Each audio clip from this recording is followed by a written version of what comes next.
first kid got killed.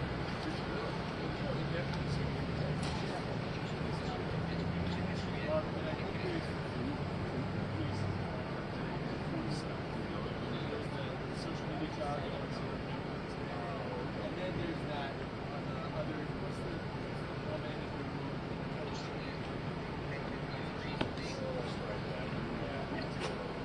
I think this is like so much going on that not for us. I think we're probably out after this one. Like yeah, absolutely. But we don't know who's doing this. The witness list is not fluid as far as we know. Also, it's like any day it could be anybody. Yeah. I assume. Yeah, exactly. I assume should be. I mean, if he takes the same, yeah, that's going to be a big day.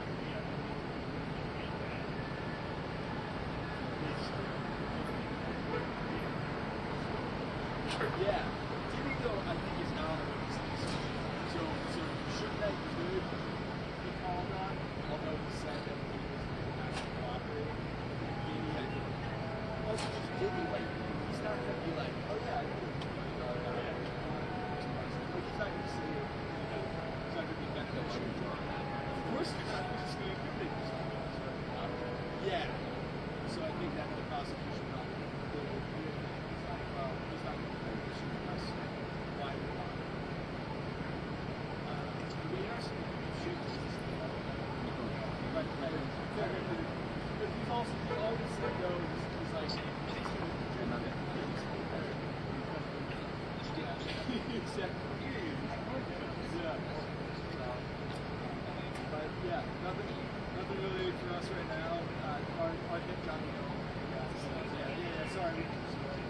Yeah, first thing I did. We're just not right now.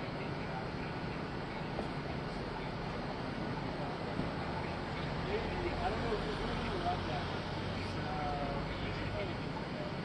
Yeah, it's going to be, it's stupid.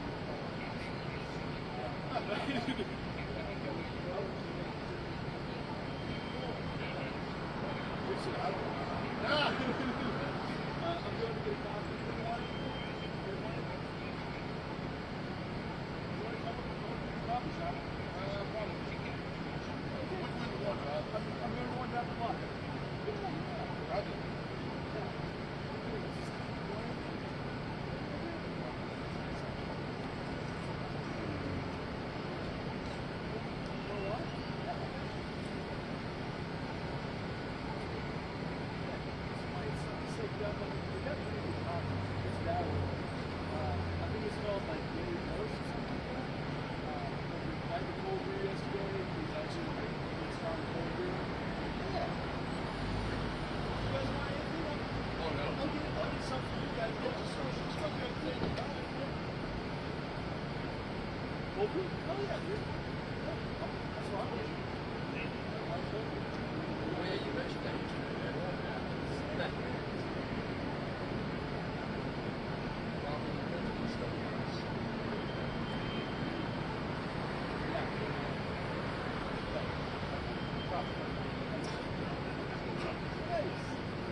factory one I had to pay them like 60.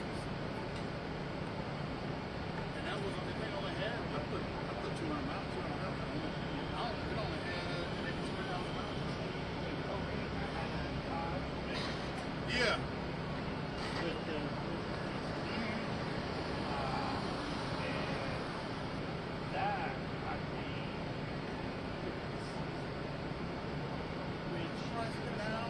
That same truck now is like 80,000 to start. Goodness. Who knows what the engine is? That's what the issue really is.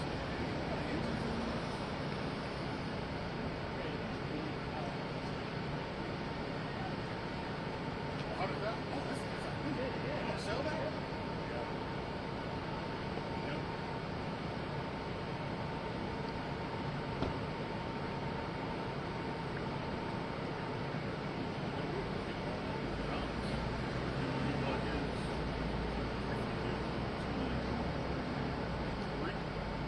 Brand new, straight off the lot. 600 miles. Obviously, this thing's still up there. Right.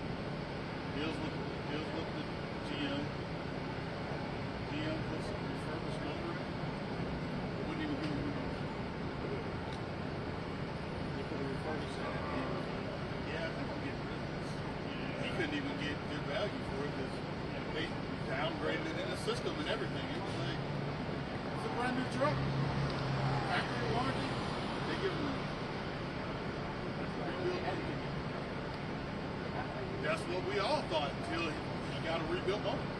From the factory, they gave him a rebuilt motor and then downgraded all its value because of it.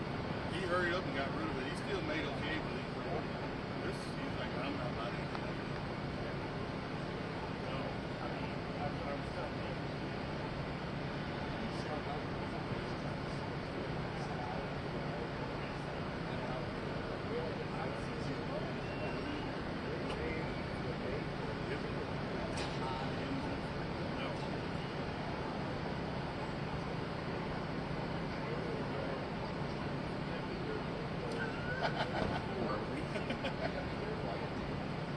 Yeah, they consciously very quick with the walk too. Very quick. Yep.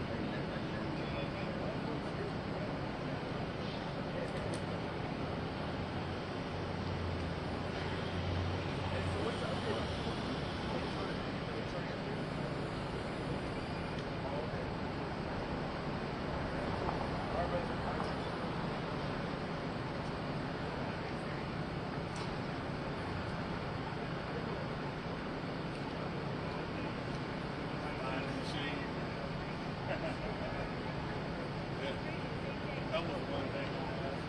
They called us late on the season. Just like trying to figure out everything shows up. Do I really need to be in the suit? Like, yeah, can you please confirm if I really need to be in the suit? I can put you in the suit. But do I need to be in the suit? And then we both got here. We didn't need the suit.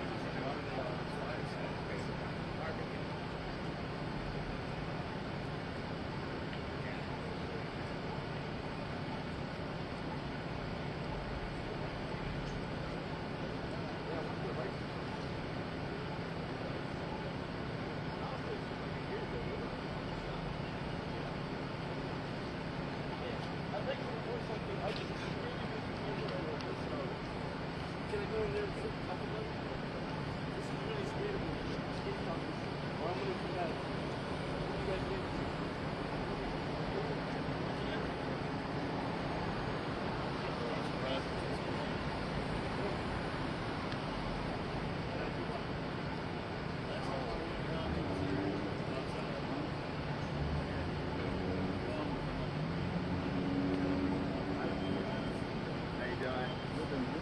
What? How long have you worked there? I'm just standing on the corner.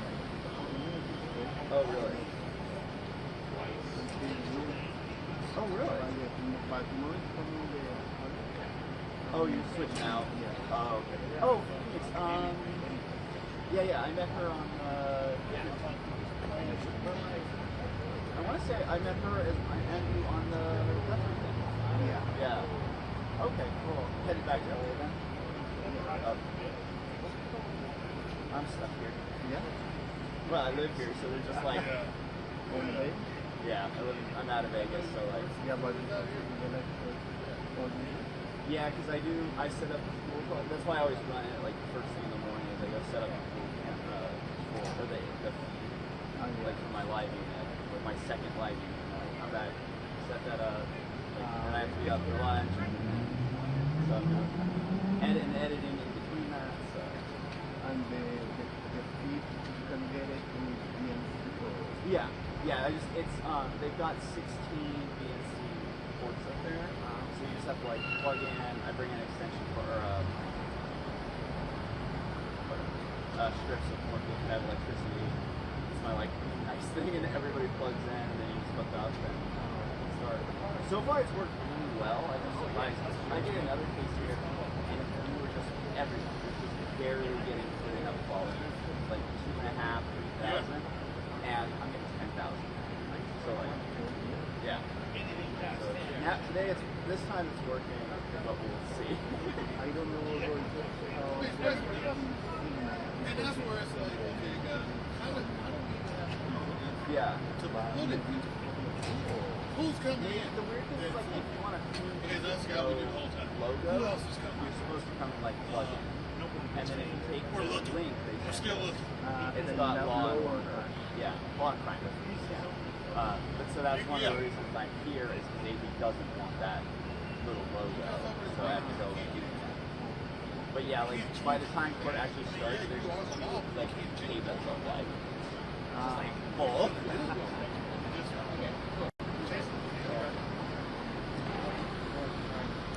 I'm good, gentlemen. How you doing? How are you? How are you? Good. Groundhog Day. Yeah.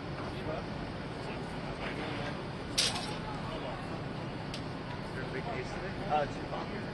Oh, the murder trial, yeah. Just get started. Oh no.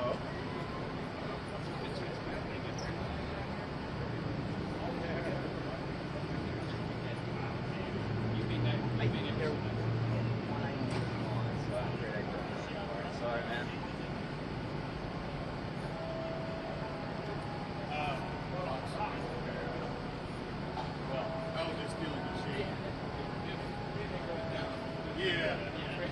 We can all work together.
round two. Just ask if you want to be caught. Oh, I'm good now. What are we doing? You guys got any drinks yet?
Yes, go get. I would go.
Oh, really? For video or for photo? Really? Yeah. So you get to do sports too. Well, I've never done. I've never done a sport where I can sing the sport. Like I've done, NHL draft, NFL, like everything, but I've never actually like seen a game.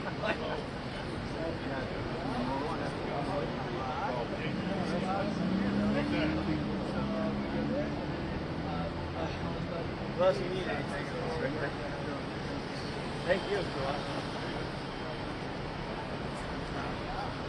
gotta make sure you're going.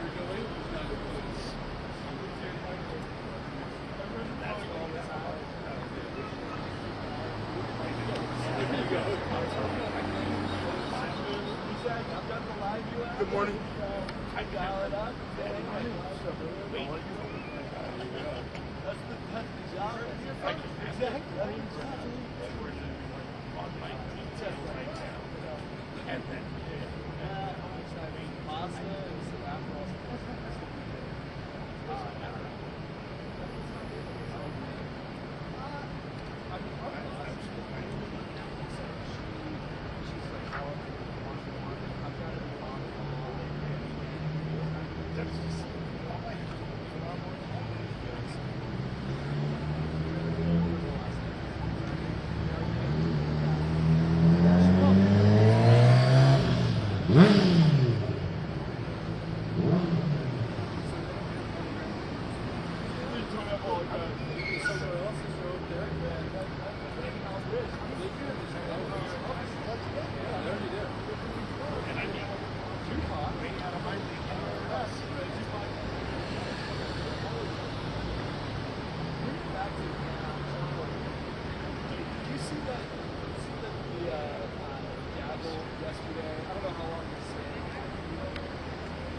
some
Stir up each other's business.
cameras is fine.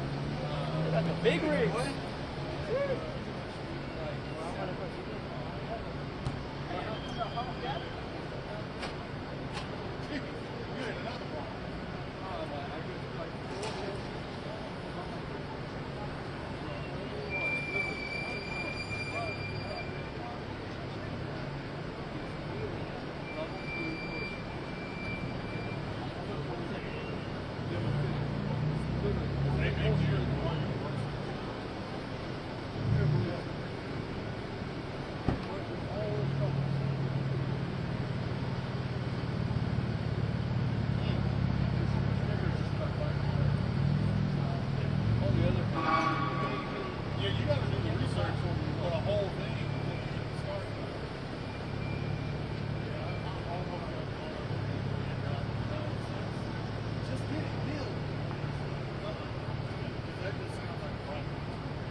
just didn't get anything because I'm like, I was like,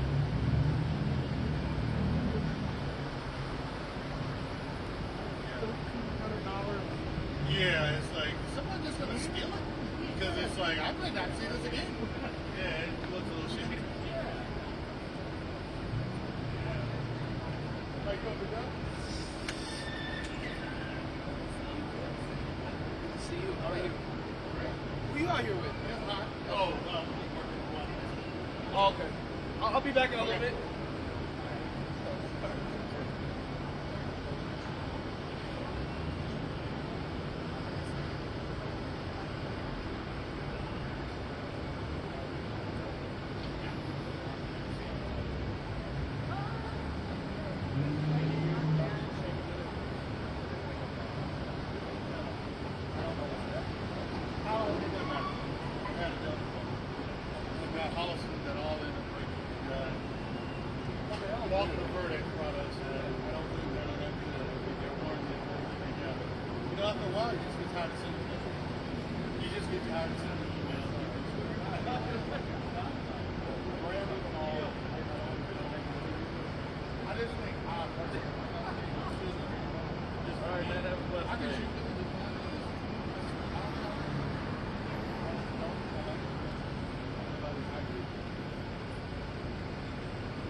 But he was really good. He did show me a good bit of it. Yeah, it was exactly how he said it. And some people just hated it, took it off pretty good. Like, some loved it, even though they couldn't shoot much crap. They still were like, oh, you should. You can't shoot.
She grabbed my arm, right on my, right up. She grabbed my arm right on my.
We're on record in State versus Davis C-377407.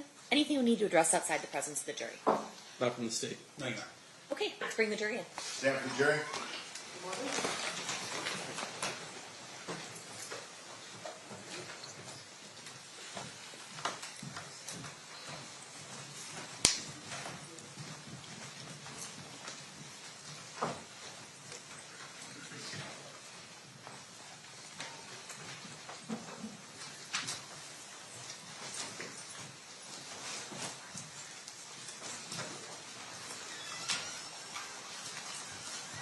The party stipulates to the presence of the jury.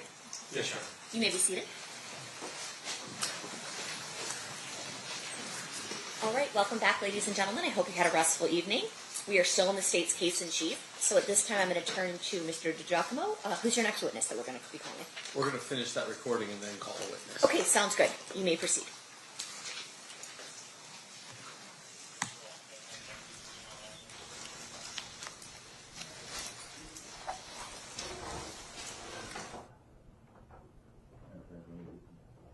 Yeah, go ahead.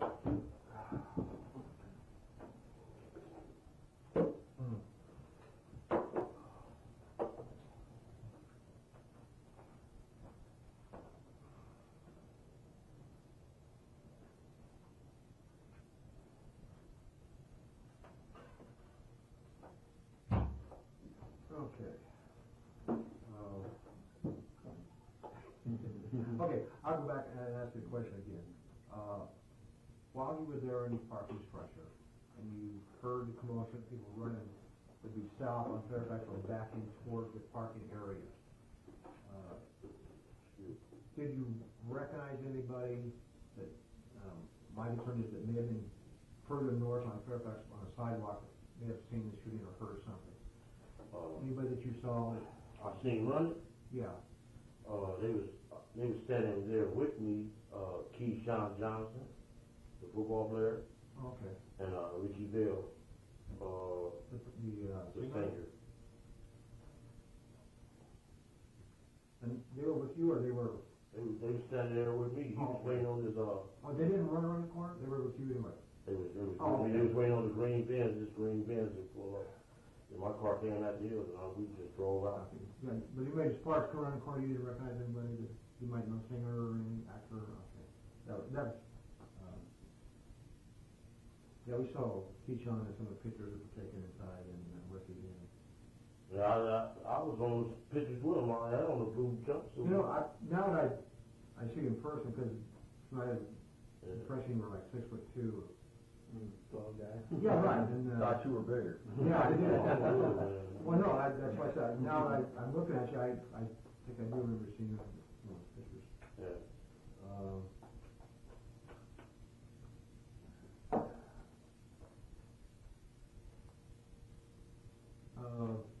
I don't know if we want to ask tonight, and I'll put out, did you see anybody who would be stereotyped, considered a gangbanger, dressed down, anything like that in the party?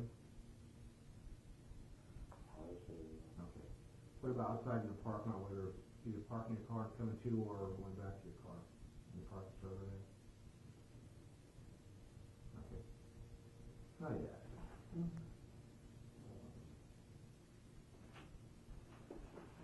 I just wanted to verify some things too. Okay. In the parking structure, you see some people running towards the, from there from Fairfax. from Fairfax. Holland, So, and you, from there, are you in your car at this time, or are you outside? I'm outside. Are you near your car? No, they was pulling up cars. Everybody's waiting on. Oh, okay, you waited for valet to bring your car up, is it correct? Right. Okay, when the car comes up, I mean, when was the first time you heard that Biggie had been shot? Was it there in the parking structure? In the parking structure. What people were saying, Biggie's been shot, or did any particular person tell you? They were just running. The crowd was in it. The whole crowd. Biggie got shot. Biggie, like what? Okay. Then you were directed by as your by a police officer, turn right as you're coming out onto Fairfax. He directed every car that came on by here. A tall. Okay. You left, you're going down, what, did you go all the way through Wilshire Boulevard? No, I made a right. You made a right turn on Wilshire? Okay, so you're northbound Fairfax to, you made a right turn, so it would be eastbound then, or westbound? Eastbound. Eastbound. Oh, okay, that's right. Eastbound. Eastbound Wilshire. Okay. Then, did you go all the way down Wilshire, or was there another turn that you made? On the right. Did you make a left or a right? Right. A right on La Brea? Then where did you go? To the 10. Then, And then went to the road. yeah, To the 10. 10, then we went to 10 freeway? Yeah.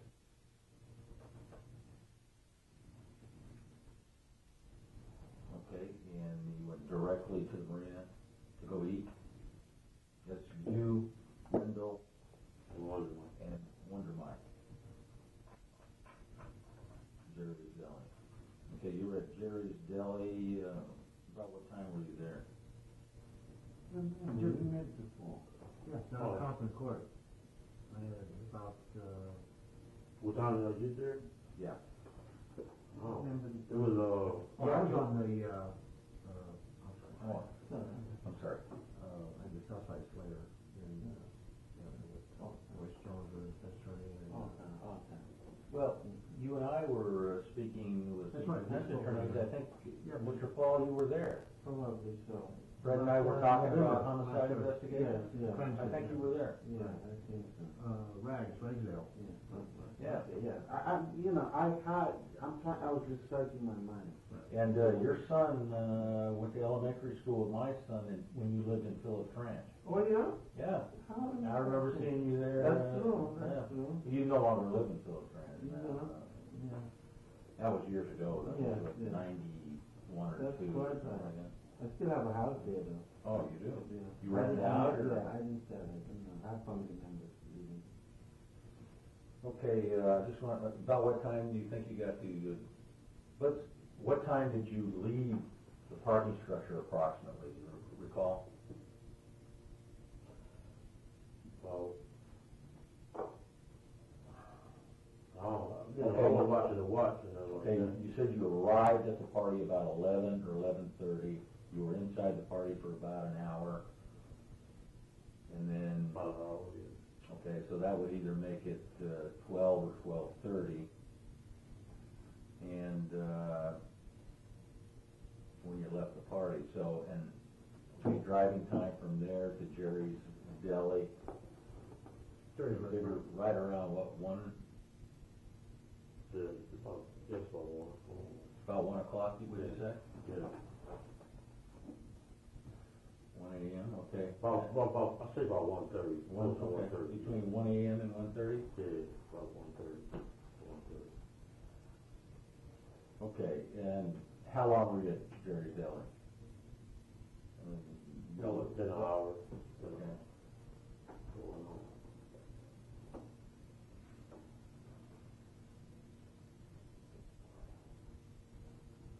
About 1 hour. So that would make it at this point. Got home about 2:30. Okay, well, that means if you were at the deli about 1 hour, it would be 2 a.m. to 2:30. Yeah. Okay. Now you got to drive from the marina. Where you went I straight dropped from Wonder Jerry's? Mike off in the same area. Okay, then you dropped off Wonder Mike. Wonder Mike in Compton, right? Yeah. And then I'm assuming Wonder Mike and Wendell live The pretty same close. area, yeah. Okay. And Wendell in Compton.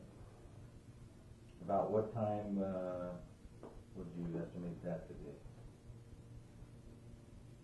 if you left Jerry's dead. I got home about 2:30. Okay.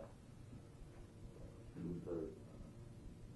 02:30, arrive approximately 2:30. Yeah, all these I wasn't watching the watch though. all the times are from right. Okay. And when you got home, was there anybody up, like your mom or brother or sister or girlfriend or her mom? Her mom came open the door for me. Okay. So Paula's mom opened the door. Yeah. Was she up already, or was she? You had to knock on the door. Had to ring the door.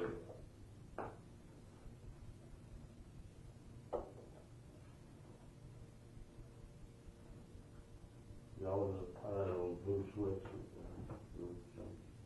Okay. And then blue is with the white. You know, the Michael Jordan jumpsuit we got. That blue one. Mm-hmm. You know what I'm talking about? Yeah. Yeah.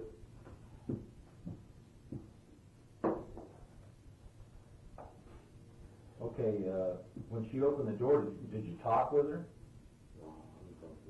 I mean, did you tell her anything about the events that happened, like Biggie had been shot or anything? She's 73 years old, you know. Oh, so You know. So direct music, huh? No. she was the only one up at that time? Yeah. Okay. Would you go hit straight to your bedroom to go to bed? Yeah. Did you talk with anybody upon entering the house? Did you speak to anybody, either in person or on the phone at all When I talked to Paula, I told her that Biggie got killed. Okay. You and Paula slept in the same room together? Yeah. Okay. So you told Paula? Say Biggie got killed. I don't know whether he got killed or not, you know.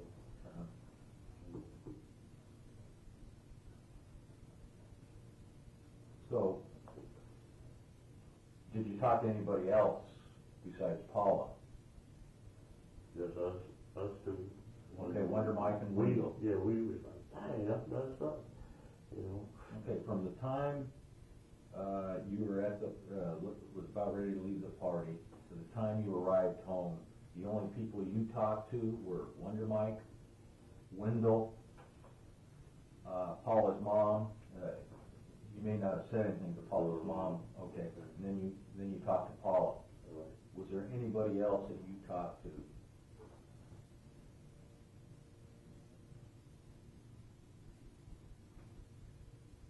But before we left, Keyshawn said he was going to some other party, and I'm going home. Okay, which party was that?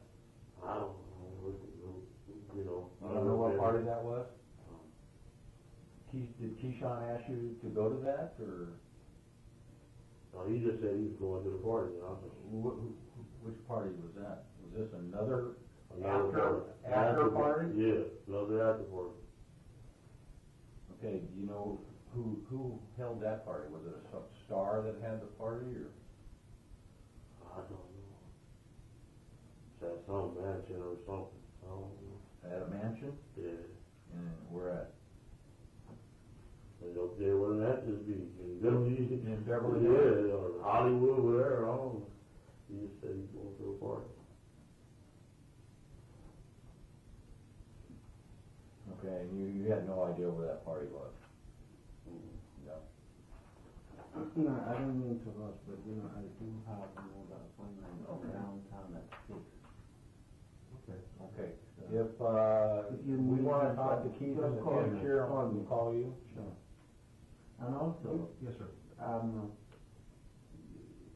have a key sister-in-law, her name is Davis. He said that police have been going to her house, knocking at her door, looking for her, and she has nothing to do with this thing. She expressed Yes. She expressed concern about, work getting around that she's wanted for. So if I told her I'm going to Where does check she with live? you. Let me ask you a question. She lives in Norwalk. No, So I said I was going to check with you guys. If you guys want to talk to her, Cooper let came me know. over there. If not, Cooper's over there? Yeah, he's been over windows, he's been everywhere. yeah. So Oh, no, Norwalk? Yeah, it's in Norwalk. Long Beach or I Norwalk. think that's Norwalk. Have you talked to Detective Cooper? You know. Yeah, I talked to him on the phone. He said, man, we know you ain't did it, but we think you can clear up the area or something. I said, man, I can't do it. You know it. When was that? When did you speak to Detective Cooper? That was the day that Julian were over our house. Pardon me? The day? You were in there when you remember y'all? Oh, yeah, there? Oh, you talked to him? I called him that day. Okay, that's right. Yeah, now the point with Gina Davis is that I told her I'd check with you guys. If Detective Cooper goes there looking for her, she's not going to talk to Detective Cooper. I want Cooper to know that. If someone wants to talk to her, just call me. Okay. I'll make her available. Okay. But if someone goes there without, Right. being cleared, she's not going to talk to her anymore. Okay. Okay, we have Okay. 15 people working on this with us, and I. Yeah, but I was up under the parking garage, Davis. man. Yeah. I didn't see nothing or nothing. All I did was heard. Okay. Years. Chris, real quick, and we'll get it. Okay, this is northbound up here. This is the museum right here. And this is the parking structure. This is Fairfax going north. This is the street. You said you were going south on Fairfax, then you pulled into the parking lot. You first got there. Legal term, yeah. Yeah, right. Yeah. Give me a ticket book. I'm going to take it right now. David said that he's not a traffic cop. So I'm ready to do it, right? Yeah. Okay, you turned in here, Yeah. and you said, was it valet park? Yeah, it was Okay, you the valet put- pulled up in here, and the man was waiting right here with the valet. Okay, so you got out here, then you went up There. up to the park. There's a lot of people there. Right, Top of path, went on in there. okay. Now, when you came out the same way? Same way. Okay, down this door? Now, it was the stairs with the rail. Right. We were standing right here. Okay, when you came up, was Big E down here already? Yeah, Big E's was in front. He was getting in their car. Okay, they were parked here in front? Yes. Okay. Both of them was suburban. Right, okay, both suburbs. And you know which one Big E got into? He got in the front one, and the boy got in the back one. Then Jermaine the Freeman then was behind them too. Who was? Jermaine the Freeman, the little guy. You know Damien? his little crew. Yeah, they Right, Damien, okay, yeah. In a different car, right? Yeah, I know some of them dudes there. I was hollering at them, whoop, whoop, and they left out. Me and Keyshawn was standing over here by the cars here, waiting on the man to come. Everybody ran in here. I didn't even hear no shots. I just see the crowd running. I was like, man. Okay, had you received your car yet? No. Okay, so you were still going Waiting around. on the car, yeah. Did you see them leave the area? Biggie and his entourage? You see him pull out and... Not really. I just seen a lot of cars just leaving. Okay, so you saw them there and you just continued over? Over there in my car, yeah. Okay, and then approximately how long do you think it was when you saw them take off, that you saw these people come cattle rustling back in there? Between the 5 and 10 minutes. It was quick. And then that's when everybody comes running around here. Okay. Yeah. Were you in your Running car out. here or you still waiting for I'm it? still waiting. Okay. How long did it take them to get your car? I'm talking it's not either side of the crowd and I'm trying to secure the egress and egress out of it. They pulled over Keyshawn's first, then they pulled over mine. Okay. We, like came together really. Okay, so you're inside here, and when you leave, did you go out this way or did you? I went out this way. Okay, And the man was exactly. standing right here, this way he was standing, waving people out. Okay, He was making sure they go right, so, okay. cause that is an illegal turn if you turn it up. I'm gonna have to go there. Okay, you said this individual was a police officer? Yeah, he was tall, about 6'4", blonde hair, real tall, yeah. And he just waved the cars out. He waved about 50 cars up out of here. Yeah. Did you see any policemen there in the parking lot? Say, as you were leaving the museum, had the shooting already gone down, or was it until you actually walked a little ways inside the parking structure? Yeah, when I was coming down the stairs, Okay. boom, I was there, seeing Biggie now. Okay. Later, they got on, and I was over here. We was talking about football, Keyshawn. No, he's not doing education on the side, and that's right Yeah. here, waiting for your car? Yeah. Okay. And boom, the crowd came around. I was How long were you standing there? When you exited that museum, how long, time span? From the time about 10 minutes. 10 minutes when About you 10 saw people rushing in? Yeah, it was about 10 minutes. Okay. Did you see any policemen anywhere around, any LAPD? Uniformed officers. Any uniformed officers when you came out? All I've seen was, that's what I seen right here, the tall guy. And it was more, they was pulling up, it was coming real red, you know, coming in, a whole lot of cops was coming. Okay, people were rushing. Okay, 10 minutes between the time you exited and the time that people were running into the parking structure. Then how long from that time did it take you to finally get into your car and start pulling out? I'll say about 6 to 7 minutes, 6 to 10 minutes? About 6 to 10 minutes, yeah. Okay. And then how long did it take for you to exit the structure? Is that? It was like bumper, you know, bumper. Okay. So you're finally in your car. Yeah, then we leave. I mean, did you have to wait for a long period of time because of the... No, not really. He was pushing through pretty He was fast. waving them through, yeah. So after the crowd started moving in, the policemen were there within what, 6? About 6 minutes, yeah. He was running in. He got killed. I'm like, Lord have mercy. You know, I had been in one of them before, and over there in Inglewood, and they made everybody spend the night at that hotel, interviewed everybody that was there. Which hotel?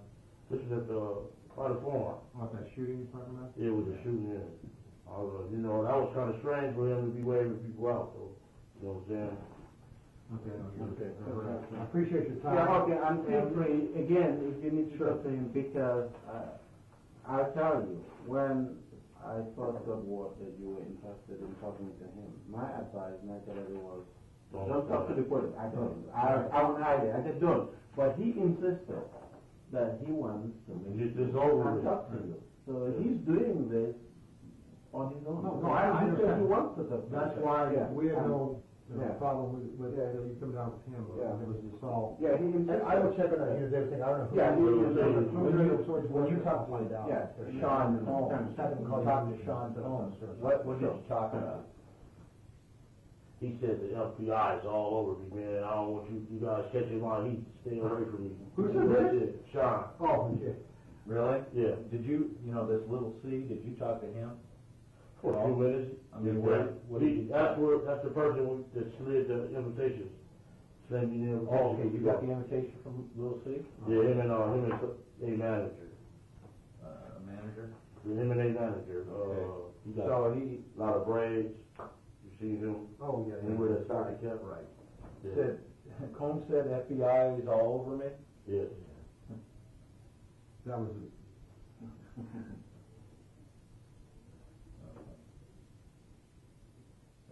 So with Little C was just high and... Yes. He gave me the invitation.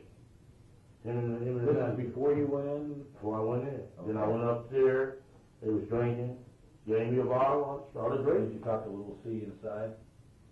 Huh? Did you talk to Little C Yeah, I talked to inside? him. What did you guys talk about? I mean, you met before, right? He just said, how you doing? Yeah, you know, what you been doing? How long had you known Sean and Little C before this event? Maybe about a year. A year? Where'd you Couple meet of him? years. He had gave an after party at the Soul Train Awards. In what year? That was 96?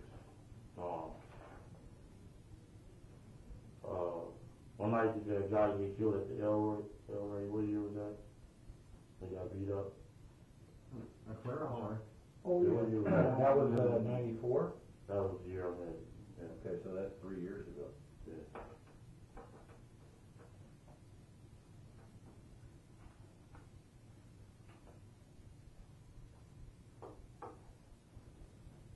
You make a phone call? No, yeah, okay, I'll make a phone call on my way out. Okay. Thanks. I appreciate it, Keith. I appreciate, because I'd like to talk to you again, and we'll call the attorney, and you have no problem? I ain't got no problem. Okay. I just go to from 7 and run sure.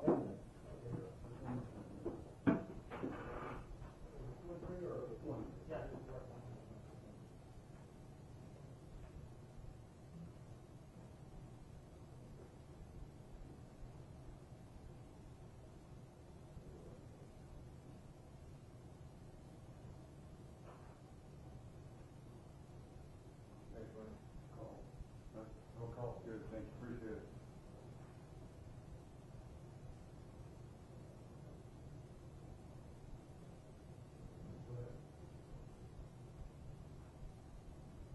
Okay, hello? Okay, hi. You want another cup? Oh, okay. Fine, how are you? Did you talk to Ellie?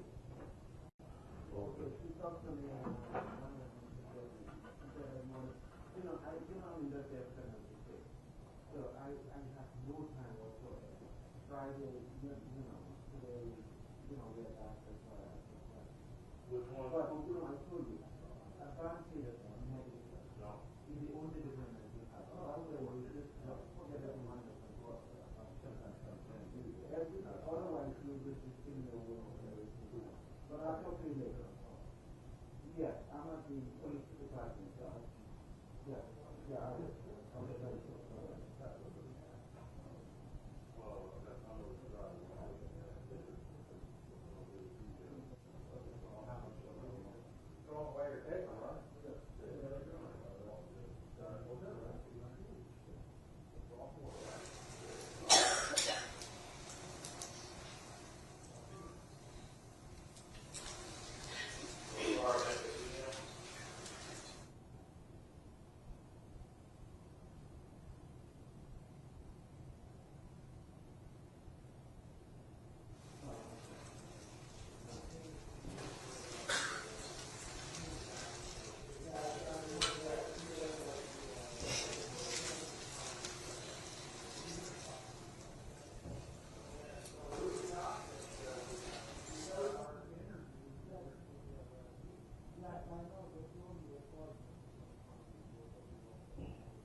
All right. Who's your next witness? Thomas Kern.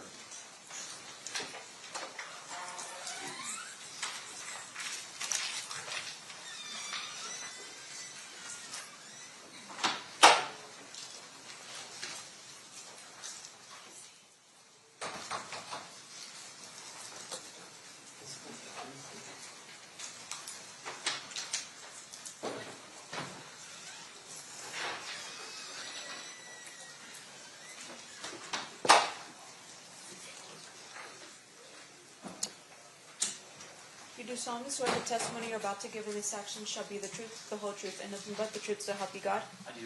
You may be seated. May I please have you state and spell your first and last name for the record? First name is Thomas, Thomas.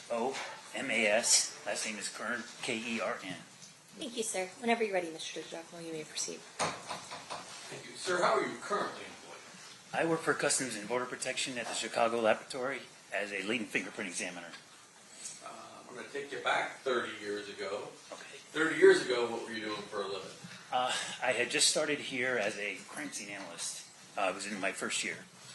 What does a crime scene analyst for the Las Vegas Metropolitan Police Department do? Basically, it's a response to like crime scenes to recover evidence that was potentially left behind during the incident. Things like burglaries, we would go look for fingerprint evidence, maybe sometimes broken glass, those sort of things, and we would collect that from the scene and bring it back to the lab for potential use later. Did you have a field training officer on September 7th or September 13th, I guess it is, of 1996? I did. And who was that? David the Master. That's Lemaster. Do crime scene analysts respond to the coroner's office for autopsies to document the body and collect any evidence that the doctor pulls out during the course of an autopsy? Yes. And were you present at the autopsy with Dave Lemaster for the autopsy of Tupac Shakur? I was. May I approach, Judge? You may.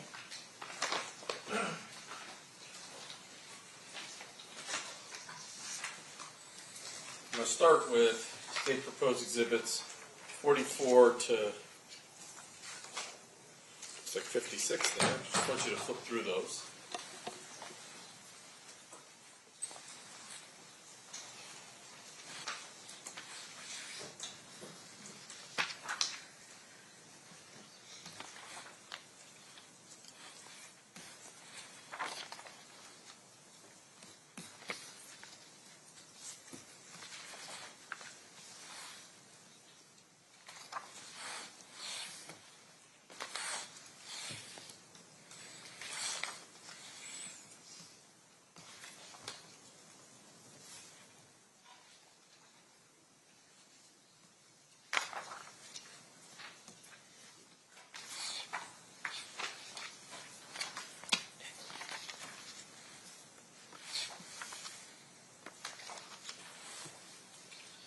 So, I can't remember what my first number was. 44 through 54, are those all depictions of Mr. Shakur, well, his body bag, as well as Mr. Shakur during the course of the autopsy, documenting both tattoos and injuries to Mr. Shakur? Yes, sir.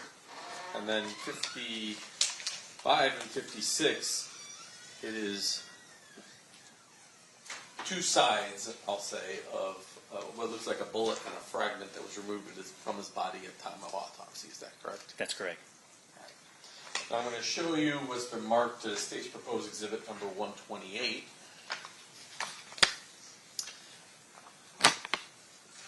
From looking at that, does that appear to be an impound done by Dave LeMaster from the autopsy of Mr. Shakur in September of 1996? It is. And flip it over here. Why don't you explain to ladies and gentlemen of the jury how evidence is collected?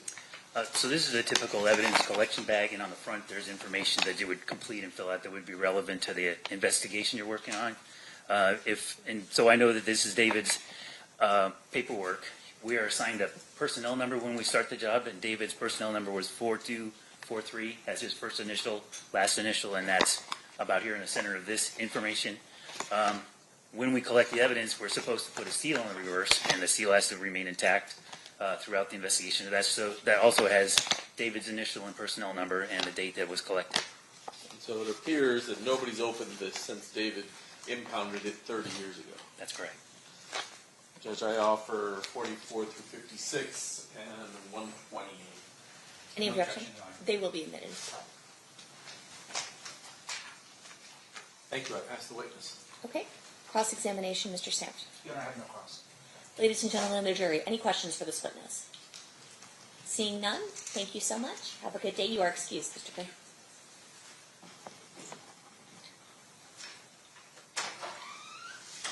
State, who's your next witness? Dr. Lisa Gavin. Okay. Lisa Gavin.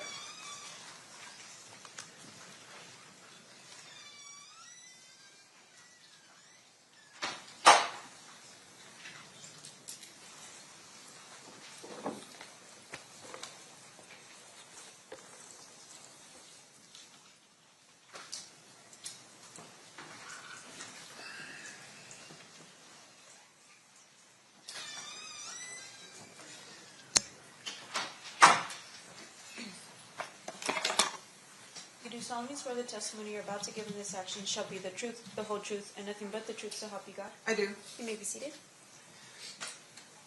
May I please have you state and spell your first and last name for the record? Good morning. I'm Dr. Lisa Gavin, L-I-S-A-G-A-V-I-N. Thank you, Dr. Gavin. Mr. DiGiacomo, you may proceed. Doctor, how are you employed? I'm a forensic pathologist, medical examiner here in Clark County.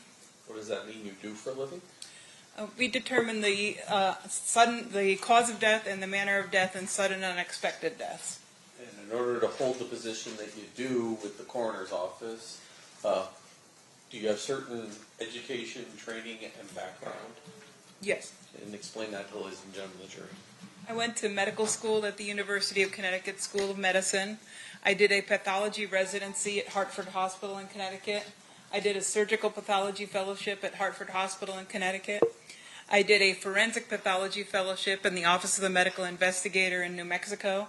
and then I came here to Clark County. I have a medical license to practice here in the state of Nevada, and I'm board certified in anatomic pathology and forensic pathology. How long overall have you been a forensic pathologist? This September it'll be about 17 years practicing here. So I'm going to guess that 30 years ago you were not at the autopsy of Tupac Shakur. No, I was in medical school. Have you in the past had to come in and testify to your opinions as to cause and manner of death in cases where you weren't the actual examiner at the table? Yes. Explain why that would happen. We have people that have retired. We have doctors that have died. We have doctors that have gone to other locations in the country. So when you are asked to review, what is it that you get to review in order to form your opinions and conclusions? Most often it would be the investigation report from our office. It would be the autopsy report from the forensic pathologist that did the case.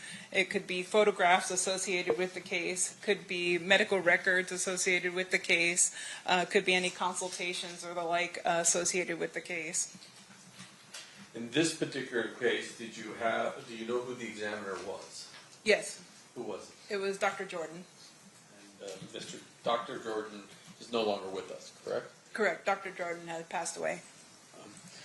In addition to what the medical examiner's office had, did you also get a copy of the photographs taken by crime scene analysts during the course of the autopsy? Yes. And did you utilize those as well to render your opinions? Yes. I'm going to start with what's been previously admitted as State's Exhibit number 44.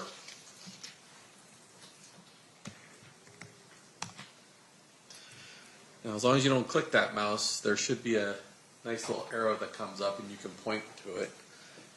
What are we looking at in State's Exhibit 44?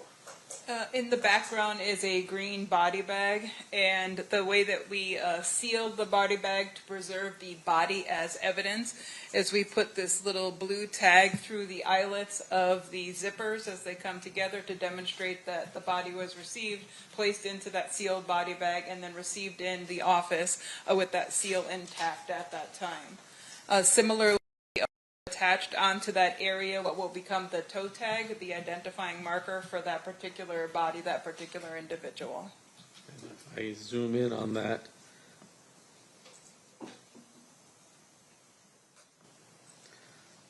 we're able to see that the name was Lassane Crooks, aka Tupac Shakur, date of death 9/13/96 at approximately 1600 or 4 p.m. That's correct.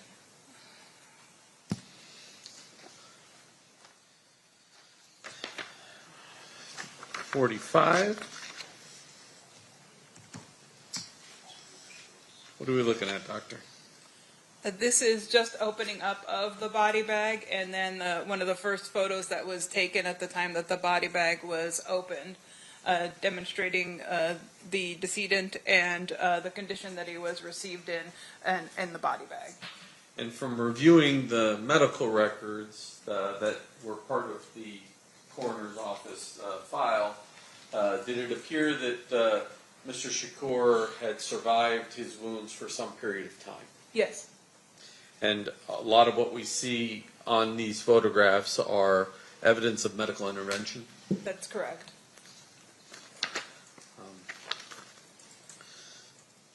046. This is a facial shot. I know there's a ruler in the way, but this is a facial shot of Mr. Shakur. Oh, that's correct. And then we're not going to display all of his tattoos, but there were photographs taken, this is 47, to identify his various tattoos. Correct. So you can see on his right stomach there that says Thug. And then if we go to 48, on the other side, it says life. Correct? Correct. So now I want to get to his injuries, and I'm going to start with, well, I'll start with 49. What are we looking at here? This is the right side of the body up by the chest area. You can see the right axilla or armpit in that region. And then you could see some of the sutures of what they call a thoracotomy incision, where they've cut into the side of the chest. And then just below that, this is an entrance gunshot wound. And then just below that thoracotomy chest, there appears to be a stitched up area. I can move my mouse too, right there. What is that? That's a sutured chest tube site. So he had a tube there to help drain some of what was going on in his body. Correct. And in the previous one that had all the medical intervention, you could see from the left side there was a similar chest tube on that left side. From your review, were you able to determine sort of the path of this particular bullet? Yes. And what was that? It entered here in the right lateral aspect of the chest, just below the axilla, the armpit, and then went across the right chest space, went across the right lung, and then ended up coming to rest in what we call the sternal notch. The sternal notch is a location just between where your collarbones kind of meet up towards the center of your chest. So just beneath that, the projectile was recovered. The nature of that type of wound, what did it physically do to him, his ability to breathe and those types of things? So the injury to the lung would have collapsed the lung and also caused the lung to bleed. And so it was documented within the medical records that he had about 2 liters of blood in his chest cavity when they put in the chest tube to try to save him. And similarly, they ended up removing that lung to try to save him and kind of clamp off the bleeding. And then it already had multiple episodes of not becoming responsive, so he wasn't able to breathe. He was bleeding out in that area from that injury. Additionally, I guess I should have asked this when I was back on some of the prior pictures. We're going to see a lot of pictures, or we have seen some pictures of Mr. Shakur while he's alive. We're going to see some video of him alive. He certainly looks a lot skinnier in those pictures than he does in these pictures. Is there a reason why he's so bloated in these photographs? After they've been on the life support system, you end up not being able to circulate the fluid in the body that they're trying to give you, and so it kind of seeps into the tissues, and it makes your tissues look kind of bloated and literally bloated. I'm going to move on to his next wound, State's Exhibit number 51. What are we looking at here? This is the right lateral aspect of his body, so his right flank and his lateral aspect of his right thigh. And then his back side of his right hand is also within this picture. The ruler, though, is identifying what?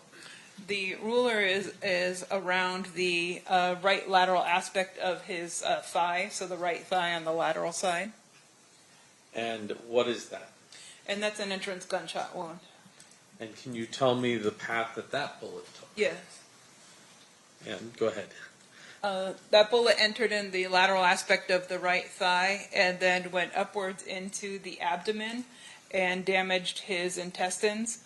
They ended up operating there and removed a portion of his intestines, and then during that surgery they recovered another projectile. State's Exhibit number 52, and you can see it in 51, but now the ruler is on. Oops, try that again. Now the ruler is on that lower mark. Describe that for us. This is like the lateral aspect of his body, or his right flank, And this wound does not penetrate into the body, but it kind of causes this deeper abrasion in this area. So this could be from like a spent projectile that might have hit something else and then hit his body, so it lost its momentum to be able to penetrate into his body further. So it kind of hit this area and created this wound on the side of his body. Were there evidence within the medical records that Mr. Shakur had received bullet wounds sometime prior to the injuries that caused his death? He had some scars in other areas of his body that were suggestive of that. State's Exhibit number 53.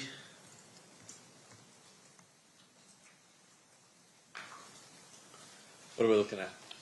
This is the back of his right hand, and on the ring finger he has an entrance gunshot wound.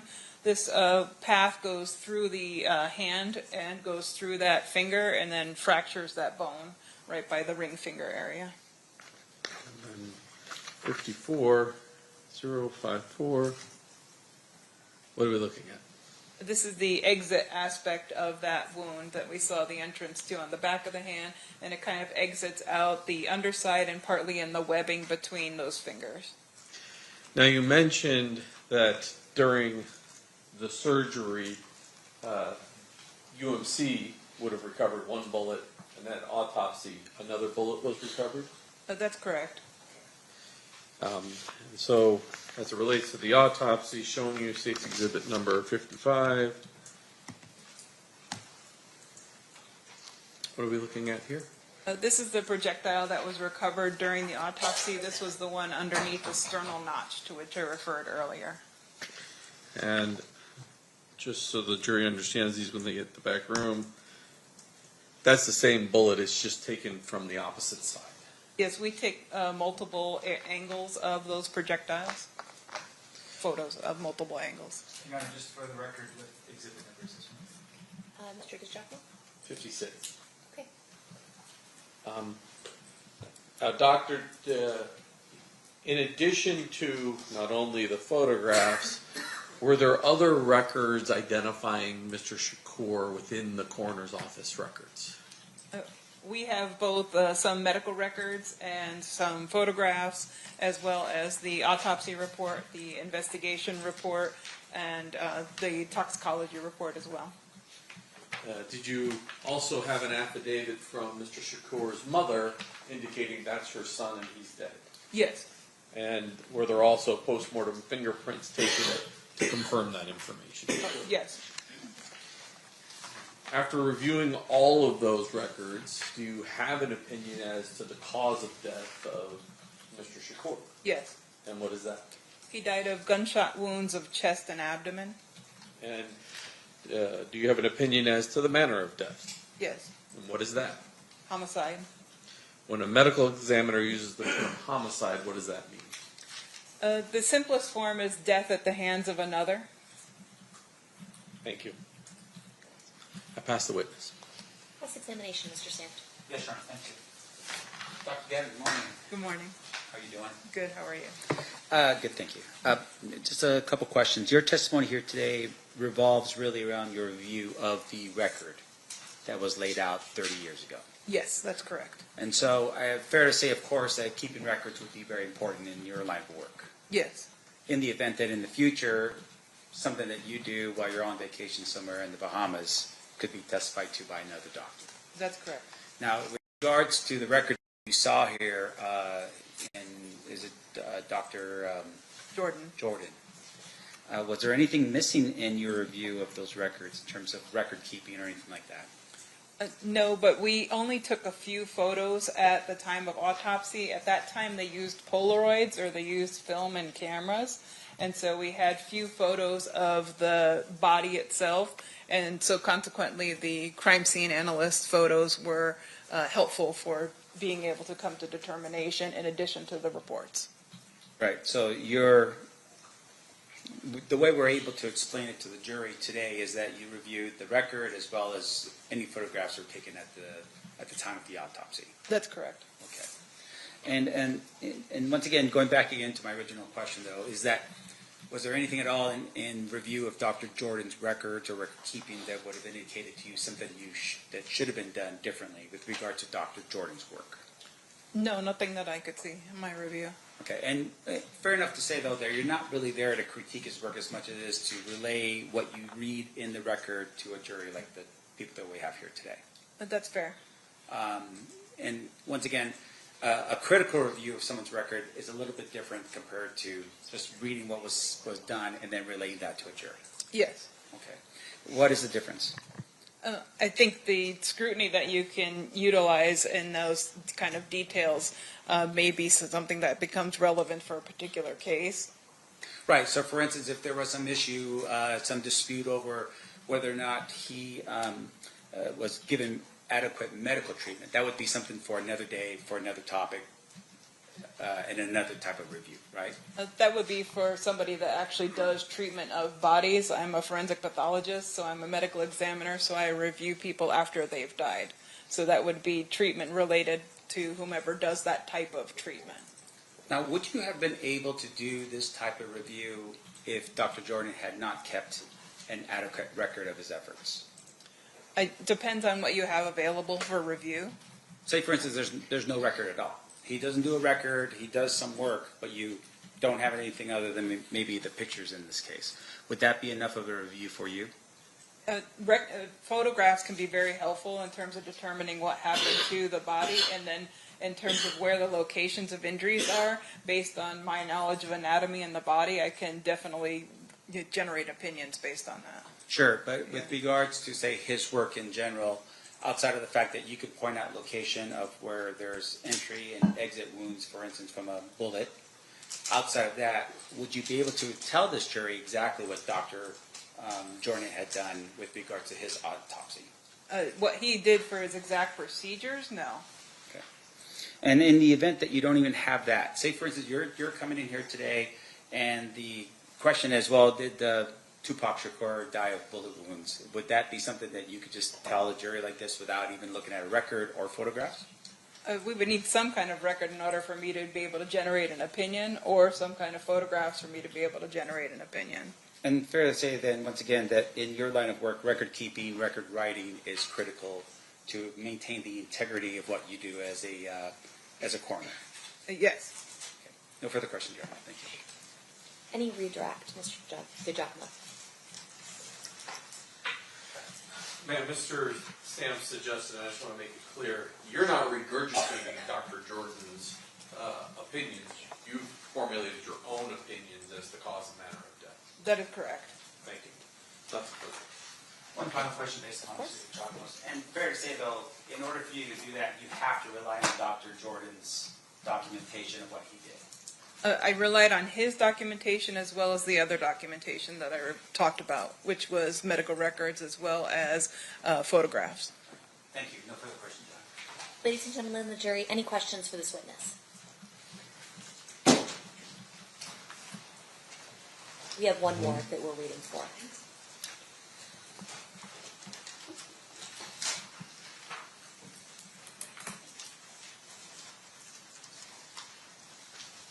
Can I have the parties approach?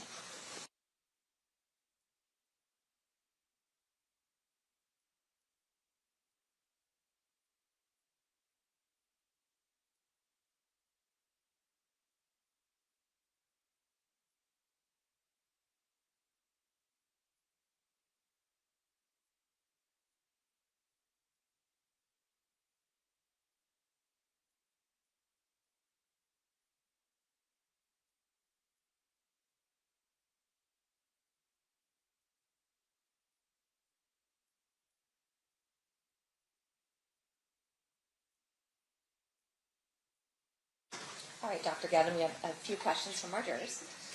Were there any wounds to the head that you or Dr. Jordan observed or noted? No, there were not. And then, were all the bullets found of the same caliber? I don't know what the caliber of the other bullet was, the one recovered at surgery. Okay, state any follow-up based on those questions. Do you even know what the caliber of the bullet was that was covered at autopsy? No, I don't know this caliber. Is that something that is not in your realm of determination? That's correct. Thank you. Mr. Sim? Doctor, I'm assuming you're probably going to say I don't know, but are you aware that if any Metropolitan Police officer or expert came forward to take a look at those fragments that we're looking at now, or any other fragments that were recovered from the body? No, I don't know. You don't know that? I don't know whether or not somebody did that. All right, thank you. No further questions. Okay, thank you for being with us, Dr. Gavin. You are excused. Thank you. You're welcome. Next witness. Just before we call the next witness, I have in my hand State's proposed exhibit number 59, which is a certified copy of Marion Show Knight's medical records from UMC that night. Any objection to the admission of those records, Mr. Sanders? No, Your Honor. All right, those will be admitted. I apologize, I don't know his name, but he is the custodian of records for MGM surveillance. Okay.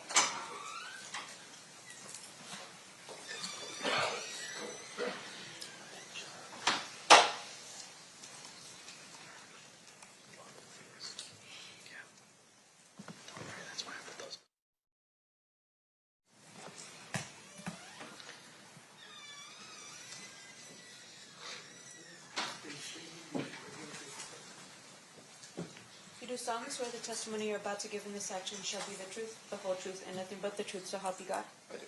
You may be seated. May I please have you state and spell your first and last name for the record?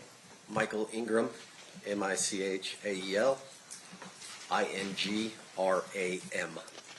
Thank you, Mr. Ingram. Mr. Giacomo, whenever you're ready. Sir, how are you employed? I work as an investigator for MGM Resorts. What area at MGM Resorts do you have a certain job responsibility? I have responsibility over surveillance and security surveillance and investigations. Were you requested to come here to authenticate some video that was collected well back in 1996 from the MGM? Yes, I was. And have you had a chance to see any of that surveillance? Yes, I have. Okay. Did MGM keep a copy as well? Yes, they have. Okay, so you reviewed that? Yes. Judge, I have in my hand State's proposed exhibit number 115, which is that video I'd offer. Any objection?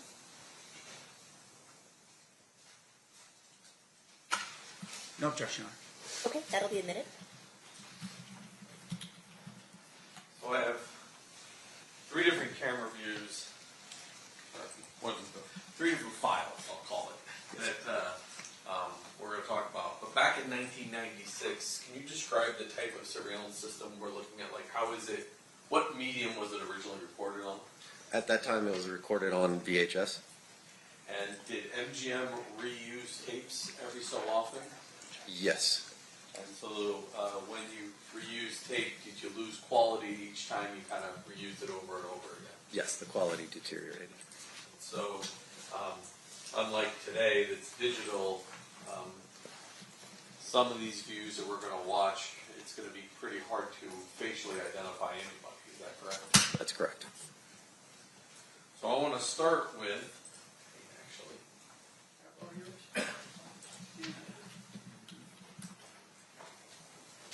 I just mark next to the order.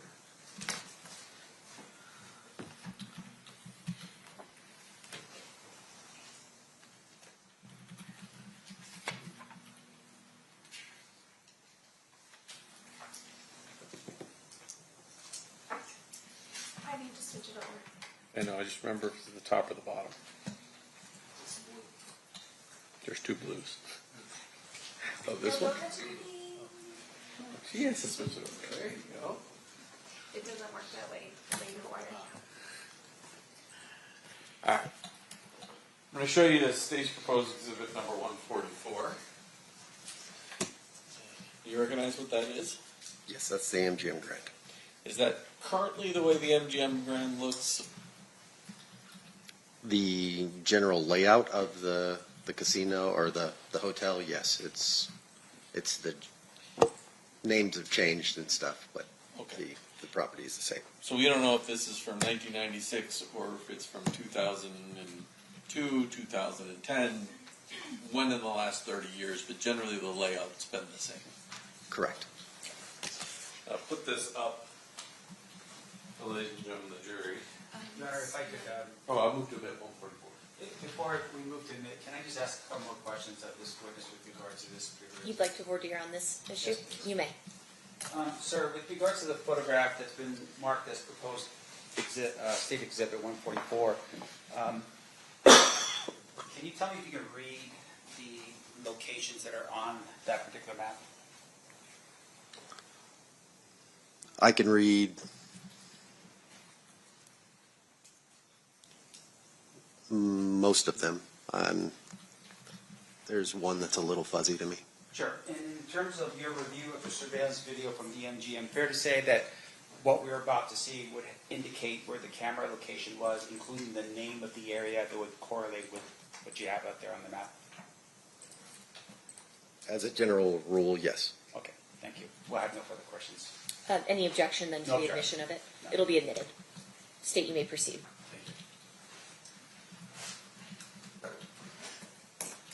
There's two areas of this I want to talk to you about before we show the video.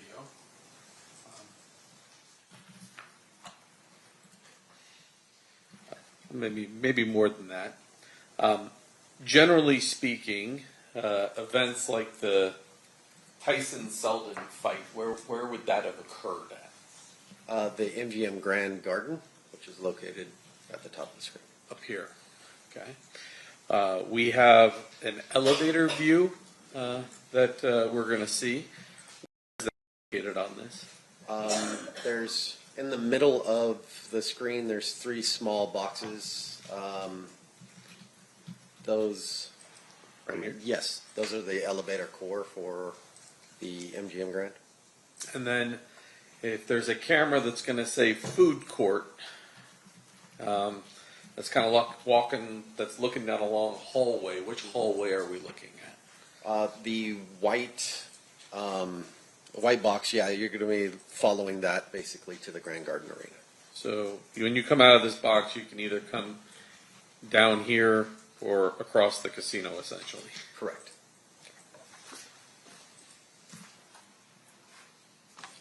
So now I'm going to start with, if we can go back to me.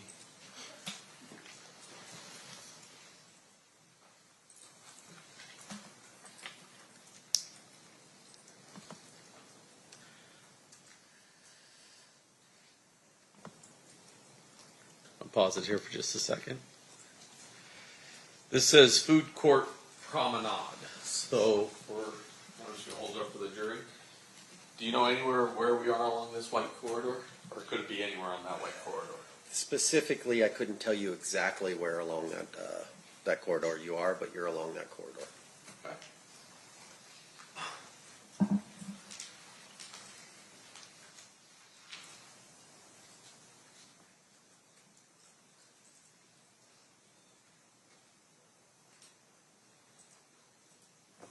And I'm going to stop it. Oh, maybe a little farther. This person right here, we're going to see in some of our other videos, wearing a Dan Marino Miami Dolphins jersey. You probably know that, but for ladies and gentlemen of the jury, that's the person that we're trying to follow. Is that accurate? Or do you know? I do not know. Okay.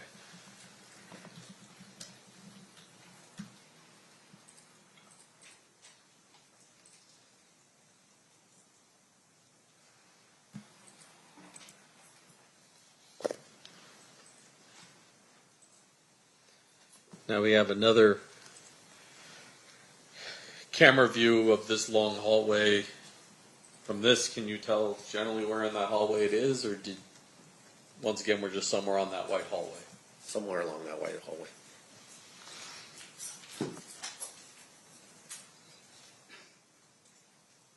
And, well, he just flashed.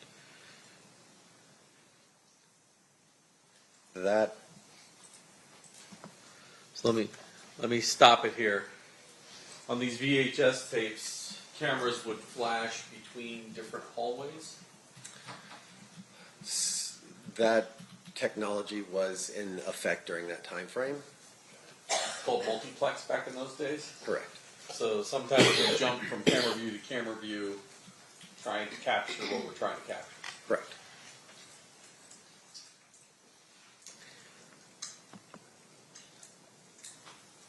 We can see the 13 on this jersey right here with the gentleman walking behind him.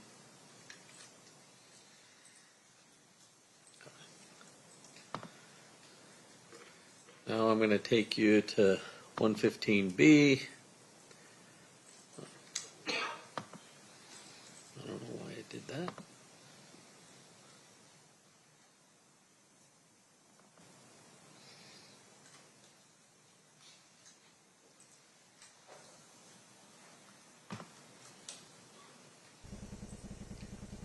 All right, we're going to use a different program so we don't watch it sideways.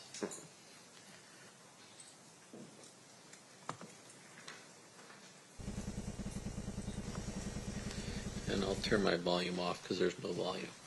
Now this is that elevator core that we saw. We switch over to me for a second. Over to you mean the dot cam? Yeah.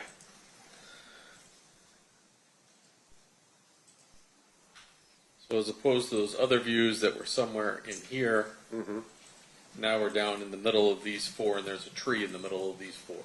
Correct. Is that tree still there? No.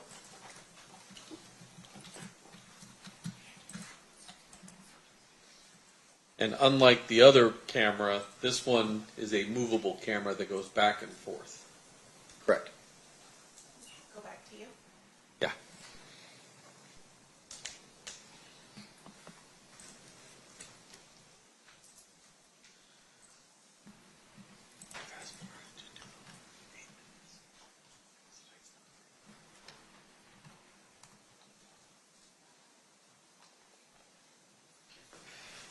So this one starts at 2043 or so, and I'm going to jump forward to about 2047. This is just people walking through that elevator area, correct? Correct.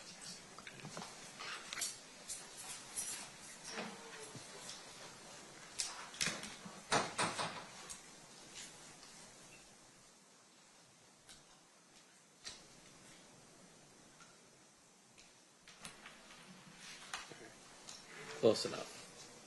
We'll start at 2046-33.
stop it just here for a second to orient everybody. So the camera, is it being operated manually by a cameraman so he can stop it on something that he's looking at? He can stop it at a location, but that movement that you saw was just the camera in rotation, just scanning the area. But if it now stops and focuses on someone, there's someone in the control room that is able to stop and go, hey, something's going on. And, yes. Okay.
The gentlemen in white shirts, are they security guards, and the gentlemen in tan shirts, Metro Police?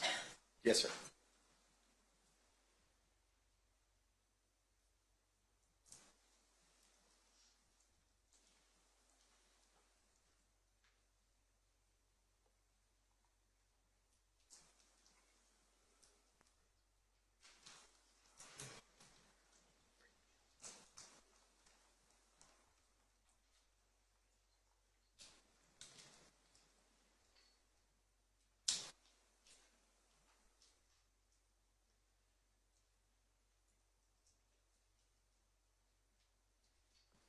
Pause it there for a second. Once again, it appears that the victim of the beating was wearing that 13 Merino shirt. Yes, sir.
final view,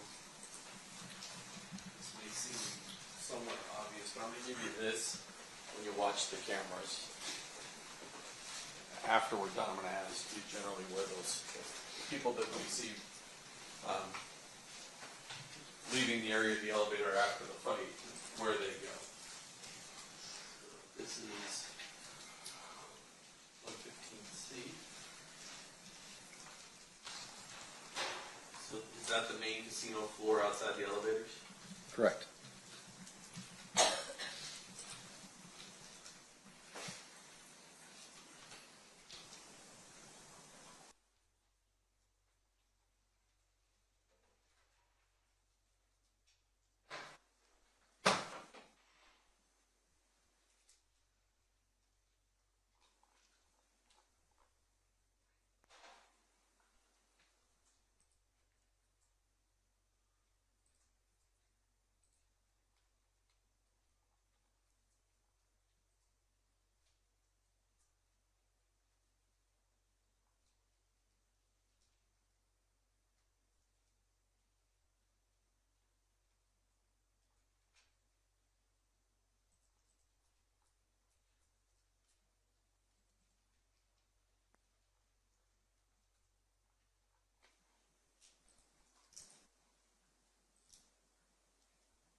Doors that they appear to be exiting.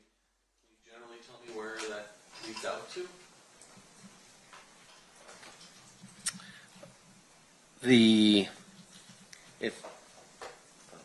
The lion entrance? Right. Is that anywhere near the ballet? That's the. I'm sorry, I was confused. Out to the hotel registration area and then out to the Porta Cashier. And do you know whether or not back in '96 there was a valet there or not? Yeah, no, I don't know if there was an exact valet or what it was called at the time.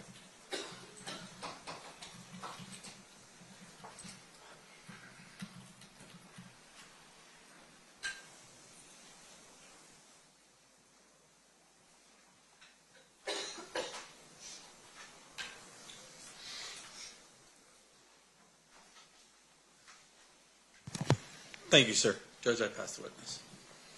Mr. Sims, cross-examination. Thank you, Honor.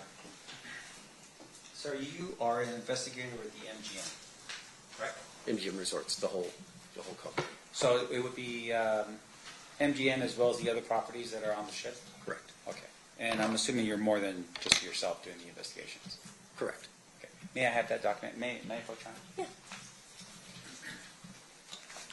I'm going to publish this again for the jury. State's Exhibit number 44. All right. A couple questions. As the investigator or a investigator, how long have you been doing that line of work for? 14 years. Did you have any previous law enforcement experience before you became an investigator for MGM? No. And then with regards to your training as an investigator for the MGM, are you trained in how to do an investigation? Yes. Okay. and that would be something that would be not necessarily law enforcement, but it would just be to protect the properties that MGM owns. Yes, sir. Okay.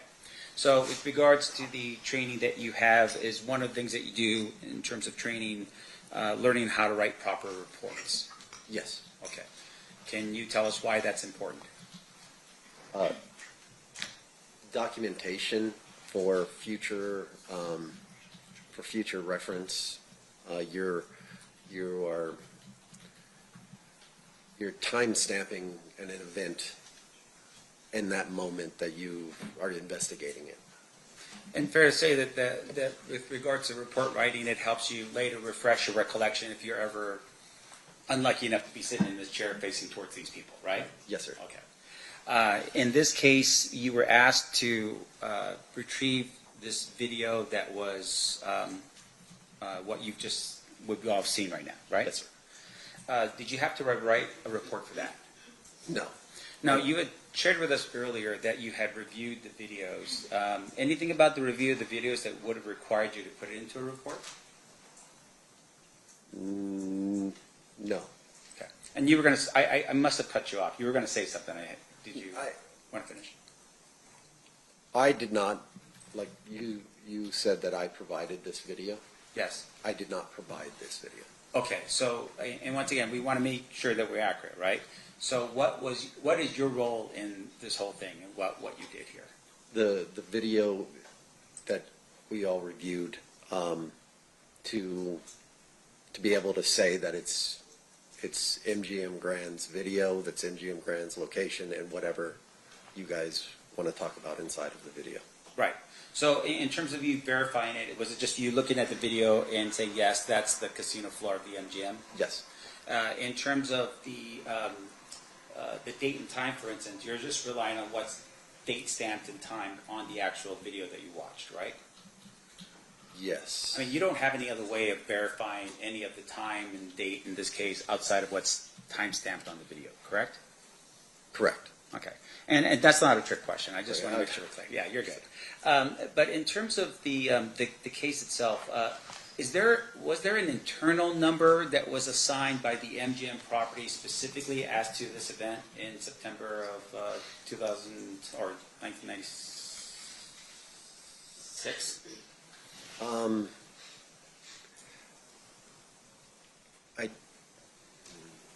I don't know that answer. So when you were asked to review the videos, do you know if there were any reports that were written by MGM security or MGM investigators like yourself on September 7th, 1996 with regard to this event? I don't know that answer. Now, in addition to that, you were asked to look through the video. Were you ever asked to locate anyone based upon the video that you saw in this case? No. All right. And the way the surveillance worked back then, right? I'm assuming you weren't. That was 14 years ago, so that would have been you were there in 2012. Technically, I got hired in 2010. 2010. All right. So this is another, take a step back, another 14 years prior to you working there. We heard testimony that the recording system was all VHS based. Yes. If you could describe for the jury, right? So you have a control room, I'm assuming, with all these monitors that are on there. Yes, sir. And there's multiple people that are probably looking at different quadrants or areas of the casino. They're looking at different monitors, yes, sir. Okay, and some of them are concerned with, like, say, cheating on the tables and that kind of thing, right?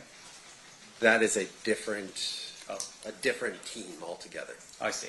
You have your security team and you have your gaming surveillance team. I see. So as a security team, you're just tasked with safety on the premises. Correct. Okay.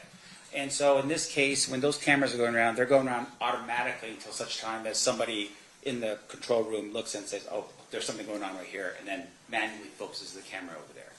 Some of the cameras, yes. Okay. And even if the person in the room is not seeing it, sometimes they'll get a call from security saying, hey, we've got a situation over by the elevator banks, and then that would draw someone's attention to that monitor and move the camera over to that area. Yes, sir. Now, is the person that's operating the camera at that point in direct contact with the security team that is down below, like in this case, in the elevator area? Yes, sir. So they would be communicating back and forth about whatever it is that would be going on that would be helpful for everybody to know. Yes, sir. Okay. Now, in this particular case, you have obviously a lot of people on the property. Yes, sir. Maybe you're too young for this, but I mean, this was fight night, right? Mike Tyson against Bruce Seldon. Yes, sir. Is that typical? Like, is that a typical amount of people on the MGM property? In my experience, yes, that's a typical of fight night that you would have. Right. So nowadays it's UFC or some type of championship thing with somebody, I don't know. But once again, championship level sort of thing, right? Yes, sir. Not an everyday. Not an everyday thing. All right. And obviously there's a ton of people that are there. We see at some point the group that attacked the individual run. Yes, and sir. they run out of the area. And I want to make sure the jury understands. So going back here to State's Exhibit number 144, the area where the attack happens is right here. Is that right? Yes, sir. And this is right next to it. It just says elevator core, right? Yes, sir. Now we talked a little bit about where they exited, and you had mentioned somewhere, but I just want to make sure I'm clear as to where that would have been. Can you tell the jury where they exited? From what I observed, it. Sir, just to let you know, you could actually take that mouse that's right there and just move it around. Can't when he's on the dock cam. They Right, Donna pointed out. Usually they can, but All right. Just go ahead and just describe it, and I'll just point it out. He appears to have traveled initially after the altercation. He appears to travel north up into the casino area, around that area, and then from the description, it looks like he comes back south and then turns to the Approach that screen and point. Oh, thank you, Madam Clerk. Yes, please. Could you just Talk loudly while you're over there. yeah, you can get up and just point it out on that big screen if you want. Sorry about that. I should have done that.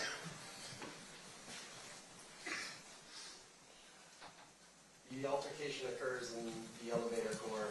It appears that he travels up through this location on the casino floor, and then turns here, and then comes back down. And it appears that he goes. I would have to watch it again. I'm a little confused on the exact route. There's only two routes. You either went out the Port of Ricochet or went out the Lion entrance. But I'd have to watch it one more time to be able to confirm that. If we could ask the state to be so kind as to replay that particular video back for the witness. She needs to put it back on me. Thank you, Madam Clerk. And once again, this would be 115C as in Charlie.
Did it help? Yes, it did. Okay. Let's show this to the jury then. Put this back up if you want to go on. Yes, sir. The banner away from me for a second. Showing you again States Exhibit 44. Can you explain to the jury the path that was taken?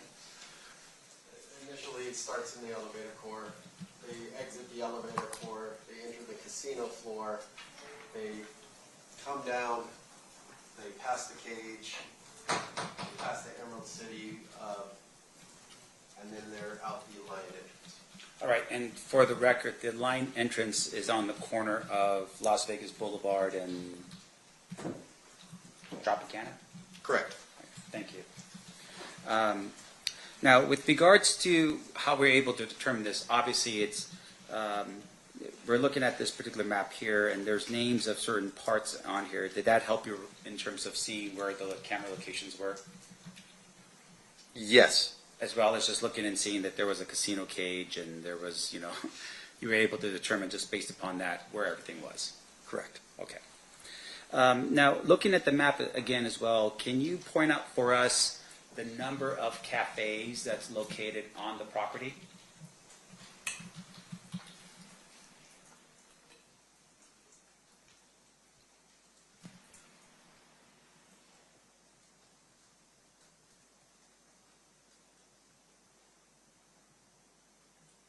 Would reading the actual thing help you?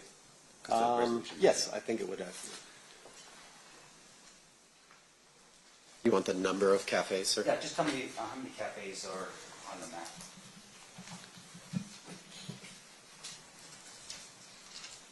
One, two, three.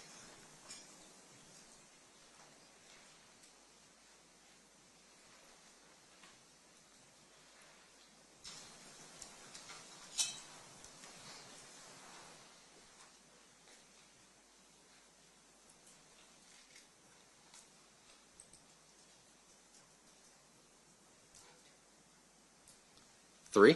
All right. Thank you. I'm sorry, I'm the coach. Oh, of course. You may move freely. Thank you. Showing you again for the jury 144. If you can just get up and point to the map in terms of where the cafes are on property in 1996 for us, please.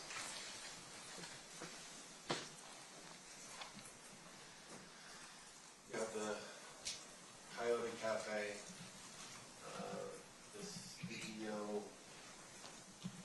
I'm not sure, coffee shop, and I believe this is also a gourmet coffee stand. Okay. Thank you. I appreciate that. Now, in terms of the number of people moving through the casino, obviously very excited in terms of who they think is going through the casino, would that have been something that would have been unnoticed by anyone? I'm sorry, I don't understand the question. Seems like a weird question, right? But the idea behind it is that there are so many people moving through that casino. Is MGM built in such a way where you wouldn't notice that, the noise or the bustle or anything like that? Yes. It is You built wouldn't, that way. no, you wouldn't notice it.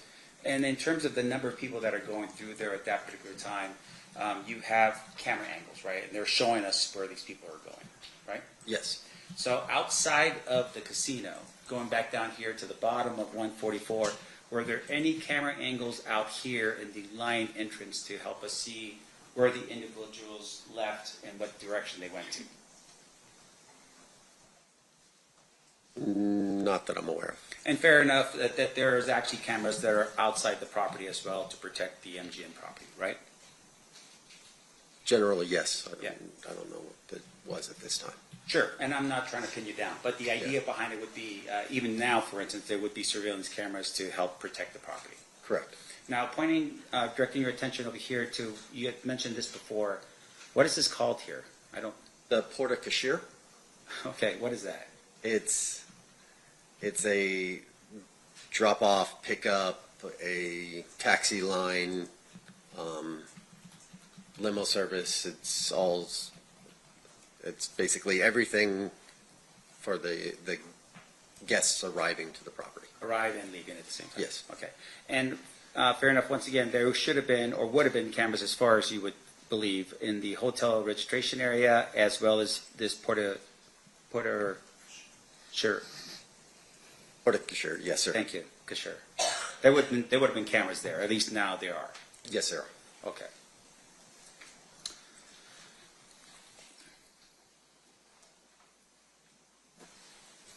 Now, do you know what MGM's policy is with regards to events that occur on property where police officers request video surveillance to be captured?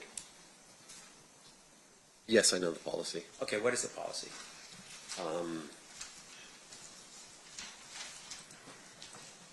The policy when police request video is they submit a what we call an admin subpoena with the date, time, and kind of information that they're requesting, and then a member of either security surveillance or gaming surveillance will put that video onto a portable drive of some sort and provide it to the police. Right. And with regards to that video surveillance, is it the entire property? No. Okay. What typically is requested of the police officers, and what's typically protected or is saved by MGM?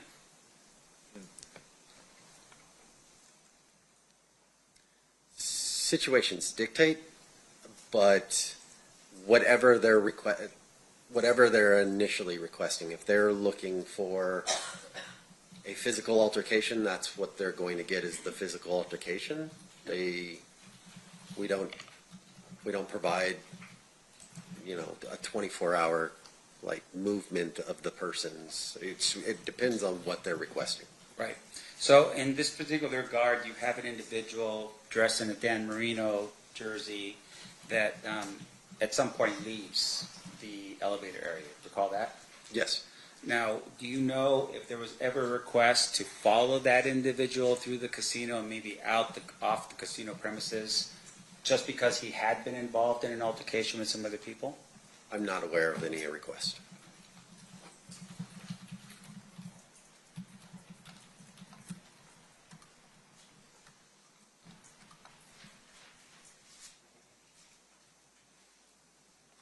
You don't have no further questions? Thank you, sir. Appreciate it. Okay. Redirect, Mr. Duffel. Just briefly.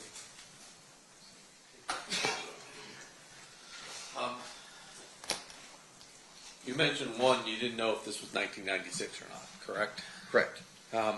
You also said you weren't sure whether or not there was a report written by security. Correct. Let me show you.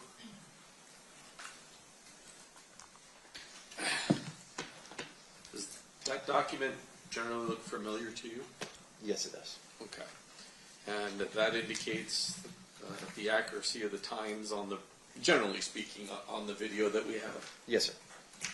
And I want to read that description to yourself.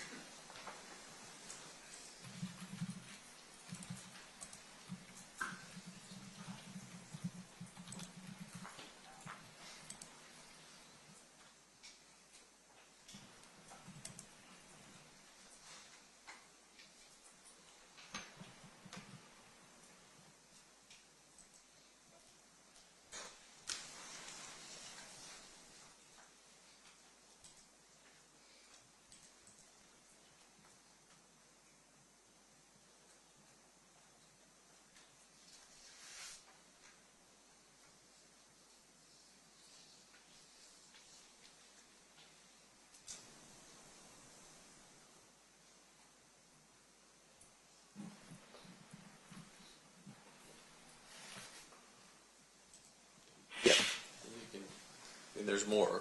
But, yes, sir.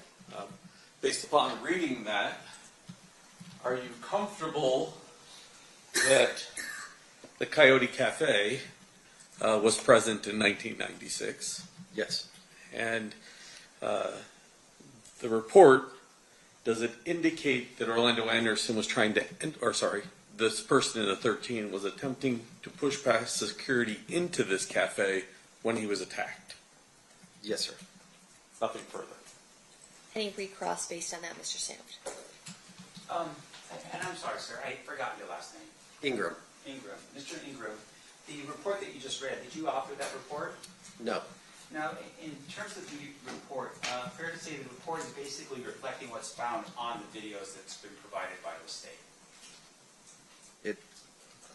I'm sorry, I lost track. What? The videos that we watched earlier, is that what's in the report? Yes. So, in essence, the jury can see the report for them, or see the videos for themselves to determine what was happening in terms of actions and what people were doing, right? I don't know if that's completely accurate. There's things that are in report that are written by like eyewitness that you can't see on video. Sure. Now, the report itself, do you know who wrote it? I do not. Do you know if that person had the same training and experience that you have here today talking to this jury? I do not. And in terms of the report itself, is it a standard report that would have been drafted back in those days? Yes, sir. All right. And there would have been somebody who would have supervised that report, I would assume, and reviewed it? Yes, sir. Do you know who it is in this document? Who the supervisor? The supervisor is. I don't know who the manager at the time was. All right. Once again, not you. You were 12, right? Okay. Young, yes. I have no further questions. Thank you. Just briefly. Mr. Sam said that only what was seen on the video is in this report, but there's actually a description of what what the person in number 13 was doing before we could see it in video, if you read the first. Yes, he...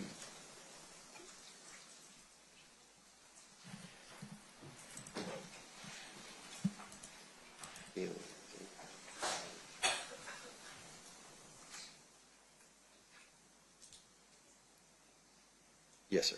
This is a document that appears to be authored by somebody who was present and confronting Mr. Anderson from security as he was trying to get into the Coyote Cafe when he was attacked, and then we see on video kind of the remnants of that attack, but not the beginning of it, correct? Your Honor, I'm sorry. I'm just going to object to that question.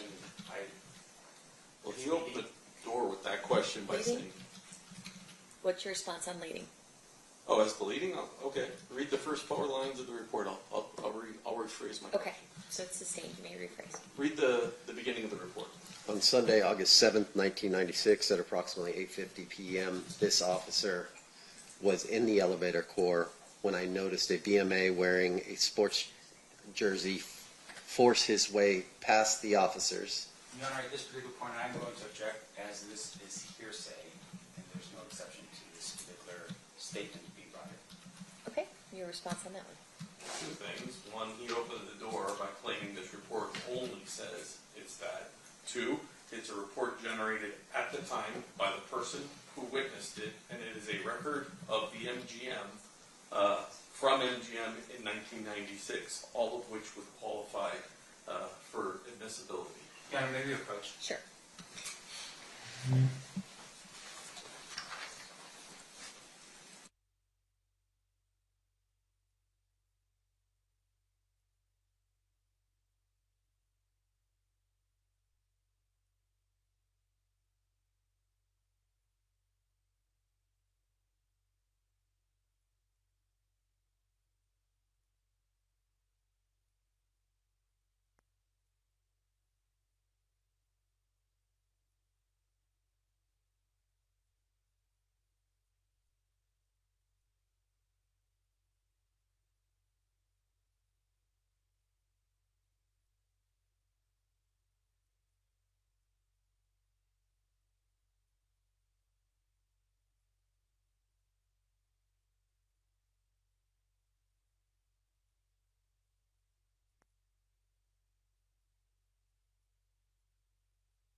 All right, overruled. This statement is not being offered for its truth. Instead, it's being offered to rebut the idea that the only thing that the report contains is viewable on the video, and the jury is to consider it for such.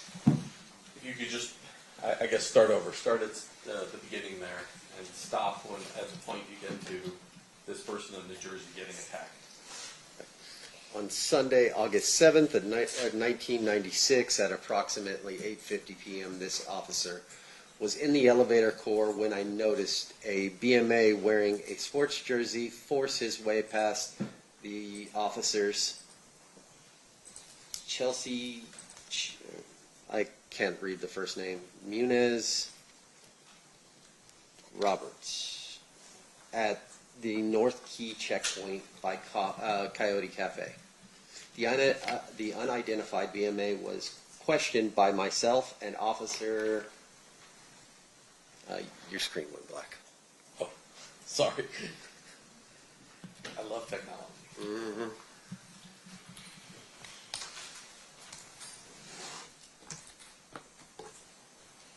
Your Honor, maybe approach again while Mr. Jacques was working on technology. With Mr. Claus?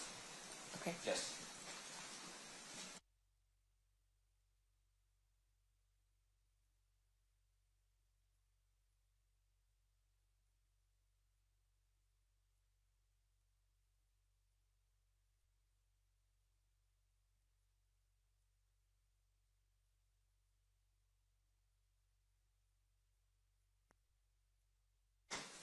Go ahead. I think you were an officer whose name you couldn't quite figure out. The unidentified BNL was questioned by myself and Officer Gamba on the side of Coyote Cafe. The BMA was very uncooperative on answering our questions. While questioning the BMA, he continually kept looking over his shoulder towards the North Key checkpoint. It was seconds thereafter when I noticed a large group of BMAs force their way through the North Key checkpoint. The large group of BMAs, approximately 20, were running right in our directions. As they got close to, close to the BMA that was being questioned, started to run south towards the elevator core. Around 5 or 6 BMAs from the group caught up with the single BMA, grabbed him, punched him, and knocked him to the. That's probably far enough. Okay. Thank you, sir. I have no more questions. Okay, Mr. Sam, anything else based on that? I guess that'd be recross. No, Your Honor, but with regards to my discussions with the state, I'm going to move for the admission of that particular page that was read into the record. Any objection by the state? I don't. There's a second page. You want to read it all first and then make a decision as the first page or both pages? Is it bad, the second page?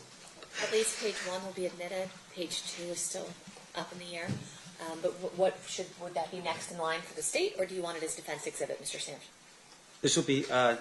This will be defense exhibit B, Your Honor. Okay, so that'll be admitted as defense exhibit B.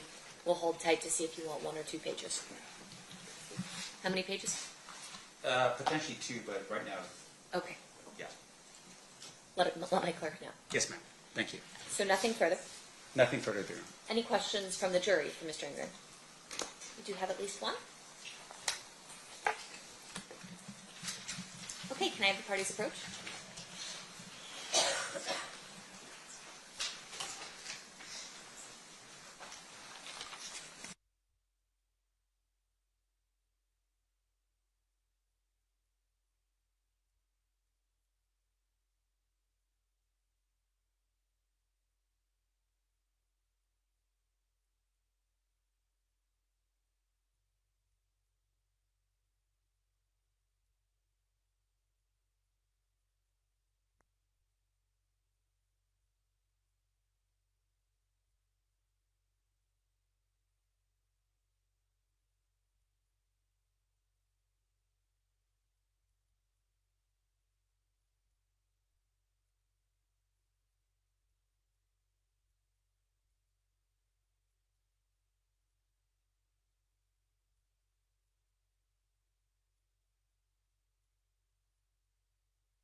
All right, a question from one of our juries. Do you know where the person or officer who wrote the report at MGM from the security team witnessed the person in the jersey by Coyote Cafe? Can you restate that for me one more time? I can try, or I can read it again. Yes, ma'am. Where is the officer or person who wrote the report at MGM from the security team witnessing the person in the jersey by Coyote Cafe? Oh, on the map, it's located, the entrance, the specific entrance, whether it's, You think maybe you should stand up and do it on the big one? Yes, so you can ma'am. understand that. So from what I could read, the entrance into the cafe is located here. Into the Coyote Cafe. So this would be where the initial stop and talk by the security personnel would have occurred at. And do you know where the person who wrote the report was seeing that person in the jersey from? From that specific location. So he or she, I'm not sure the exact person, but the security describes that they're at the position and someone tries to push past, in which case they approach and stop and talk at the entrance of the cafe itself. Okay. And then as to the second part of that question, I'm not going to ask because that's not something that he would know why that decision was made. State, did you want any follow-up based on that question? You didn't recognize the name of the author of that particular report, correct? Correct. And you have no idea what happened to that person in the last 30 years in their lives, whether they're alive, dead, locatable, anything like that? No knowledge. Thank you. Mr. Sam? Yes, Your Honor, just a couple more quick points. So I want to be sure I'm clear. Did the MGM during that time period have those booths set up where you couldn't go to the elevators unless you had a room key or something? Is that what we're talking about in terms of a checkpoint?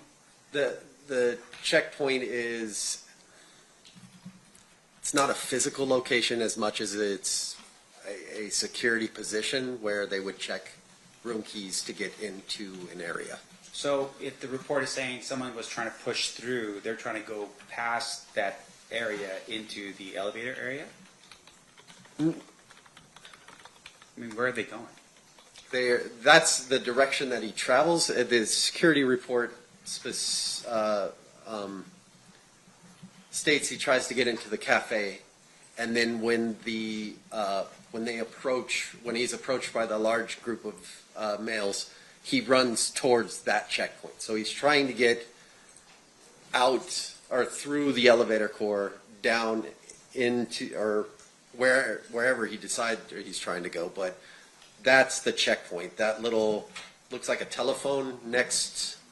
Correct. That's where he's trying to get. All right. So, but the report's kind of weird, right? Because it's not saying that he's trying to go into the Coyote Cafe. He's actually trying to go through a checkpoint or an area. I think that's what you read, right?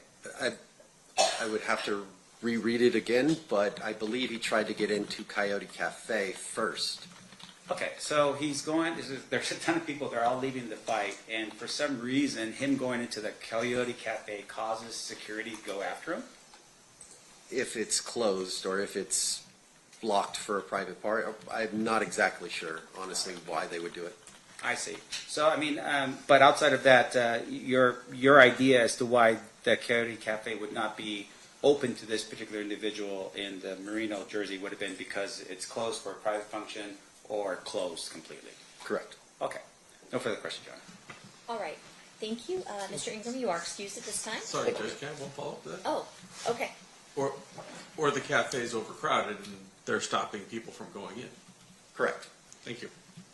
Okay, now you're free to go. Thank you, ma'am. Ladies and gentlemen of the jury, at this time we're going to take a 10-minute restroom break. During the recess, you are admonished not to talk or converse amongst yourselves or with anyone else on any subject connected to the trial, or read, watch, or listen to any report or commentary on the trial of any person connected to this case by any medium of information, including without limitation, newspaper, television, the internet, and radio, or form or express any opinion on any subject connected with the trial until the case is submitted to you. We'll see you guys back here at 11:15. Please rise for the jury.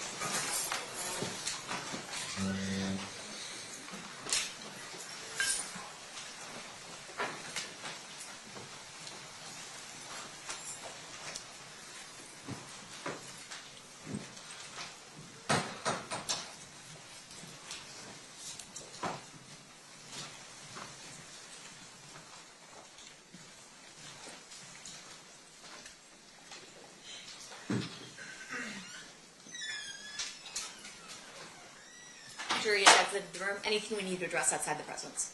Well, I'll work with the state with regards to the last proposed defense exhibit. Okay, perfect. Thank Well, and then let my clerk know what pages you wanted in, or give it to her, actually. Yes, ma'am. You're gonna have to print that out, I guess. We'll be in recess.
Okay, back on record in C versus Davis, C377407. Anything we need to address before bringing the jury back in?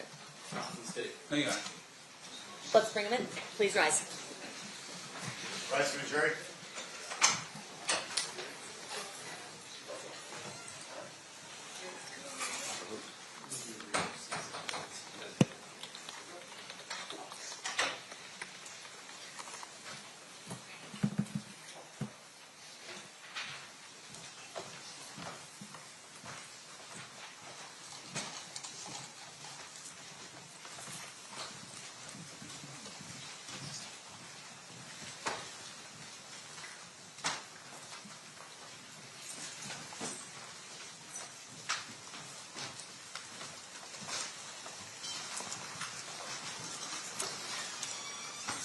Do the parties stipulate to the presence of the jury? Yes, sure. You may all be seated. State, you may call your next witness. Kenneth Rios.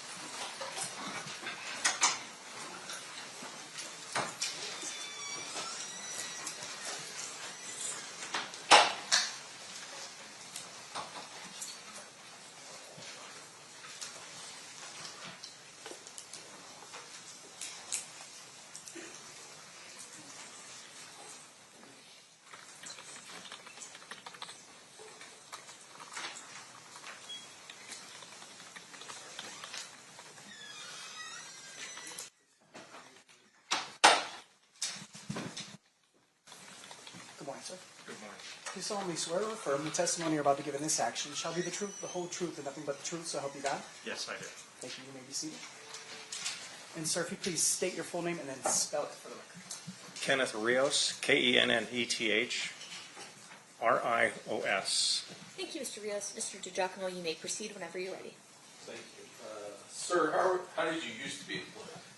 I was employed as I retired as a Las Vegas sergeant for Las Vegas Metro Police. And how long were you with Metro? 28 years. And when did you start? April 17th, 1990.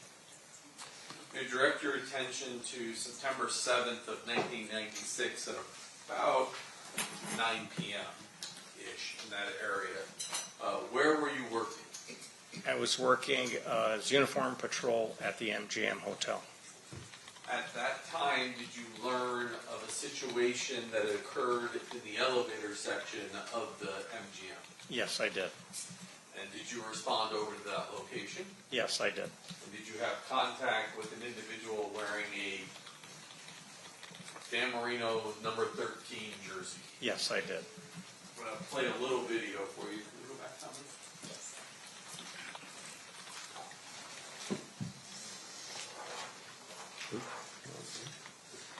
And this is 115B. And I got to play it with the other program. I don't know why.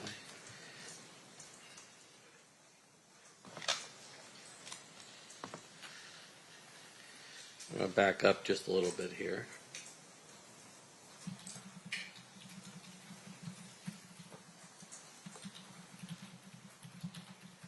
When you come in.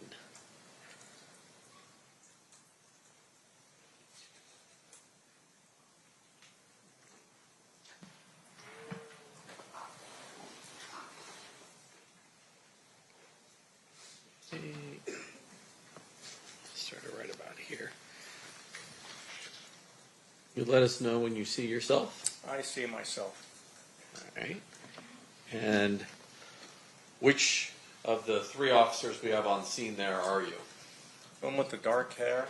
My back, well, it was dark back then. My back is towards the camera facing the gentleman that has the Merino jersey on. Eventually, if we watch this video, you have a conversation with this individual, correct? Yes, I did. And at that time, did you ask him to identify himself? Yes, I did. How did he identify himself? He identified himself through a California driver's license, which security had in their possession and gave to me. Back then, this is just a fight call and he's the victim, correct? We thought he was a victim, yes. And so, did you talk to him about whether or not he wished to press charges or be involved. Describe that for us.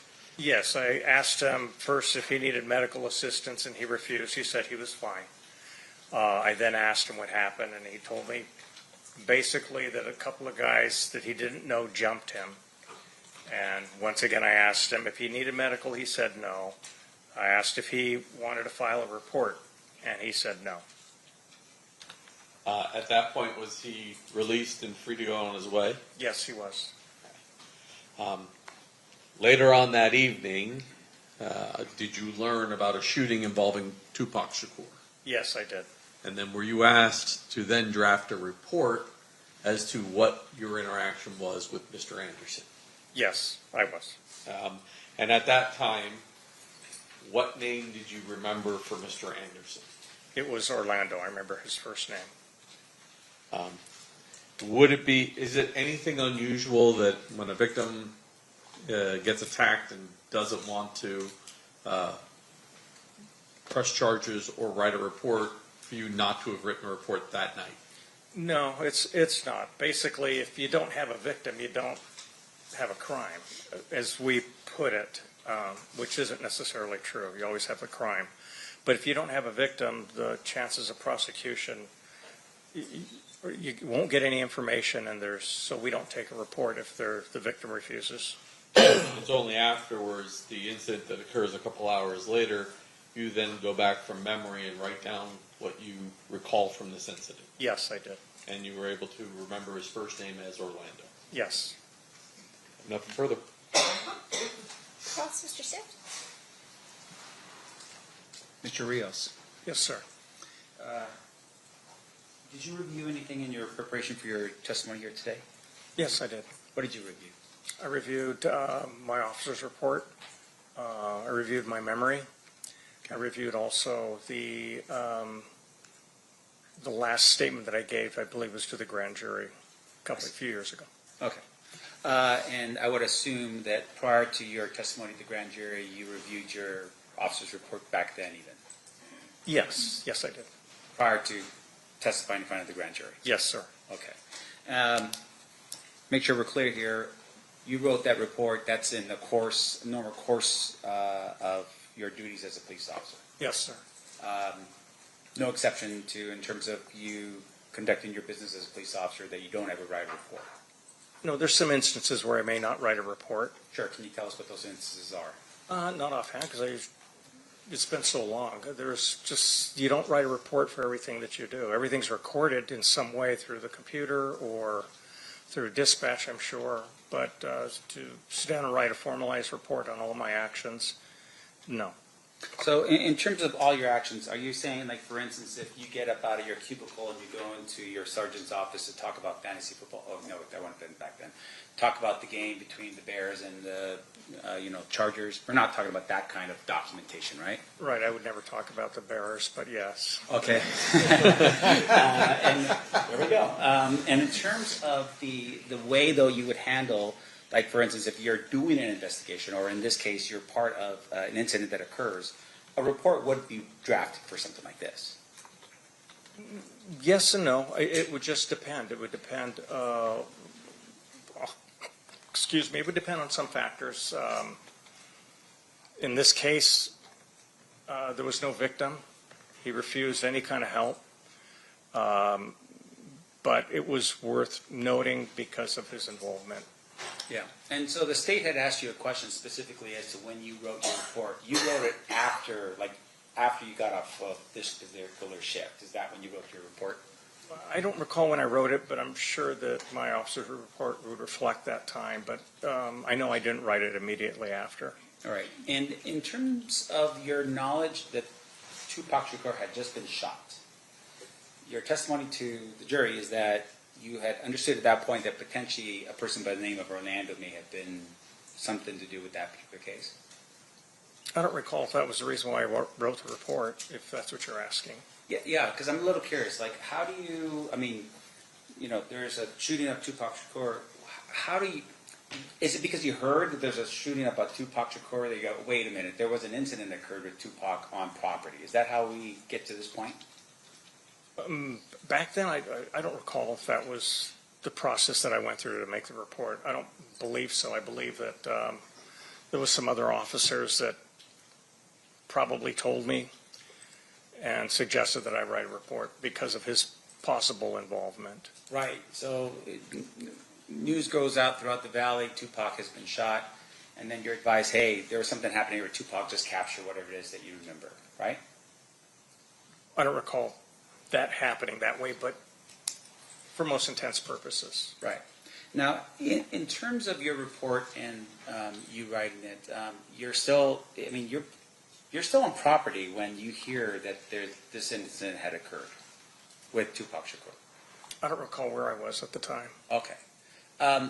Would you have ever called back to the MGM and say, hey, capture more video of, this particular incident and the guy with the Merino jersey, the night of the shooting, to help them with whatever investigation could be out there? Did you do that?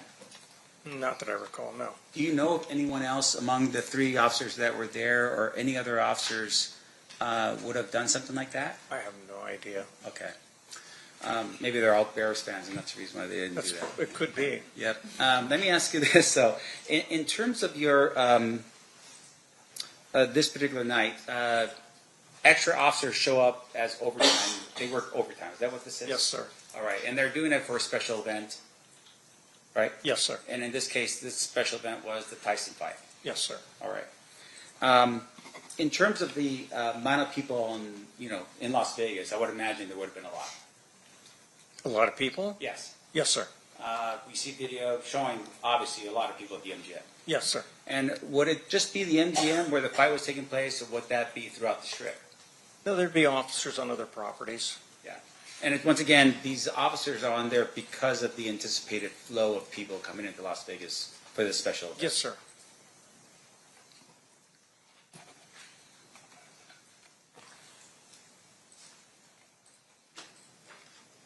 Sir, I have no further questions for you. Thank you. Thank you, sir. Thank you. Anything further, Mr. Jacqueline? No. Ladies and gentlemen of the jury, any questions for this witness? We have at least one.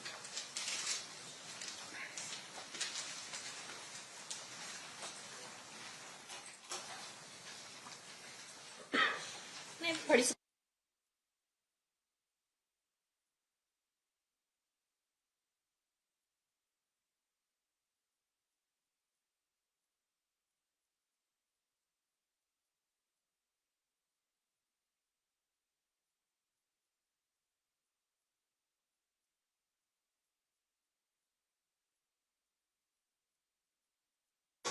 All right, a question from one of our jurors.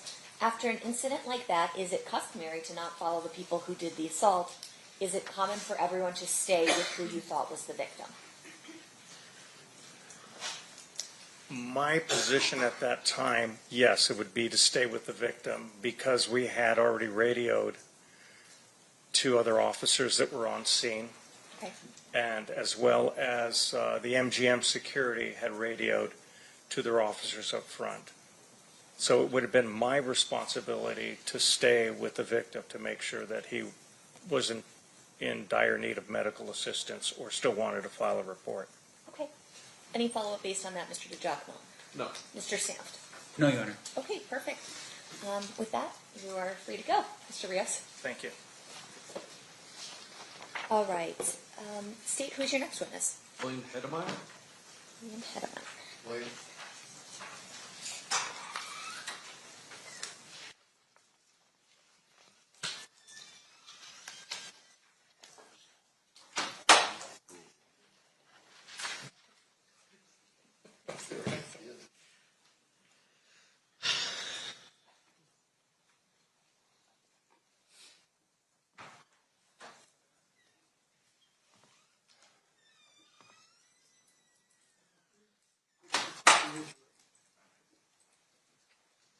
Good morning.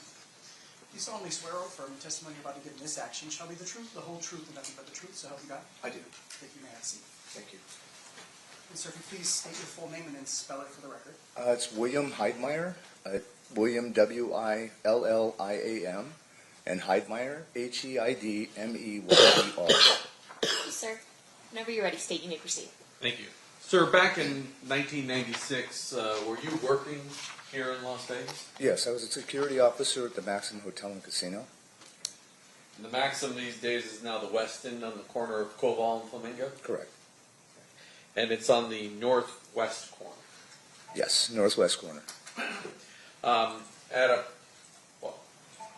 Sometime prior to 11:17 p.m., were you engaged in an investigation with some Metro officers? Yes, I had 2 Metro officers with me, and we were looking for stolen vehicles. There were 5 or 6 Dodge Caravans that were stolen out of our parking garage that night. And where were you located when something unusual did happen? Well, I was on the ramp of the 3rd floor of the parking garage on the southeast side of the property. And while you were there, describe what you hear. Well, the 2 officers, another security officer and I were standing around one Dodge Caravan, and we just suddenly heard a lot of gunfire. And we ran to the barrier wall that was overlooking Koval Boulevard, not Koval, Flamingo Boulevard, and that's when I witnessed what I saw. So you hear a bunch of shots. Do you have any idea how many you heard? It sounded like a lot. 1 volley, 2 volleys? 3 volleys. 3 volleys. Yes. You heard. And when you say a lot, I mean, to some people, can you put any sort of number on it? I had 3 to 4, maybe even 5 each volley. It was a series of pops. Somewhere between 9 and 15 shots in a series. Something like that. You said after the shots fired, you guys ran to the retaining wall. Yes. I assume you ducked for cover at first. No, because I was armed, so I was leaning over the retaining wall to see what I could see. And when you look over the wall, what do you see? I see a line of vehicles in the left straight lane on Flamingo heading east, and there's several vehicles. There was a white Dodge Stratus at the front, a black BMW behind it, another dark car, and I believe another car, and then there was a white Chevy Suburban behind that, and several more cars. Do you see anybody outside of those vehicles? Yeah, there were a number of people standing outside of the vehicles in the traffic lanes. And do you see any of them armed? One gentleman was armed, one black male adult, very young, well-dressed. He was wearing a very bright white 3/4 sleeve shirt, black pants, and a black dress vest. And at the time that you see him, is he firing his weapon? No, he's not, but he does have the weapon in his hand. It was an automatic weapon, automatic pistol. Semi-automatic pistol? Yes. And is he holding it down? Is he pointing it in a direction? He wasn't pointing it in any direction. It was kind of just off to his side. What do you see this caravan of cars do? Well, I looked back because the Metro officers jumped in their cars to pursue, and then when I turned around, everyone was back in their cars again, and they made a U-turn heading west on Flamingo towards Las Vegas Boulevard. All of the cars in the caravan? Yes. And so you see them make a U-turn at Koval and head back towards Las Vegas Boulevard. Correct. And those vehicles, you saw the 2 Metro officers you were with jump in their vehicle to give chase to that caravan. Correct. At the time that you're out there and you see somebody with a gun, you've just heard shots fired, is it the conclusion you originally drew that that person was your suspect? Yes, yeah, that's what I deduced at the time. And based upon the officers following that caravan, that's a reasonable assumption that they deduced that as well. Right. They asked me what direction they were going. They rolled down their windows and were asking me what direction everybody went, and so I pointed to make a right and head towards Las Vegas Boulevard. And those officers then went after the caravan. Correct. Objection as to speculation. What's your response? Well, he watched them do it. He didn't. Did he testify that? Did you watch Lay the some more officers? foundation. Did you watch the officers go after that caravan? Yes. Okay. Thank you, sir. I pass the witness. Okay. Any questions, Mr. Stamp? Yes, Your Honor. Mr. Heidmeyer, I'm going to show you what's been marked and admitted as State's Exhibit number 1? 1? No. Yes. What, 1? You want 2? I need both. Thank you. Closer to more modern. You were right. All right. I'll show you State's Exhibit number 1 here. You recognize this photograph? Yes. Okay. Just to get to the point, this is Las Vegas.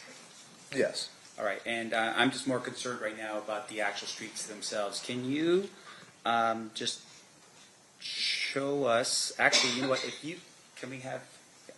you could step down out of the witness chair and just go to that screen, I'm going to have you point out for the jury where everything's at. Okay. Okay. All right. Can you point and show us where the Maxim Hotel is? The Maxim Hotel, this is Cobol and that's Flamingo, would be right about here. Let me help you out. Yeah, right about here. Okay, and just for the record, it looks like you're pointing in this area right here. Well, this would be the hotel, and this would be where the parking garage was, and there was parking in front of the parking garage as well. All right, and just for the record, I'm pointing to the north part of, this would be Flamingo that I'm pointing at, is that correct? Correct. And that's on the north side of Flamingo, in between, what's the main streets that are in between where the property sits? It sits on Cobol and Flamingo. The entrance to the parking garage was over here. All right, and so that area is where the Maxim Hotel was located. Right, but adjacent to the parking garage. Right, and the parking garage, once again, for my edification, is where exactly, if you could just point that out for us. Right here. All right, so that would be on the north side of the property? Yes. So would that be behind where the hotel is? No, it's beside the hotel. Beside the hotel, okay. And that's where you were located with the 2 police officers? Correct. Now, you were investigating at that particular time stolen vehicles out of that garage. Did you write a report on your own with regards to what you were doing that night with the stolen vehicles? And Actually, no, I turned that report over to my other co-officers at security because I was tied up with this incident. Okay. I'm going to zoom in a little bit better for you here, sir, if I could. Going back again. That's hopefully more helpful. All right, so when you said that you looked over and you saw, can you explain for us again sort of where the vehicles were that you saw? Well, the vehicles were on Flamingo heading east, and they were in, you have a left turn lane, 2 forward lanes, and a right turn lane, and the vehicles were in the farthest left center lane. Farthest left center lane. Correct. Meaning that they were intending on going forward. Correct. They're not making that left. No, but they ended up making a U-turn. Sure, and once again, for our edification, this is 30 years ago, right? So you've got 3 lanes going directly east, and is that a yes? Yes, okay. I'm sorry. And then you have, is it 2 lanes that are actually turn lanes to turn onto Cobol, or is it just Actually, one? I believe it was 2 lanes, so it would be from the facing east, it would have been the 3rd lane that they were in. There's 2 turn lanes, 2 straight lanes, and then a right turn lane. All right. And then with regards to the vehicles themselves, your testimony was that there was a white van of some sort, or maybe vehicle in front of the black BMW. Yeah, it was a white Dodge Stratus. I see. Is that a van? No, that's a car. It's a 2-door sedan. Okay. And then behind it is the BMW. Yes. And then behind it are multiple cars leading back. Yes. And your testimony was that you had identified a Lex. Is it a Lexus behind it? I think it was a Lexus, I believe so. And then another vehicle, and then a white Chevy, and then it just kept going all the way down. Correct. So even though we're identifying these vehicles, you don't know how many vehicles were in the procession or the. It was several. I didn't count them at the time, but it was a good 10 vehicles. Okay. And all those vehicles are now making a U-turn and heading back towards Las Vegas Boulevard. Correct. You don't see the actual shots being, someone actually pointing a gun at something and shooting something. No, I did not. You just heard it. Yes. The individual that you had identified as the person with the gun, Yes. did you see that individual shoot his weapon? No. All right, but you saw him dressed up in a relatively nice-looking sort of presentation, black Yes. pants. Yes, he was well dressed. Okay, vest and a white shirt.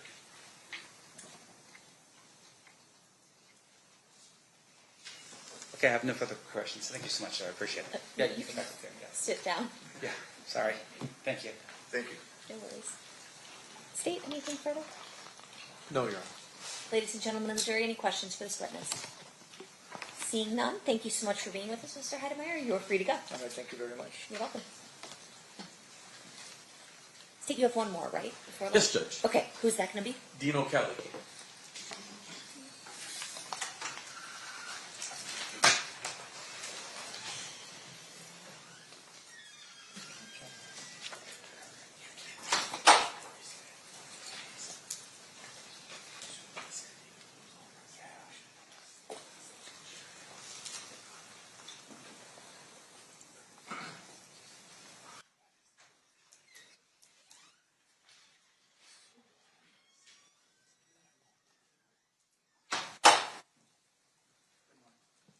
Solemnly swear or affirm testimony about the given this action shall be the truth, the whole truth, and nothing but the truth, so help you God? I do. You may have a seat. And if you please state your full name and then spell it for the record. It's Dean O'Kelly, and it's DEAN O''K-E-L-L-E-Y. Thank you, Mr. O'Kelly. You may proceed, Mr. DeJarmo. Sir, how are you currently employed? I'm a deputy marshal in district court with Judge Erica Mendoza. Prior to become a deputy marshal, well, I guess you've had multiple hats. At some point, were you a Metro police officer? Yes, I was for 20 plus years. And approximately what year did you start? September of 1991. And when did you retire as a Metro officer? July 12th of 2012. And after July 12th of 2012, did you do something else with Metro? I did for about almost 8.5 years. I was a cold case homicide investigator. Now, well, let me ask you this. When did you first go to homicide? In 2003, on July. So on September 7th of 1996, what was your assignment? I was a detective in the gang unit on one of the enforcement teams. What does that mean you did for Metro? What's an enforcement team? So the enforcement teams are dressed in greens, and we usually have 5 or 6 detectives together, and we would patrol known gang areas and come in contact with gatherings that involved gang members. And then after enforcement, I did 2 years in investigation where I investigated gang-related crimes. Before I get to your actions on this particular evening, I want to ask you a little bit about how the process of report writing has changed at Metro over the years.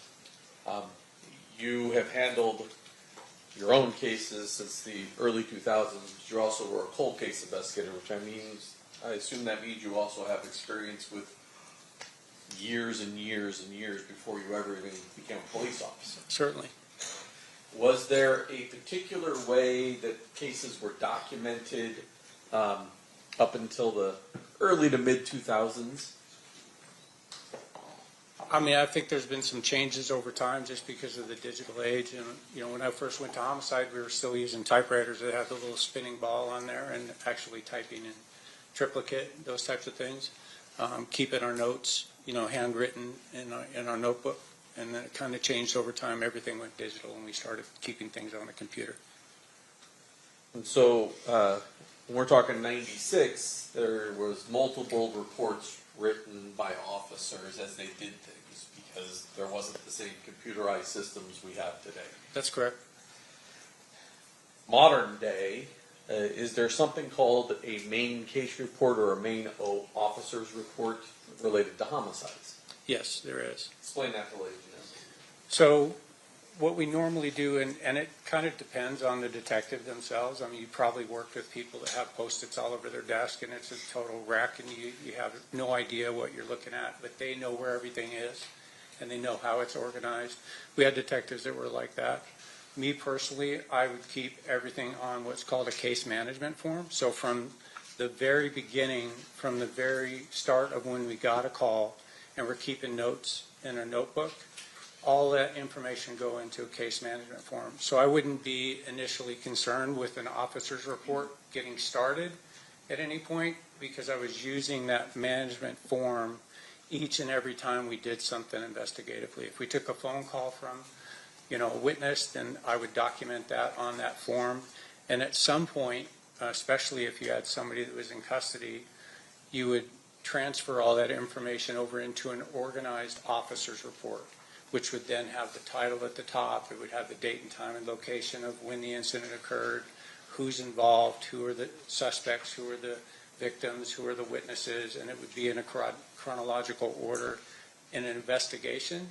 But initially, everything's kept just basically in the management form. Eventually, you want to get to the point where you put together all that information into an officer's report, and there will come a point in time where the individual detective would make the decision that the officer's report's final, right? You would get it signed off. It would be signed off by your sergeant. It would go into the case file, and then from that point, you would just basically be filing addendums as new information came in. You might write that information down on that management form and then do an additional officer's report. That's definitely something that I saw when I went to cold case. Some of the cases that were, 20 years old, every single step that detective did was a completely separate officer's report. So you'd get 15 officers' report in the case file. It definitely made a lot more sense to finally get to one point where we had just one officer's report covering the case. And in your experience, is it unusual for an officer's report to be the very last thing that's generated by the detective assigned to the particular case? No, that's not unusual at all. I want to direct your attention back to September of 1997, and I'm going to put up really two aerials for you first of all, but I'm going to start with State's Exhibit number 1. Can we go back to me?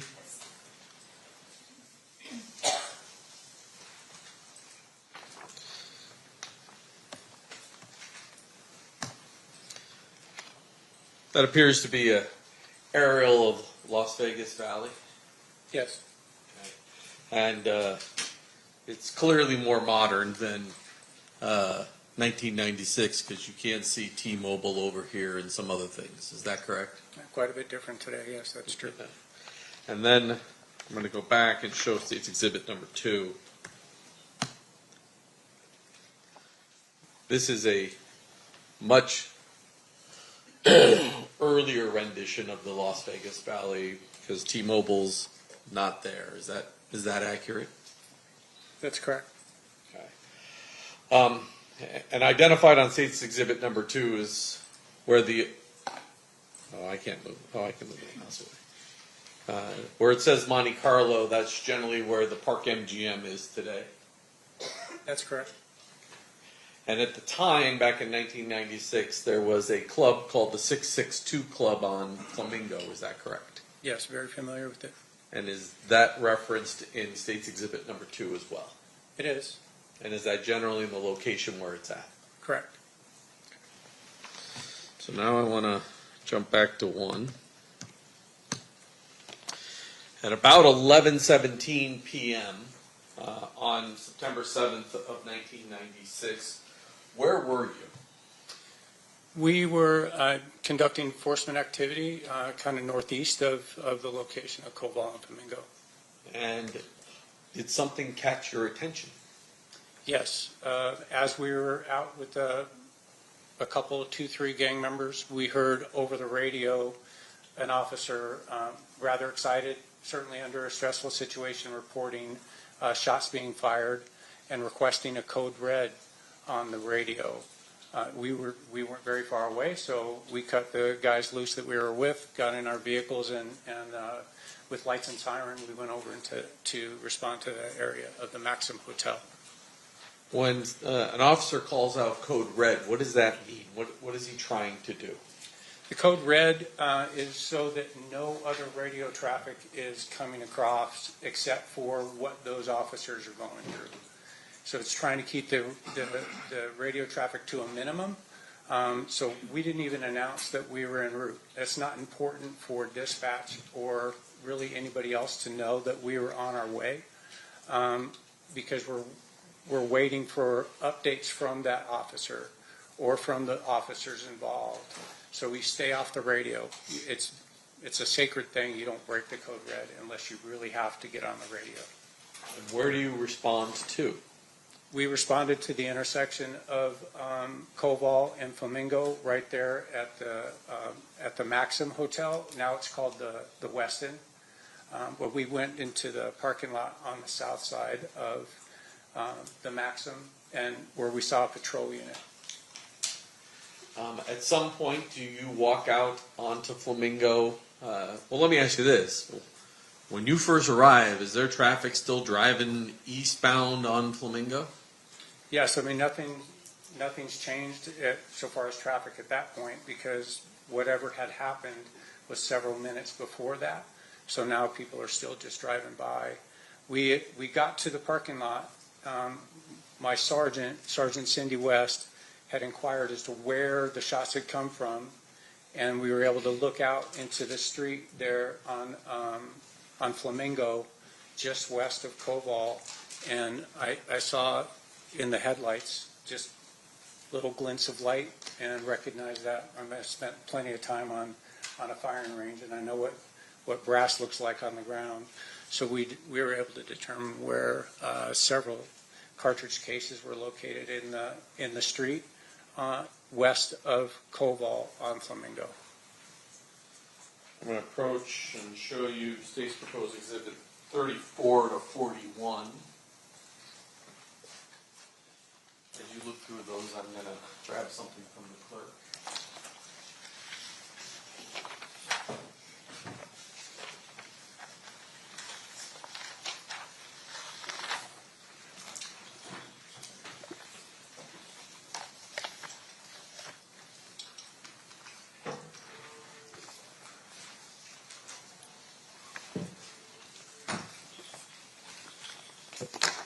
Do you recognize those? I do. And how do you recognize those? When we spotted the cartridge cases in the street, at the time my enforcement vehicle was a Chevy van, and we had a whole bunch of cones. So as we located the cartridge cases there in the roadway, we took a bunch of cones out of my vehicle and actually placed them, in the photographs you'll see it a little bit different, but we placed the cones on top of or over the cartridge cases, so the cones protected where they were located, because you could even see there was at least, I know one for sure, maybe more, that had already been run over by traffic, so it was a little bit mangled. So we protected the crime scene, and we also popped a couple of flares on the north side of the number 3 travel lane where the cartridge cases are located. And this fairly, State's Exhibits 34 through 41 fairly and accurately represent that situation. Yes, it is. Move to admit. No objection, Your Honor. So admit it. So I'm going to put up 34. And can you just describe for us what we're looking at? So you can see the cartridge cases are kind of straddling the 2 lanes. Can I stop you for a second, Mr. O'Kelly? Yes. There's a mouse sitting right there. Don't click it. Just it'll freeze up the whole system, but you can use it as a pointer. Exactly. So these 2 cones that we set up here were more or less to protect where the cartridge cases were located. These other cones are covering the actual cartridge cases in the roadway. The one that's closest to us in this picture is a bullet fragment. It was the furthest away from Koval. And then the other cones are all spent cartridge cases, Winchester, Smith & Wesson 40 caliber cartridge cases. Do you know a person by the name of Dan Ford? Yes, I do. How do you know Dan? Dan Ford is a senior crime scene analyst that I worked with quite a bit. We started on the department right around the same time. And ran into him several times on cases that I worked with in the gang unit investigations. We also utilized him on the RICO task force that I was on for a couple years. And then he responded countless homicide investigations during my career. eventually does Mr. Ford leave the crime scene that was at Harmon and Las Vegas Boulevard and come, and is he the person that takes these pictures and winds up collecting these items? Yes, he is. Fortunately, Dan was already dispatched to the area of the Maxim for the patrol units that had called out on the radio the shots that were fired. They were taking a report for damaged vehicles that were there, and Dan had already been dispatched to that. So he wasn't far away when the shots rang out, and he was requested to come to that scene. Sitting there in front of you is state's proposed exhibit 129. Looking at state's proposed exhibit number 129, do you recognize what that item is? Yes, I do. I've seen and reviewed the handwritten evidence inventory that was authored by Dan Ford. I can see that that's his handwriting. It's also his initials and P number that are on the package for the Winchester cartridge cases. And then there's a red seal on the back of here. That would have been placed on by Mr. Ford, correct? The red seal is not, so it's, oh, it is marked up here at the top for his P number. This doesn't look, I don't know, oh, that he wrote the date on that. So 9/7 of 96. So he initialed it in the top corner and then put the date down in the bottom corner, yes. And all these blue seals are the times that the forensic lab has opened this package in order to look at these items and potentially do some testing. That's correct. But I do remember from the evidence inventory that that Dan had indicated that these cartridge cases were checked for fingerprints at the time with negative results. So I'm going to have, well, I guess I'll move to admit 129, Judge. No objection. Okay, so admitted. I'm going to have you cut this not along a seal if there's a place left to do it. I think if we cut right on there, we can pull those items out. Oh, yeah, down here at the bottom I can. I don't think we have to go too far. Let's do that. And we just pull those items out.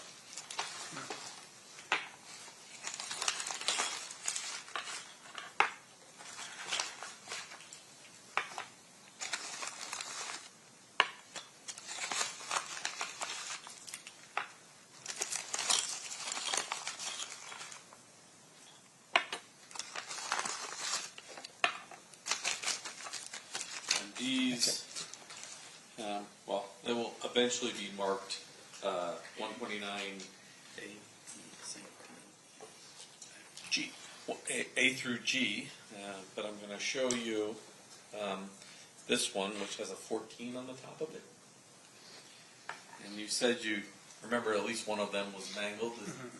This one's flattened on the opening, opposite of the head stamp. It's flattened, so it's been run over.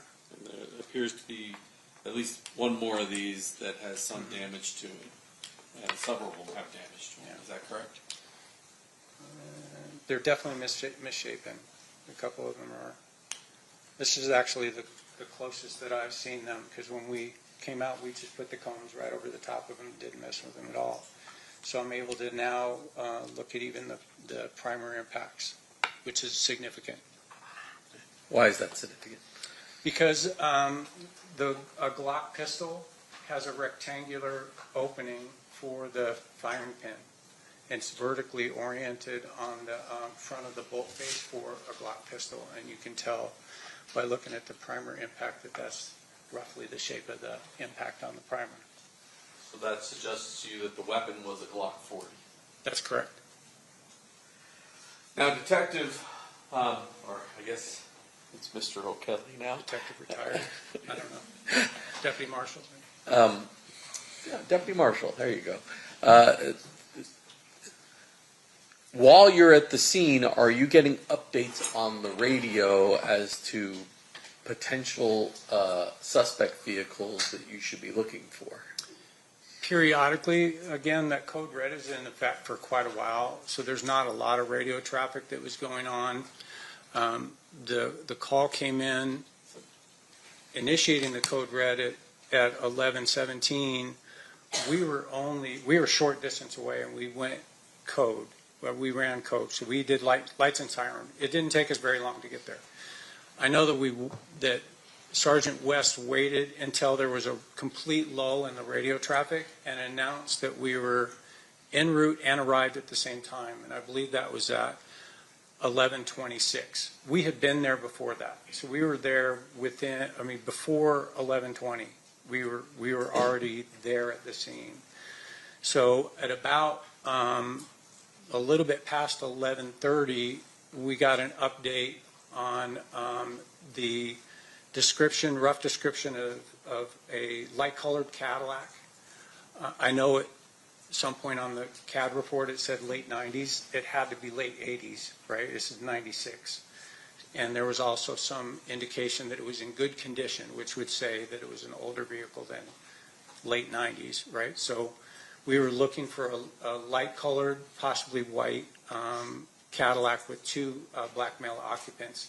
And there was a report that it was northbound on Audrey, which now Audrey Lane is the Link, right? It's the Link Lane. So it's on the west side of the Maxim going north. There was some report that possibly that's where the suspect vehicle had gone.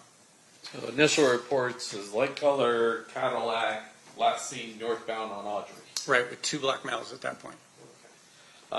Do you wind up getting updates throughout the evening as to the vehicle you're looking for? We did. I'd say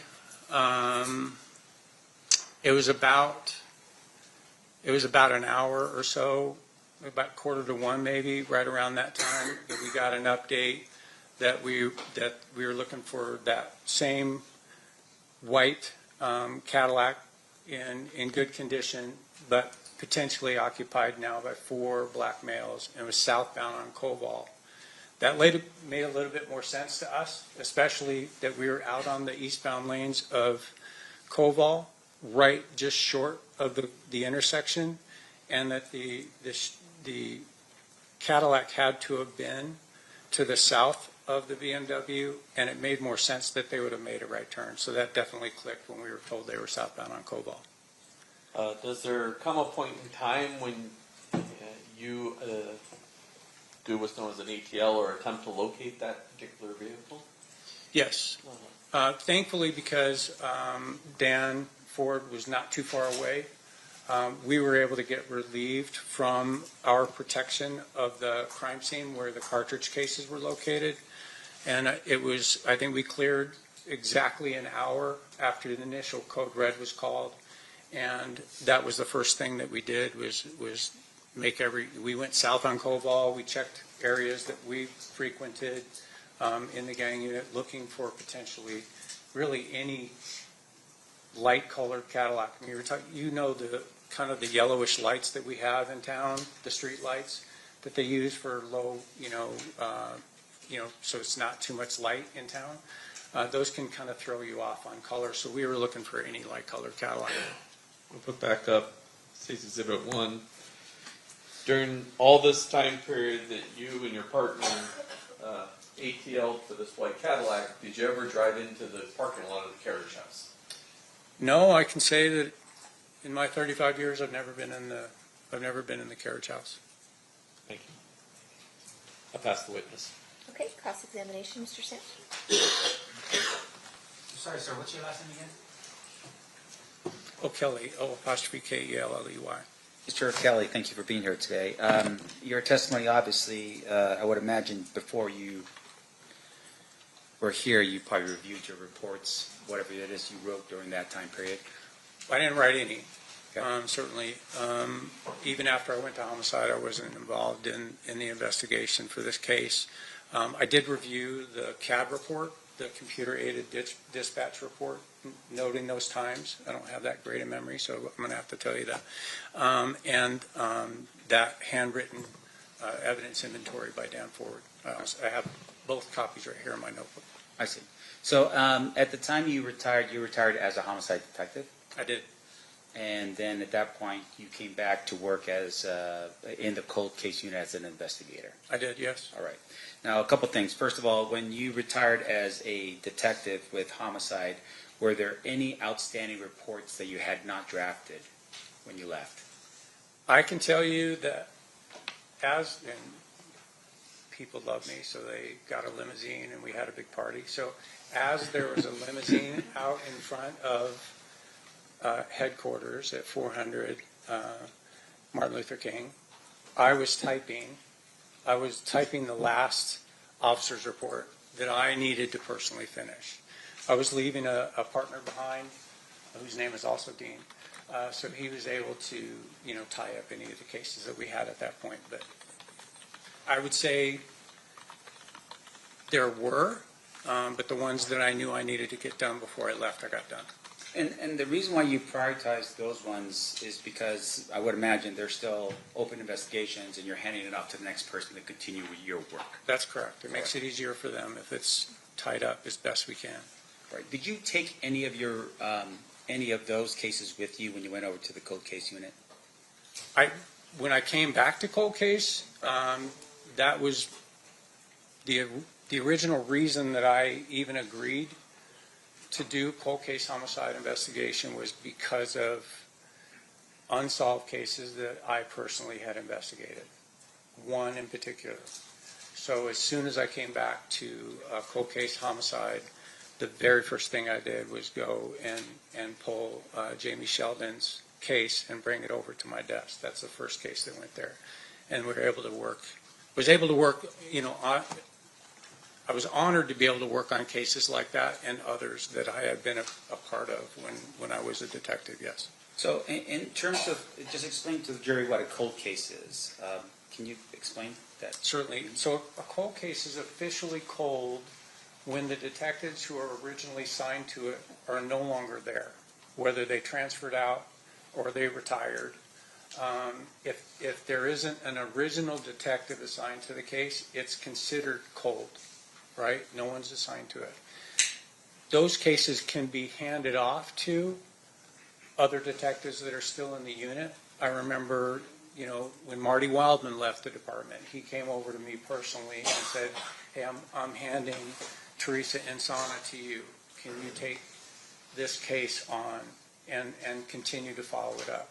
It's considered cold because he's gone, right? As soon as he left, it's officially a cold case.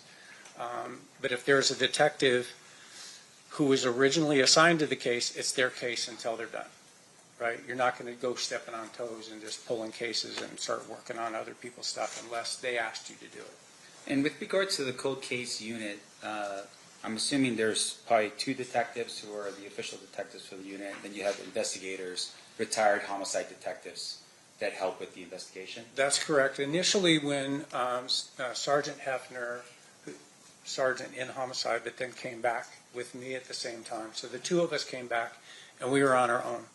Like we had a sergeant that was assigned to us, but basically they were a signature block. We could pull any case that we wanted and work on those. The department saw, thankfully, a lot to do with the work that we were getting accomplished, where we solved 20, 25-year-old cases, and the department's able to go to the media and say, look, we're not giving up after all these years. We're going to continue to follow these cases and solve them. Because of that success level, then the department dedicated 2 full-time detectives that were still in homicide to the cold case unit. And then we had, I want to say 3, 4 more cold case investigators that were assigned to us. So I think we had a total of 5 or 6 at one point, plus the 2 detectives and a dedicated sergeant to the cold case unit. So in terms of your work in the cold case as an investigator, you're not a detective, right? No. So there is a difference in terms of your responsibilities versus the responsibilities of a detective. Correct. Because the detective would be the law enforcement officer. Certainly. And you are a person helping the law enforcement officer. Essentially, I mean, we can still steer the investigation where we want it to go. We're doing interviews, we're doing those things, but say authoring a search warrant. So if we run into a situation where we need a search warrant done, it's going to be It may get written by one of us, but it's going to be sworn to as an affidavit by a detective on the department who's a sworn police officer. Have you ever drafted a report, I don't know, 8 years after you started an investigation? Well, because of cold case, yes, certainly. But Yeah. just as a police officer or a detective, have you ever waited, say, years to draft an actual report on something? I don't know what would be my record-breaking delay in authoring a report, but I'd say, you know, if you're dealing with a case where there's nobody in custody, like you haven't arrested anybody, I mean, I'm probably pushing 2 years before I finally said, you know, and even reluctantly said, all right, I'm gonna close this officer's report. It's signed off because we've run out of investigative leads. We're to that point. There's really nothing else coming in, and now that's officially done. Then there could be maybe somebody calling up, or we could have somebody that gets in a jam, right, where they're now looking at serious time. This has happened to us in cold case, where now that person says, hey, I have information on a murder. So now it's completely open. Now the case is back up and running, and there would be a new officer's report started at that point in time to complete that investigation. I know where the gun is, I know who did the shooting, and now we've got a solved case after 15, 20 years. Now, have you ever delayed writing an officer's report after going to the grand jury presenting evidence on that same case? Yeah, I would say that I've gone to grand jury before officers' reports are done. I would say that I've gone to grand jury before I've started an officer's report. Again, because for me personally, and for a lot of the guys that I work with, I'm not completely OCD, but I mean, certainly there's things that I need to get done, or I'm not going to be able to sleep, that kind of thing. You may feel that way. But I always get the case management form started and maintained up to date. It's going to be up to date. If you make a phone call to me, I'm going to document it, date, time, phone call, right? That may not go into the ultimate officer's report because it's superfluous information, didn't mean anything, but I'm going to keep that record in the CMF. I might not even start the officer's report for months, and grand jury may have already happened.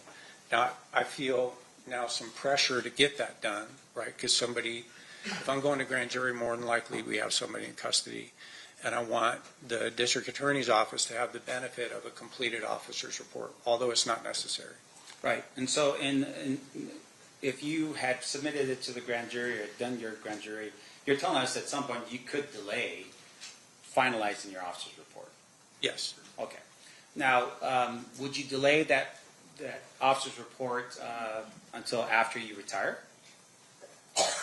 Well, because I still have a partner that hasn't retired, I can have confidence in doing that. You know, we definitely did have that happen. I recall specifically a double murder that was not, the officer's report wasn't done when I left, because I knew Dean was going to be, Detective Rates was going to be continuing on with it. Right, so you knew that the other detective would still be the detective handling the case through because you are now retired. No question. But what if you didn't have that detective there, that you're a partner? Would you have delayed after you retired to draft your officer's report? I would not. How about? I wouldn't be able to do it, right? I mean, I just know that I wouldn't be able to do it. That's why when, the limo's out in front of headquarters, I'm typing an officer's report. I literally I got the officer's report done and then went downstairs. I was done. I was retired. Now, can you explain to us, I'm sorry for interrupting, but can you explain for us a little bit about why reports are so important to you in your line of work as a homicide detective? Reports document everything, right? I mean, you need to document your observations. You need to document evidence. And for us, in homicide and even in the gang unit before that, we did that with officers' reports. Officers' reports don't become evidence, right? Officers' reports are so anybody picking up that case file can walk through the investigation from beginning to the last part of an officer's report is conclusion, right? So it may be a conclusion as to what you believe happened and you don't have somebody in custody. it can be a completed officer's report where the case isn't solved. It's still open, right? But you can, it's, at that point, when you're doing the conclusion, it's more or less your opinion. This is what we believe based on everything else that precedes it in the officer's report. Okay. And that would, of course, help you later if you ever recall to testify in front of a jury to recall what happened. Oh, absolutely. That's the go-to document for somebody who's preparing for trial is that officer's report. I mean, it can be lengthy. I've written officer's reports that are 70 pages long. And with regard to those reports and being 70 pages long, fair to say that details are super important when you're doing this kind of investigation. They are. And that would be helpful for you to remember details in the future, right, to write a good report. Right. The more extensive and the more detailed your report, the better off you're going to be, the more prepared you're going to be. But in addition to that, you could be documenting things that you observed or that you knew at the time you were doing the investigation that you don't realize were important, right? So I could document something in a crime scene that seems like it's innocuous, you know, something that's just doesn't seem like it's that important. And then later on, when maybe a suspect's in custody or, you know, the investigation's further, then you find out, oh, that one item that you made a note of now becomes important because the suspect touched it or that was the murder weapon that was cleaned up and stuck over there and nobody realized it. Now, let's shift gears a little bit here. So you're no longer a detective. You're now working with a cold case. Have you taken on any cold cases that weren't yours to begin with? Certainly. And what is typically the standard operating procedure when you are starting your investigation as a cold case investigator? So you're pulling the case file, right? And it can be extensive, depending on the murder, depending on the case that you're looking at, can be rather extensive. Some of the cases that we were pulling had pouches in them with VHS tapes, right? There were separate boxes that had VHS tapes in them. We probably made you know what a VHS tape. So, and we had cassette tapes, right? Actual physical cassette tapes. So we had to maintain a VHS player in homicide to be able to review those things. So we had some of the archaic methods to review evidence. We would go through the entire case file, and that would give us a starting point. As you might imagine, what we're looking for in cold case, because of the advances in technology, is do we have any trace evidence that wasn't analyzed? Do we have any fingerprints that weren't analyzed? Do we have any DNA that maybe, you know, this precedes DNA? We looked at some cases that were before I was born. Okay, it's my 65th lap around the sun. We were looking at cases before I was even on this planet. So you go through the entire thing and you try and make his heads or tails of where the detective took that investigation to that point.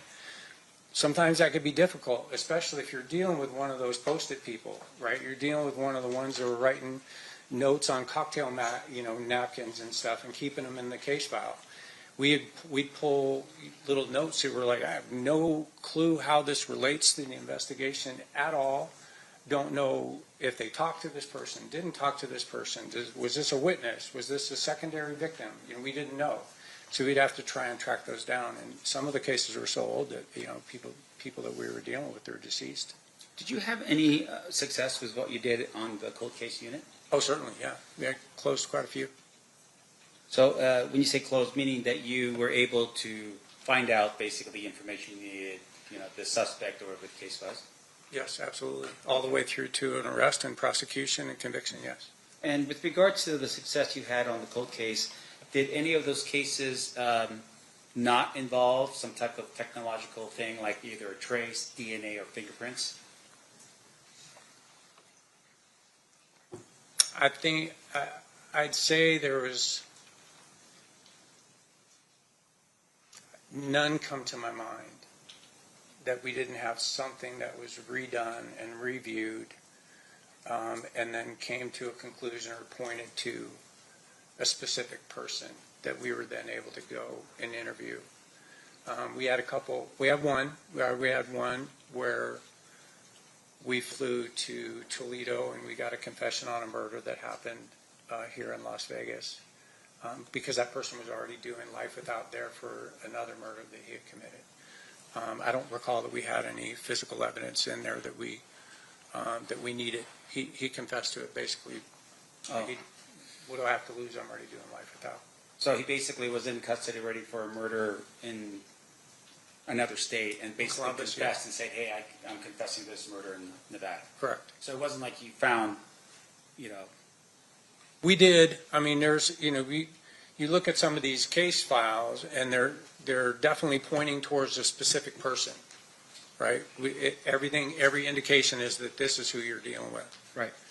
And that it just didn't, you couldn't get it across the finish line, right? And like Jamie Sheldon, I brought up earlier, I know who did that murder, but it's whether or not there's enough to get across the finish line with that piece of evidence that's going to be where the district attorneys are willing to take that case to trial. And you're waiting for that one more thing, right? So it just stays there waiting for that one more piece of evidence to come in. And that happened with some of the cold cases where it's like, hey, we knew who this person was. I remember one specifically where we had a guy where we knew in the gang unit who we were looking for. And then I got to homicide and then looked up case files and saw that that person had never been charged. I'm like, how did he never get charged? We knew who it was. And we were able to then put enough together to arrest him and get a conviction. And the arrest was because of either DNA or fingerprints or something along those lines? On that one, no. We had video surveillance that existed at the time on a VHS tape from a 7-Eleven. Back when they were recording over them every 7 days, and so it was grainy, and you're like trying to get a clear enough picture. But we were able to, and we had physical evidence at the time that existed at the time connecting him to other cases, and we were able to get a conviction on that particular case with nothing new. Okay, so I just want to make sure I'm clear. So that was video surveillance with some other physical evidence that helped you solve that particular Cartridge cases, yes. Okay. All right. And then in terms of your work, the night of what happened here, now if I could just ask you to switch over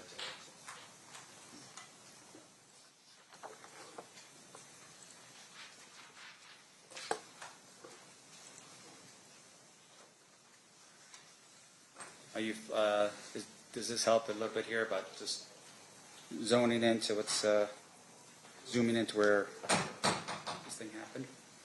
Right, the red triangle, or the red rectangle there is where the cartridge cases are located. Near the intersection, I think the closest piece of evidence was 60 feet away from Koval, and they were out in the travel lane, probably 14, 15 feet away from the south curb. Okay, so my question to you very specific. You mentioned a little bit ago about what potentially would be a white Cadillac traveling north on Audrey or Aubrey. Can you just, you could step out, Dean, if you want, and just actually point with you can just point at the screen from over there so the jury can see. So this is Koval. This is now the Weston, right? It used to be an Axle. And this is the Audrey Lane. Going north. And then down in here is Audrey Street that cuts over, it actually cuts south and then goes all the way over to the boulevard. But the initial report was that we had this light colored Cadillac occupied by two BMAs that went north on Audrey. So they would have to, with the entourage that everybody had U-turned and gone this direction, they would have to have followed and then turn right to go up on Audrey. There's really no way for you to get from eastbound Flamingo at Koval to northbound Audrey without making a U-turn. Okay, and just if you could stay there for a second. Dean. The other part here is that I'm just pointing again with my pen, and that would be the area where you found and located the bullets, the cartridge cases? Cartridge cases, yeah, they're in the eastbound lane. I think the number 3 travel lane, primarily kind of straddling the lane there a little bit, right here before you get to Koval. Now, if you can describe for us the street. So on that street right there, and I'm just pointing to the part of Flamingo that's, I guess, west of Koval, and then before or between Aubrey and Koval, this area here. Mm-hmm. Is there a concrete divider that's in that area? There was not a concrete divider, no. And I think now it's like those yellow plastic cones that are every few feet. Now separating it when you come up, because on eastbound Flamingo, there's two left turn lanes to go north on Cobalt, 3 travel lanes, and then a right turn lane to go south on Cobalt. So, for instance, if cars are going to make a U-turn and turn around and follow, like say, for instance, a black BMW, right?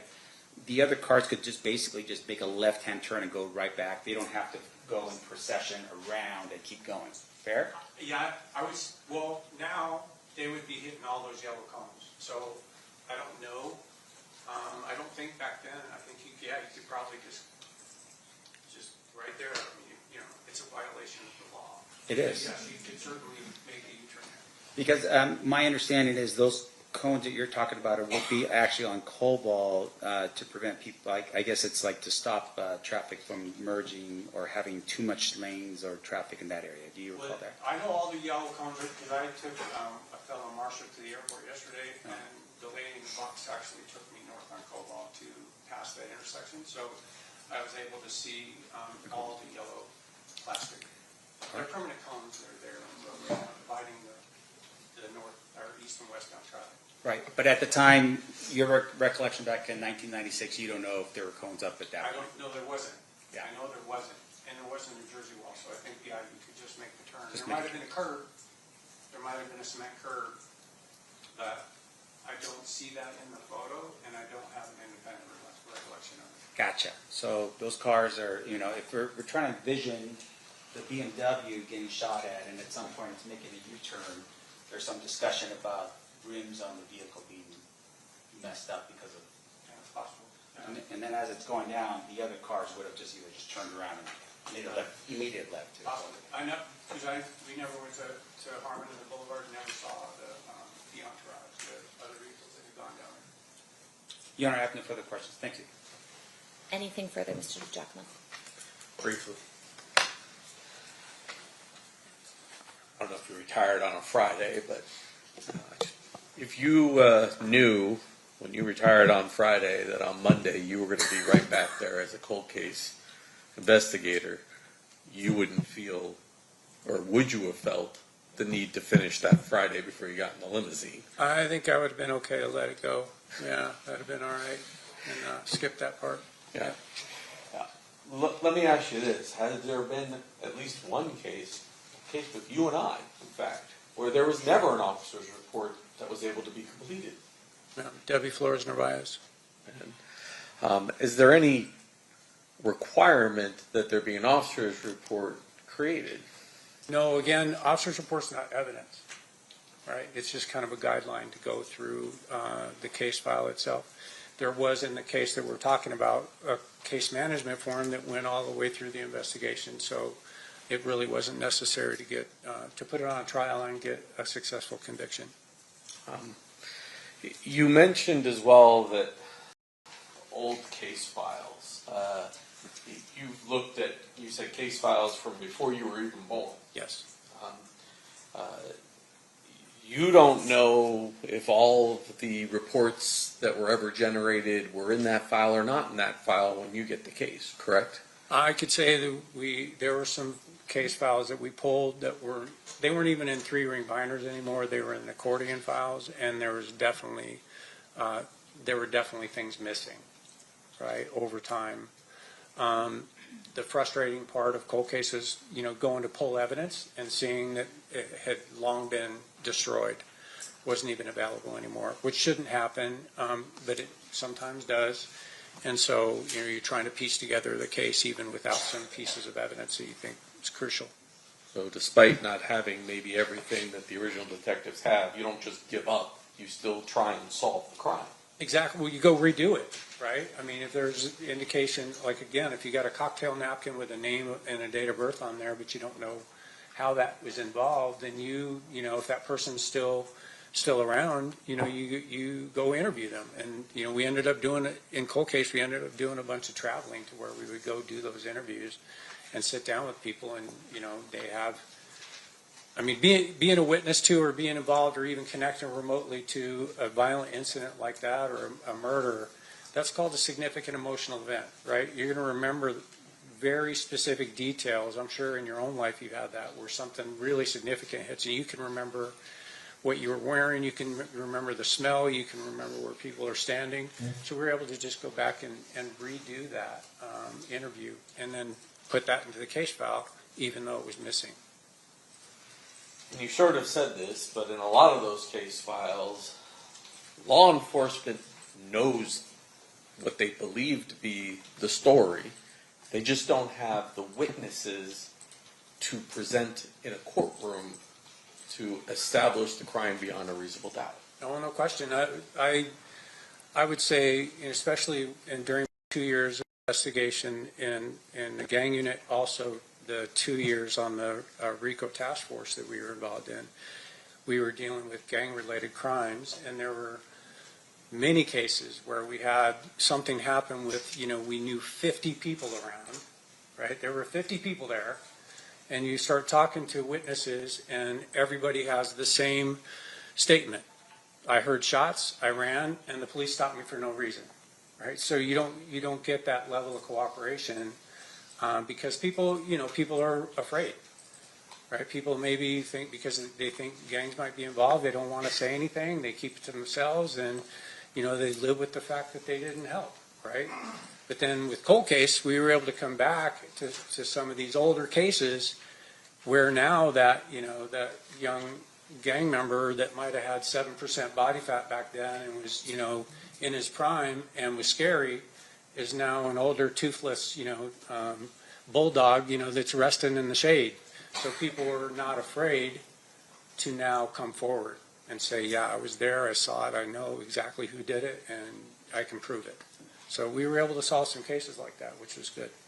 And you even mentioned a situation where you read through the file, you're like, I know who did it.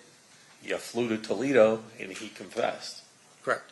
And that can happen in cold cases as well. Yes, it does, thankfully. Nothing further. Mr. DeGiacomo, are you moving to admit Exhibits 129A through G? I was going to have her mark them first before I offer them. Okay. Was there an objection to the admission of them? No, Your Honor. Okay. They will be admitted, and you may mark them. Jessica. And Mr. Sam, further questions? Okay. Sorry, I thought I was done with you before. No worries. So with regards to the this incident, I want to make sure I'm clear here. You thought you had a suspect. What did you do? Send him a letter and say you need to confess to this crime? I mean, how did that work out with the thing that happened in Toledo? Oh, in Toledo? Yeah. We had put together enough of the case to know, with every bit of confidence that it was him, even to the point where we were able to author an arrest warrant for him. And then we were in contact with the correctional facility that he was in custody and let them know that we wanted to come out. They actually approached him to let him know that detectives from Las Vegas want to come out and speak with you. And he agreed, right? And he's sitting in custody for, serving life without for actually killing two people, a child and the child's father. And so, I think probably just for entertainment value alone, he agreed to talk to us. And we were able to come out there, sit down with him. They pulled him out of his cell, obviously, and away from the rest of the inmates. And we talked to him for a couple hours before lunch, and then we broke for lunch, and then after lunch he told us he did it. So you put together information here in Las Vegas that was all corroborated, right? I mean, you had information, you had evidence that you were putting together, right? Correct. And all that evidence pointed towards this particular person. It did. And then at some point you said, we just don't have enough, we would want to hear from this guy himself. And that's when you went out to Toledo to confront him on it? I think that we would have been able to get a conviction without him telling us that he did it, but why not? I mean, if we went there and he said, pound sand, I'm not going to tell you. Like, you flew all the way out here, and now I'm not going to tell you that I did it. I mean, we still would have gone forward, but it certainly, bolsters the case to have him say, yes, I did it, and this is what I did before and after, which is what he was able to do. Right. So in the case you were developing, you had corroborating evidence here in Las Vegas. Yes. And this was just the final, cherry on top to actually hear him say the words that, yeah, I did it. Agreed. Now, the corroborating evidence you had here, though, was your investigation. I would assume that it had some physical evidence, witnesses, that kind of thing to it. It did. Okay. And your testimony here right now is literally, you don't necessarily even need his confession. You could have just done it without. Yes. Now, in addition to that, obviously, if you didn't have those things, you suspected somebody, but you don't have DNA, you don't have fingerprints, you don't have an eyewitness, you don't have surveillance video, you don't have anything at all that would tie that person to whatever the crime you believe has occurred, that would mean at that particular point you don't have it, right? I would agree with that. Now, in addition to that, your testimony here is, and I want to make sure I'm clear, you were a gang person before, and those field interview cards would be helpful if you were looking into a potential crime where someone is accused of the crime. Like, look at those field interview cards, right? Field interview cards are very valuable. I worked bike patrol for the gang unit, and we filled out probably more FI cards, field interview cards, than a lot of the gang detectives did. That got me voluntold to test for gangs. And so, yeah, field interview cards are very, very valuable piece of information because you're contacting somebody in a non-threatening, non-arrest, non-custodial environment, and they're telling you, they're giving you information that you're able to document. And if you could explain to the jury a little bit what a field interview card is. So that, like, I was talking about that stop that we were on before the code red was called. So we were talking to some gang members that were gathered out in a neighborhood that we were familiar with gang members that we were familiar with. And so each time they're contacted, we would do a field interview card, little small, 3x5 card. This is a rights card, but it's about just like this. It's white, and it has all of their pertinent information, name, date of birth, all height, weight, eye color, all those things, where you're contacting them, and there's a narrative portion on the back. And most of the gang members in that type of environment would say, yeah, hey, I'm 18th Street. I'm like, whatever, for life. I'm 18th Street for life. So you document that. That's 18th Street for life, because that's maintained in what you've heard, the gang file, for a period of time until that person says, no, I'm not. I don't affiliate with them. I'm not doing that anymore. I'm away from it. And then if that stays consistent for a certain amount of time, then that person's no longer in the gang file. Is it every time that person comes in contact with law enforcement that a new card is generated because it's a physical thing? A new card is I always did. It documented my stop. It documented my activity. It documented our work. It documented.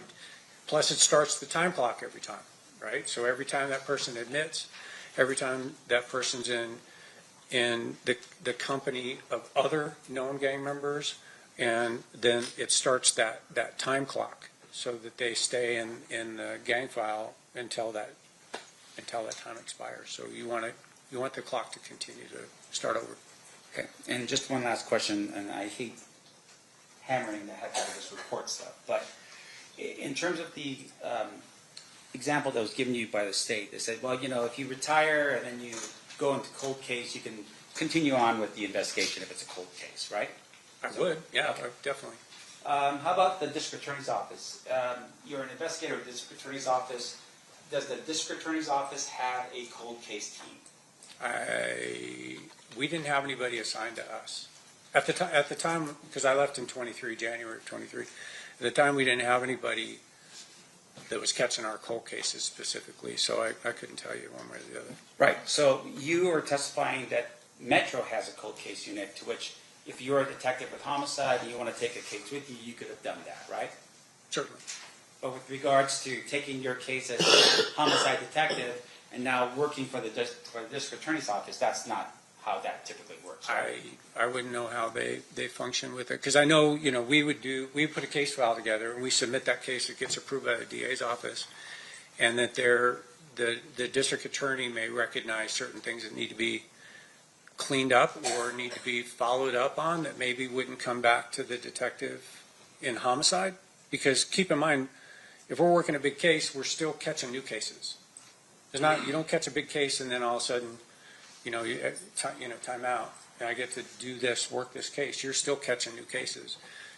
We worked one weekend in 2003 where we had 6 murders in one weekend. So you're up going into the weekend and up on rotation coming out of the weekend because all the teams caught a case.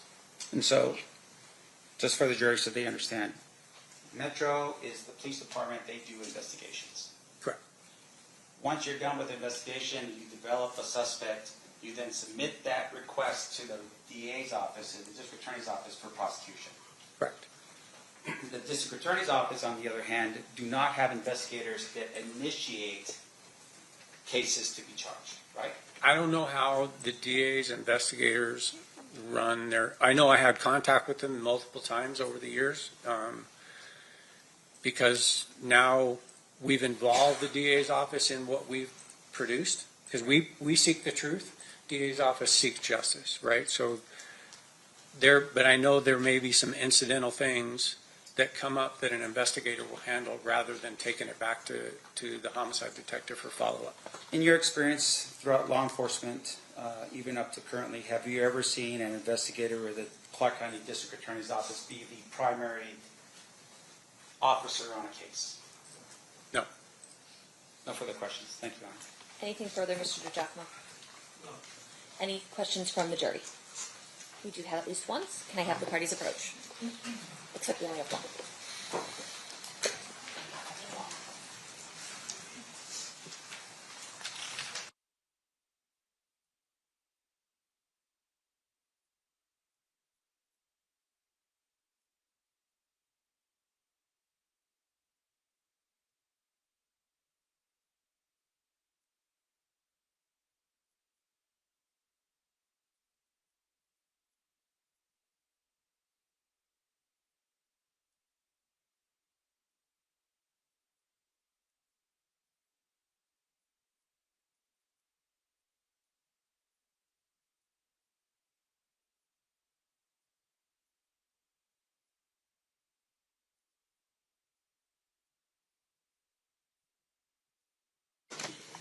All right.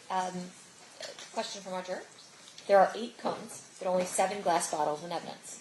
Was there another bullet not accounted for in the envelopes, or are there only 7 cases located were there only 7 cases located on the scene? Good question. So the cone that was closest in the picture if you remember, I said that was a bullet fragment. So underneath that cone was just a piece of a bullet, mostly just the lead. And so the bullet fragment plus the 7 cases. Any follow-up questions based on that, Mr. DiGiacomo? Detective, you opened the 7 casings, correct? Yes. Showing you with the marked estates proposed exhibit number 130. These appear to be all the bullets and fragments that were collected by Dan Ford. That's correct. They were also listed on the evidence inventory that I've seen a copy of. I recognize the handwriting and initial and P number for Dan Ford. As once again, there's also a blue stripe on here. I'm not going to open this one. There's also a blue stripe on here indicating that they were forensically tested as well. Yes.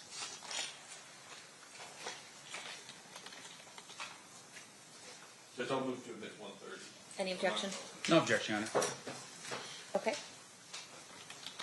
Any other questions that you have? No. Mr. Stampt, questions on this question? Essentially? No, Your Honor. Okay, perfect. All right. You are free to go. Thank you, Your Honor. Ladies and gentlemen of the jury, at this time we are going to take our lunch break. During this recess, you are admonished not to talk or converse amongst yourselves or with anyone else on any subject connected to the trial, or read, watch, or listen to any report or commentary on the trial of any person connected to this case by any medium of information, including without limitation, newspaper, television, the internet, and radio, or form or express any opinion on any subject connected with the trial until the case is submitted to you. We'll be in recess until 1:45. Please rise for the jury. So 1:45, guys.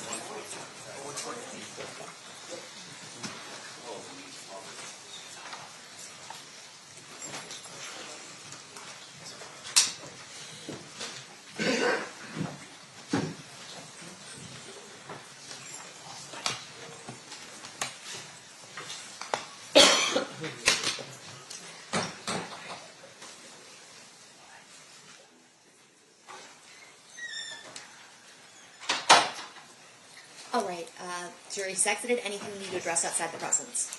Hang on. Not from the state, Judge. We'll be in recess. Thanks, guys.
We're back on record in State versus Davis, which is C377407. Is there anything we need to address outside the presence before we bring the jury back in? No. Okay, sounds good. Let's bring the jury in. Please rise for the jury, guys.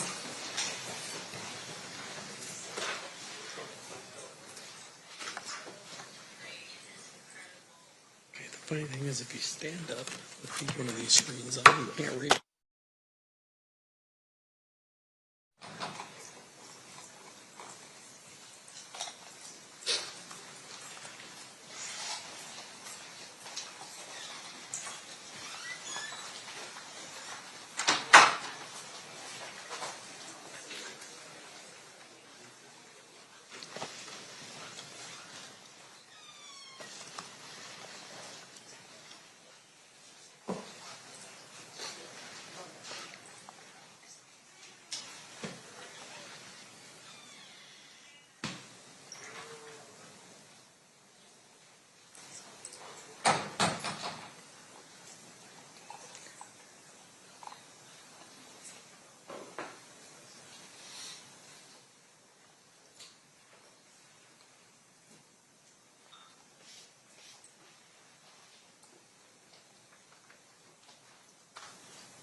The parties stipulate to the presence of the jury.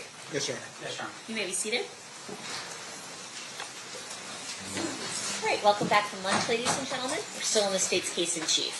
State, who's your next witness? James McDonald. McDonald or McConnell? McDonald.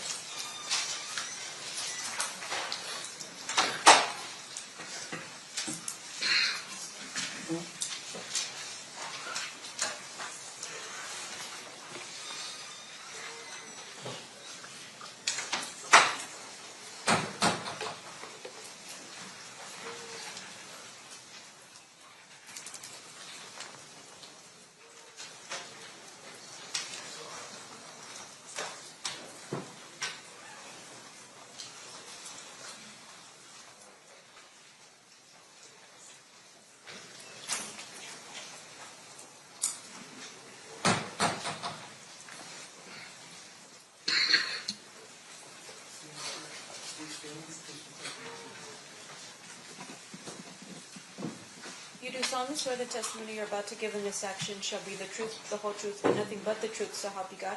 Yes. You may be seated.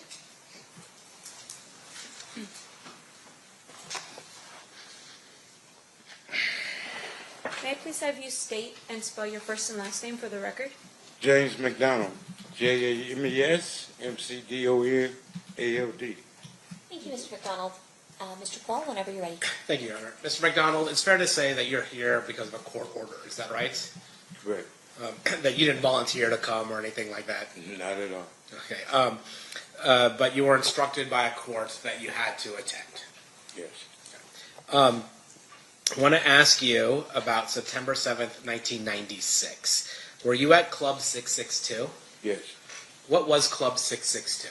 It was a club that Shield bought, and we operated it. When he opened, I was head of security through the neighborhood. Just a place to go and hang out. Did the number 662 mean anything? Well, to the new guys, that was part of our neighborhood, 662, okay. MOB. Okay, MOB. And when you say MOB,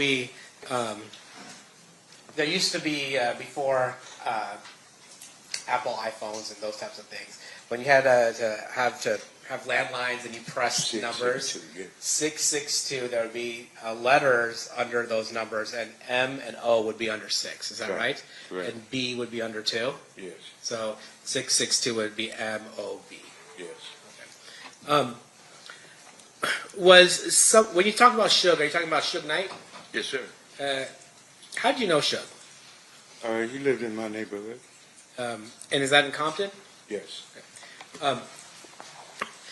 When you were at Club 662, you said you were head of security. Yes. Was somebody by the name of Reggie Wright Jr. there with you? Not at that time. No? No. When was he with you? I got out of prison in 1988. Suge came and got me in 1988. Like 4 days from coming home. Started another company, Burn Hill Records, then Death Row Records came. Soon as Death Row was launched, Reggie came a few months after that. Okay, so we're talking about the start of Death Row Records. Reggie wasn't part of Death Row Records initially, but you were. Yes. And then Suge Knight, was he the boss of Death Row Records? Yes. Okay. Was Suge from the same neighborhood? From the mob? Yeah. I wouldn't say Suge was, he was guilty by association. Okay. He wasn't from the neighborhood. He lived in the neighborhood. We looked at him as somebody from the neighborhood. When he started Death Row and started to recruit us, then yes, he's from the hood. So I guess there's a difference between living on a certain street versus being from the hood. Yeah. And how would you describe that difference? I look at it, you have three different type of friends in the neighborhood. You got gang members, you got gang bangers, and you got men that just guilty by association from living in that area. Okay. And can you tell me what the difference between a gang member and a gang banger is? A gang member hangs out. A gang banger handles his business, put in work, do what the gang do. And what was your role with Death Row? I was the guy that if something happened, Suge would have you take care of that. Like Snoop Dogg trial, there was issues up there. I was sent up there to make sure those problems didn't happen again.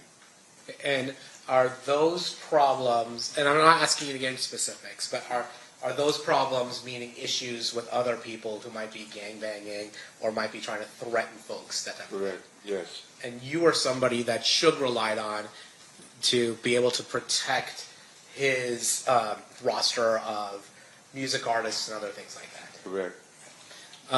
And after you were asked to help out with Snoop, did Snoop have any other problems? No, we didn't have one issue at court. Now, I'm going to ask you, fast forward a little bit, to, were you familiar with the Southside Compton Crips? Yes. Would you say they were somebody you were in alliance with or a rivalry with? Rival. Okay. And would sometimes that rivalry get violent? Anytime you're dealing with the gang life, it's going to be violent at any given time. Are you familiar with somebody by the name of Tupac Shakur? Yes. How are you familiar with Tupac? He was assigned to Death Row. And when he was signed with Death Row, would he also hang out with you guys? He hung with my brother now. Yeah. Not me. Who is your brother? Alton McDonald, Buntry Ave. He went by Buntry? Yes. Okay. Now, during this time, is it fair to say that Mr. Shakur had an issue with rappers from the East Coast? I think Tupac inherited the beef between Suge Knight and Puffy. Okay, that was your perspective of it. That's all it was. Yeah. And we all fell. Some of us fell victim to it because we allowed ourselves to be a part of the BS, should I say. And that was a situation between record companies, not gangs. So technically it wasn't our business. But when you had 20 men just fresh out of prison and didn't have a way of getting the things they wanted, getting a paycheck from Suge, we did almost anything and everything to get that paycheck. Now, was there another gang that was associated with Bad Boy Records, the East Coast record company that Puffy had? The only one I know of is Southside. And did that escalate the tension between Mob Piru and Southside? At the time, there was no at war, it was peace. And when the two record companies got into it, Bad Boy went to Keffe D and Suge came to us. So that intertwined everything, and we had issues. Do you recall any instances that you were at where there were those issues manifested itself in terms of violence? Are you serious? Don't ask me that right here. I can't say that on both sides. When each neighborhood met each other, there was a lot of tension. I'd say that. Okay.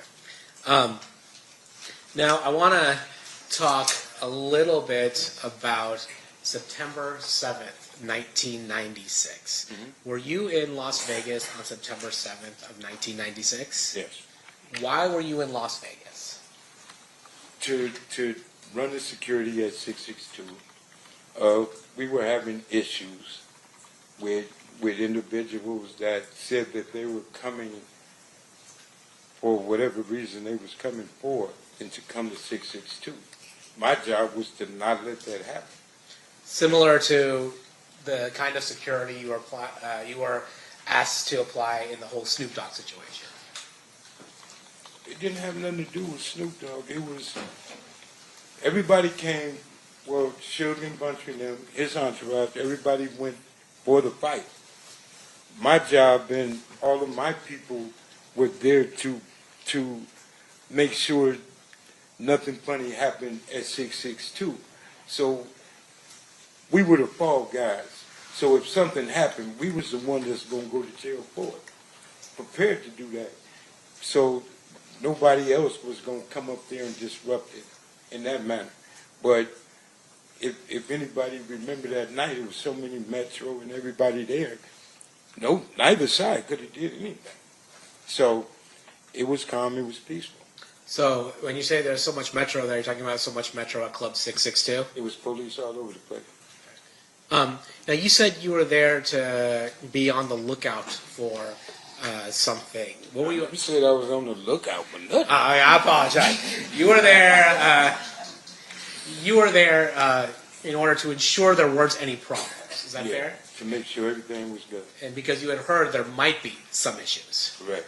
And what were the issues that you were concerned about? Individuals coming up there creating an issue we was having with different sides of from with Crips, period. Yeah.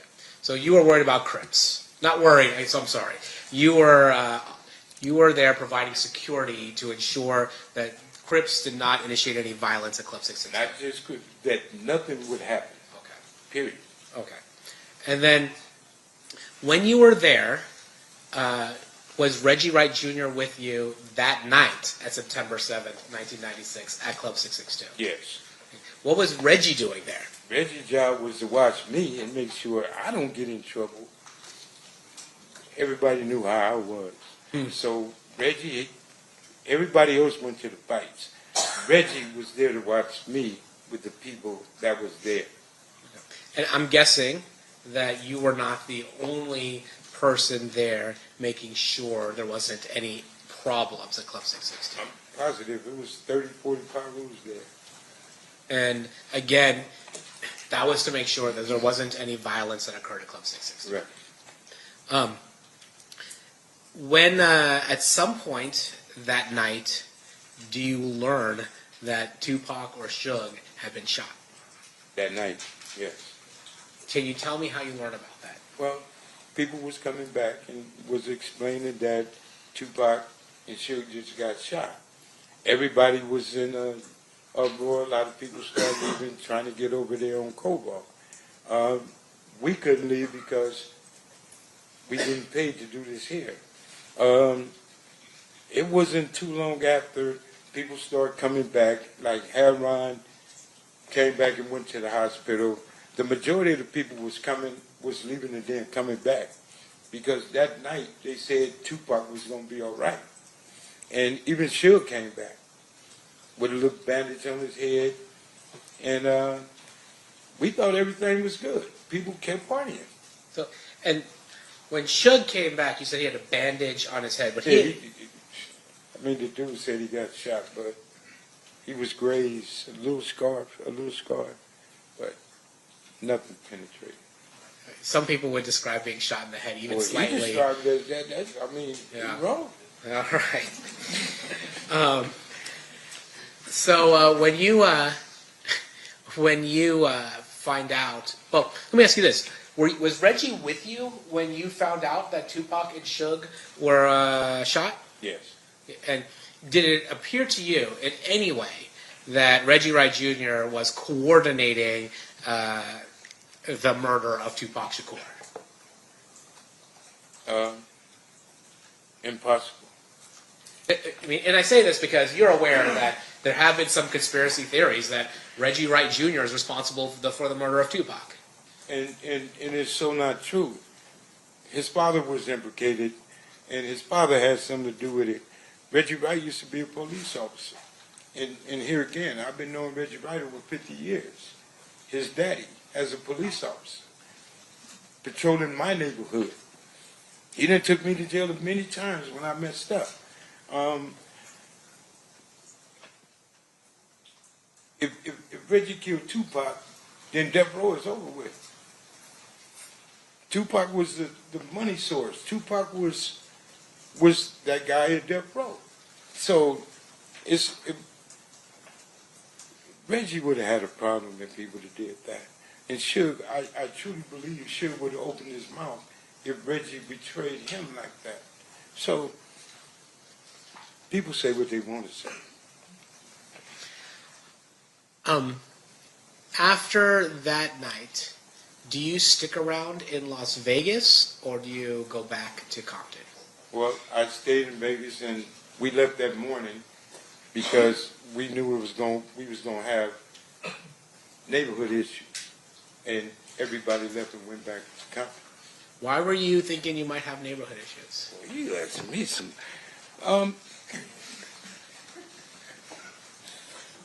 The issues that we was having was heated, and Compton was on fire at the time, and things were happening. And me personally, staying in Vegas wasn't worth it. That man in the hospital, it's time to go and protect your home front and be prepared for whatever happened there. You know what I'm saying? Like the other side was being prepared and was prepared to do things because Orlando got beat up in there. And that's something you don't tolerate. So you was going to get some repercussion from that and everything else that was going on. So living this life, you got to be ready. If you not, you might as well just lay down. Now, you weren't there for the beating of Orlando Anderson at the MGM, were you? No, I wasn't. Yeah, like we talked earlier, you were at 662. Yeah. But are you aware of why Orlando was targeted?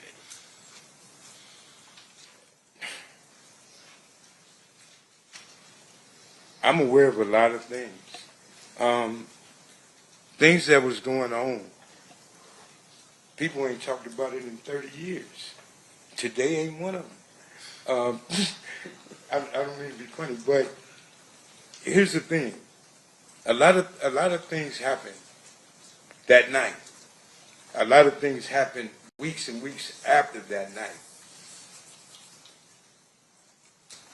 Me or anybody else bringing up the dead is wrong. A lot of people got hurt behind this situation in itself.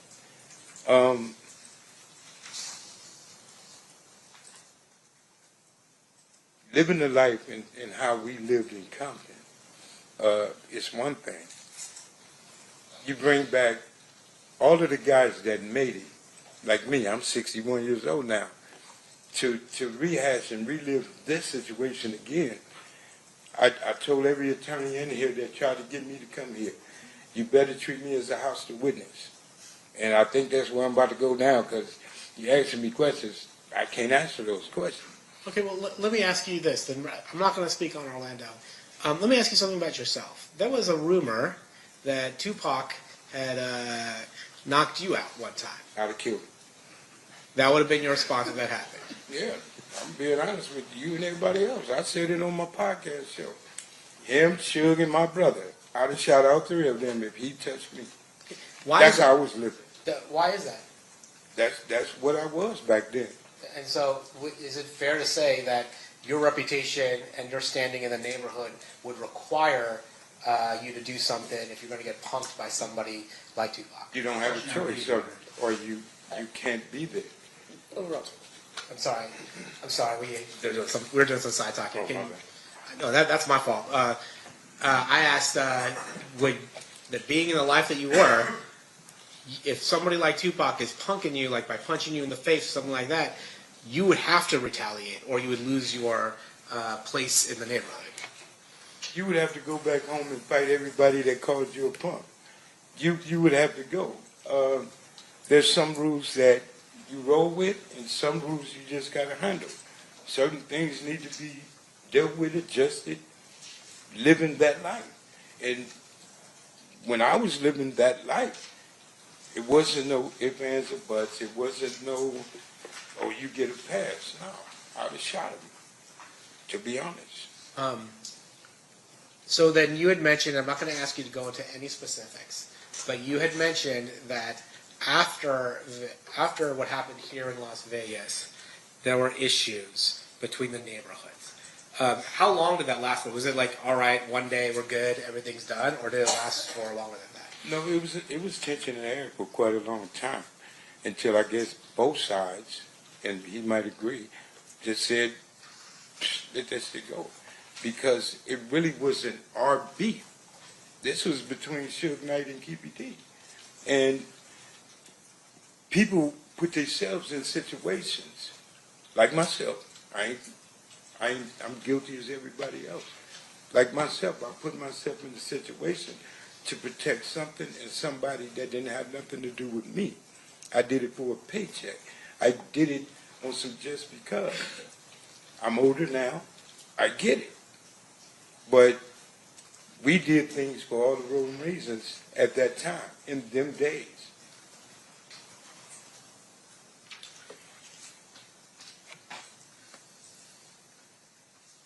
Of course, indulgent.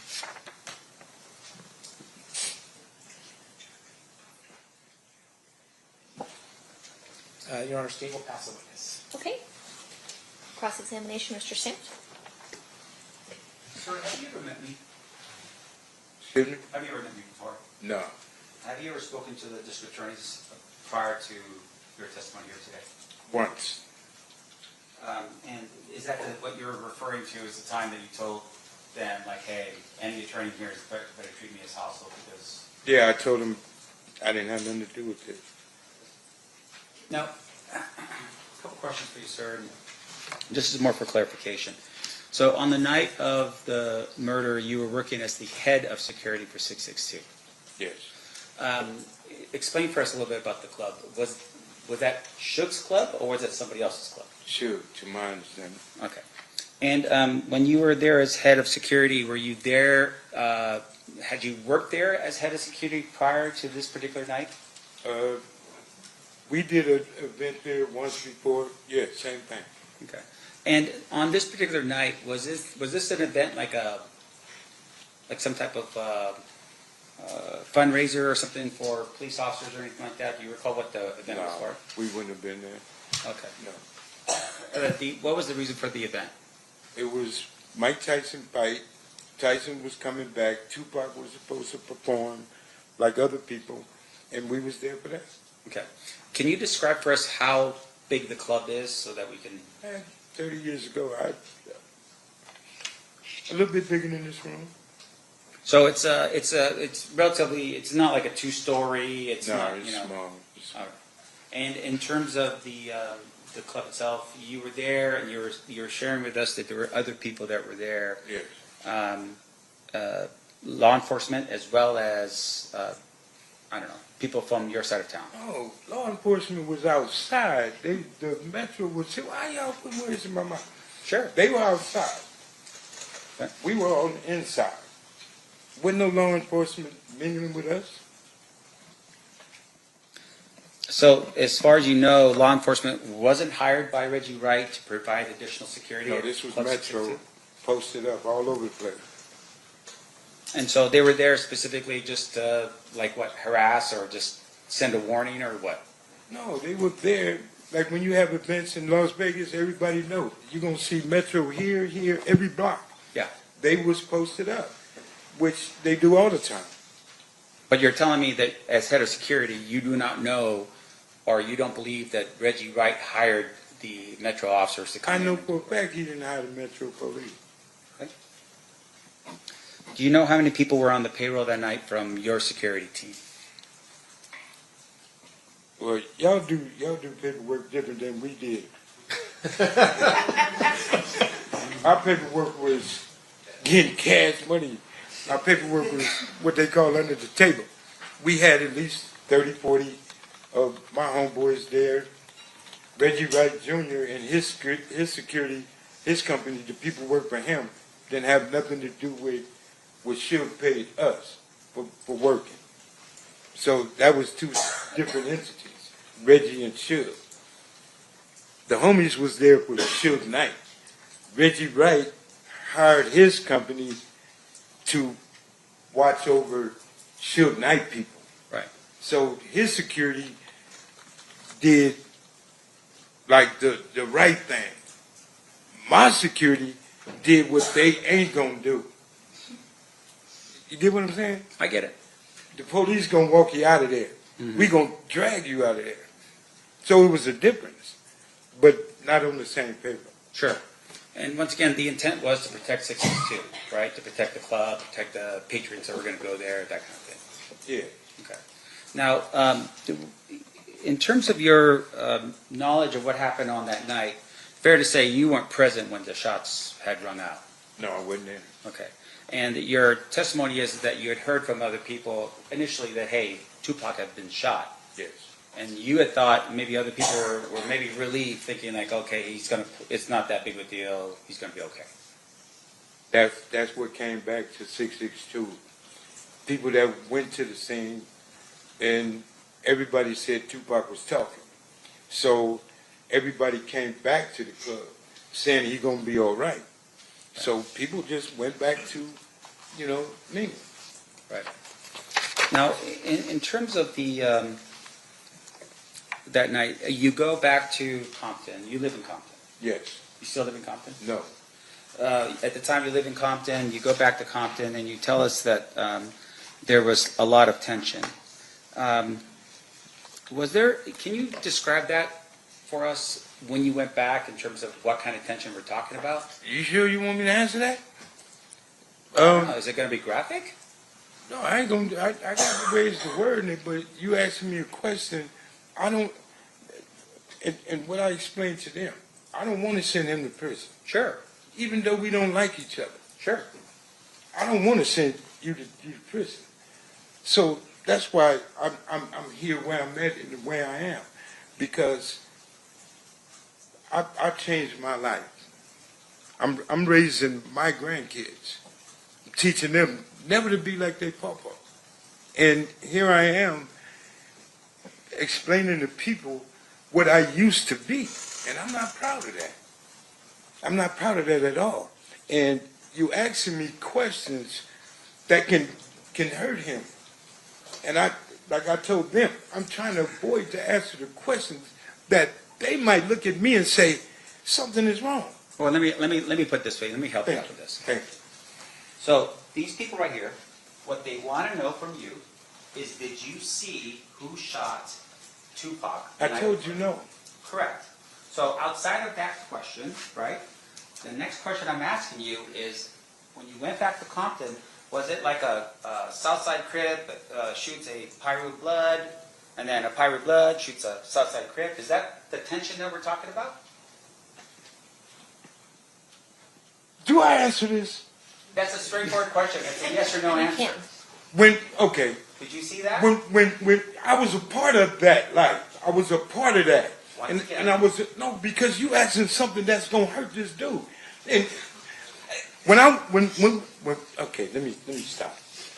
And once again, I want to emphasize. When we got back to Compton, okay, it was a gang war. People were getting hurt. Okay. People was being sought. People were looking for certain individuals from his neighborhood, okay, as well they did mine. Okay. But Orlando, him, and certain other people were being assaulted because people wanted to kill them. Sure. Were they the only ones that they wanted to kill? I'm not the only one up in here. No, they weren't the only one. Okay. It's his neighborhood in particular. Right. But they were the main subjects of a gang war. They was in the middle, such as me. So you're telling us that people back home somehow had some type of information that said that that guy, as a bunch of other people, were involved in what? In the murder of Tupac. Okay, but my question to you. Stop. Can you focus on me for a second, sir? Yeah, I will. And I apologize. I just want to make sure that we're clear, okay, for these people. In terms of that information, none of those people were there, right?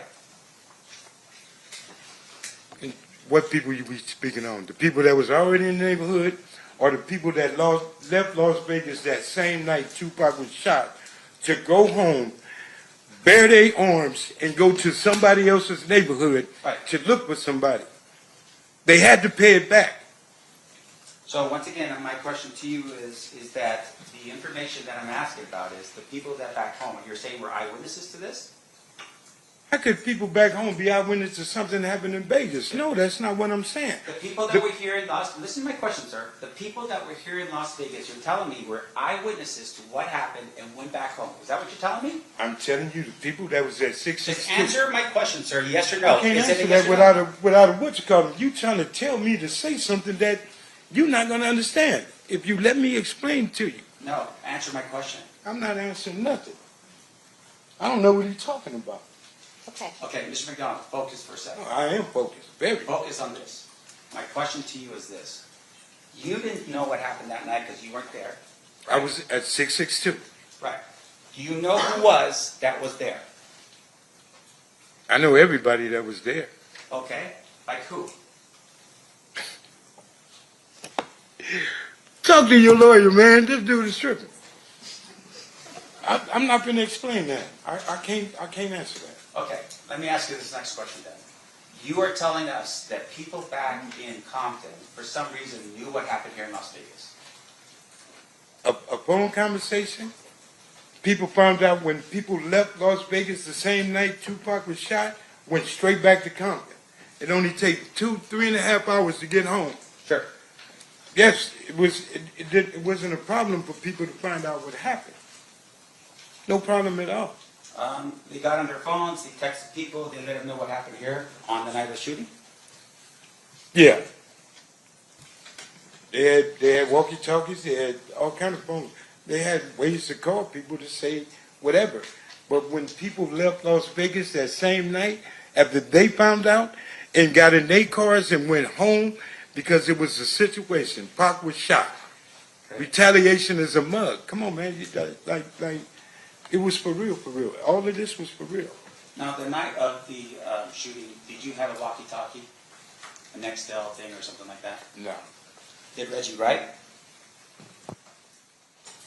I don't know what he had. I don't know how much money he had in his pocket. I don't know what he had on his hip. But you were the head of securities, but you're telling us you did not have any type Reggie of Wright, right-way security has nothing to do with the gang-banging security, Parus, whatever you want to call us. They had nothing to do with us. Okay. The phones that Suge had for certain individuals, they had the phones. Like the guy that was bodyguard for Tupac that night. Like some of the guys that was at the Tyson fight, like Suge Knight. Certain individuals had phones. Yes, they did. Okay, so, all right, I get what you're saying. You're not there, but you're saying other people were. Yes, I'm saying there was a lot of people there.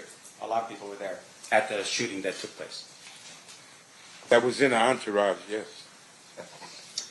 Let's see. Okay, just one final question. You're here today, and I think the state had asked this question under a subpoena. You're ordered to be here today, right? Yes. In terms of that subpoena, for instance, is that's the only reason why you're here is because of that subpoena? I don't have no other reason to be here. Yeah. In order for you to get that subpoena, you were served that subpoena back in California? Yes. By a police officer? I don't know. He wasn't in uniform. Okay. And that order required you to go to a court in California? I had to go to court in Victorville. And then that court in California said you have to show up here. And in that court, I cussed them out and told them, you can't make me do nothing. Right. And in that court, they told me that I would be in attempted court. Me raising my grandkids, I'm not going to put my grandkids in the car and move somewhere so y'all can't find me. So all that running and living a different life, I ain't doing it. So I agreed to come. And like I explained to everybody in here, you ask me something, I'm going to be honest about. You ask me something I don't want to talk about, you're going to have a problem.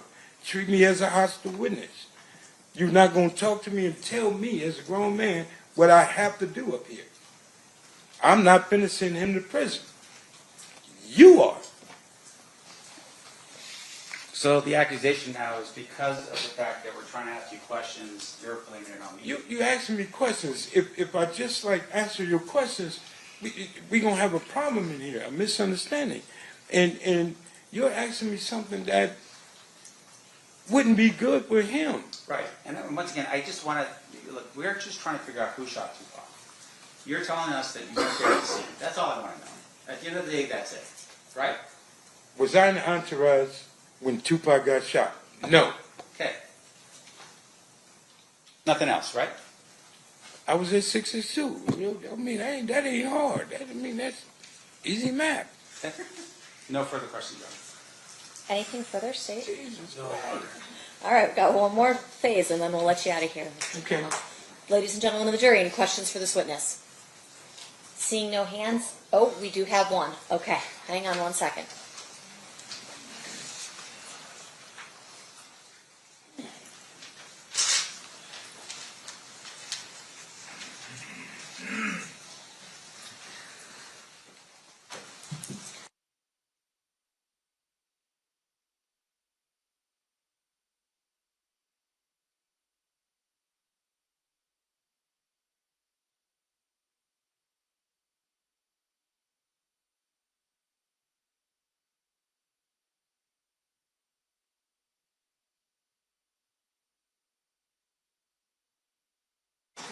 All right, I have a question for you from one of our jurors, if you can answer it. Did Reggie Wright Jr. instruct security to not have firearms the night of the fight? To be honest, I don't know if Reggie Wright told his people or the police officers not to have guns, and I don't know why. He sure didn't tell us because we had ours. And that's the honest truth. All right. Any follow-up based on that, State? No, Your Honor. Defense. I just want to clarify what the witnesses said. You're telling us that you had guns that night? Yeah. I just want to know. But you had guns that night, right? Yes, we did. All right, thank you. All right, State. I know you didn't want to be here, but thank you for coming down. Okay, can I say something? I want to apologize to everybody, but I find this kind of funny. And truthfully, what you're going through, brother, is what you're going through. I didn't want to be a part of that, and I'm not a part of that. So I appreciate everything, and I apologize to all of you guys. Okay, thank you, Mr. McDonald. You are free to go. State's next witness. Yes, Your Honor. State's calling Reggie Wright Jr.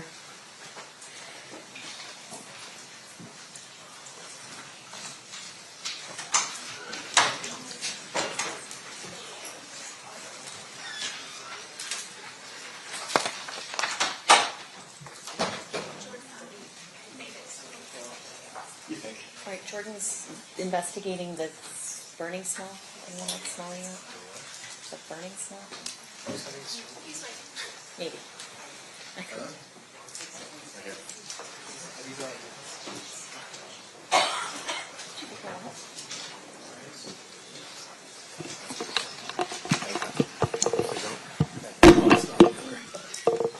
If anybody's smelling something burning, it's a burnt bagel from back there, so don't worry, we're all...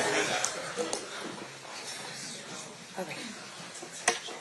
Are we able to... Is this good? I think he was leaving them like that to swear, and then we'll turn them on. Okay, perfect, got it. All right, we'll have you sworn then, Mr. Wright. Raise your right hand. You do solemnly swear the testimony you're about to give in this action shall be the truth, the whole truth, and nothing but the truth, so help you God? Yes, sir. May I please have you state and spell your first and last name for the record? Reginald Lilburn Wright Jr. Reginald. Lilburn is Lil. B as in boy. URN. Wright is WRIGHT.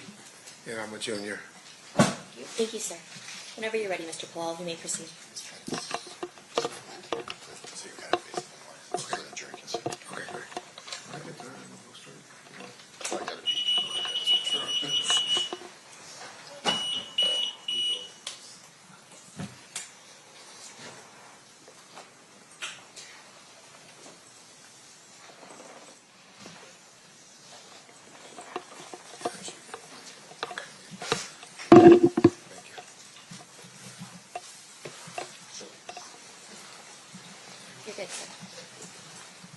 Good afternoon, sir.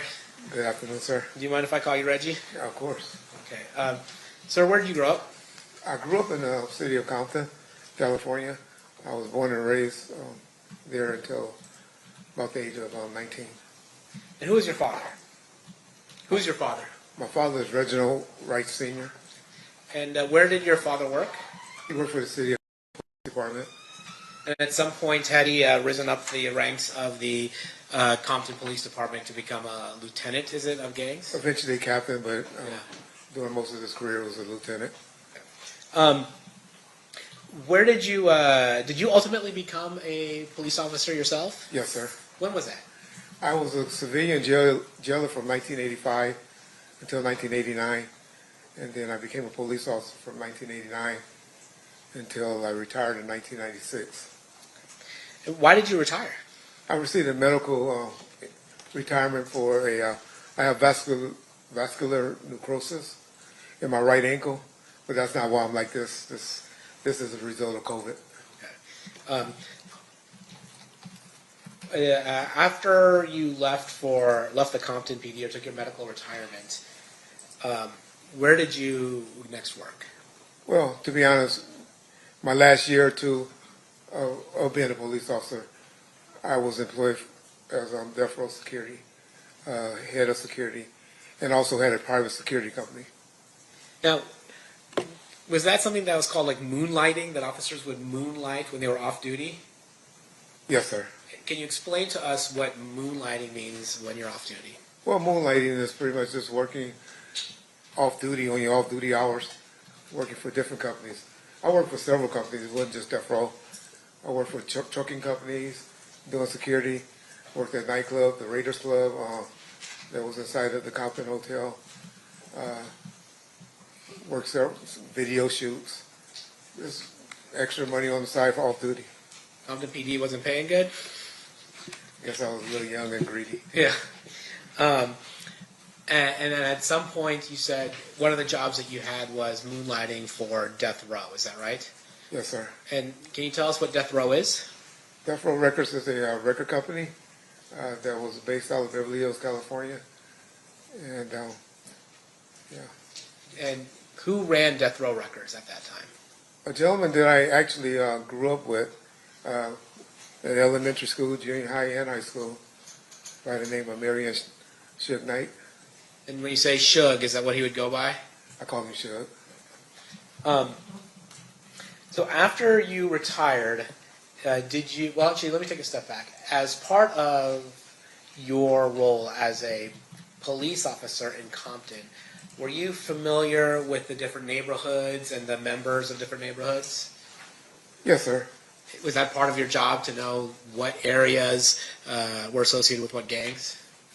Pretty much a job, and like I said, I started in like 1985, so kind of got familiar while I was working the jail, and it was something that was curious to me, you know, being that my father was active with the gangs, and it was something that was intriguing to me as well.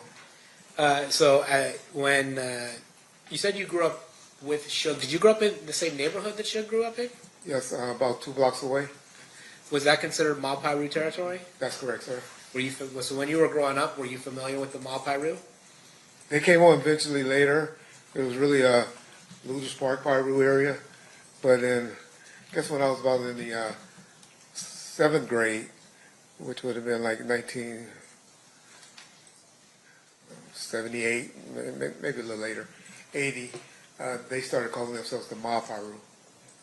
So they were Looters Park, Piru before, and then they transitioned to being called Mob Piru. You know, we pretty much divided it, everything south of Rosecrans was mob, and everything north was, or the other way around. North was mob, and south were Looters area of Rosecrans Avenue.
And when was this meeting?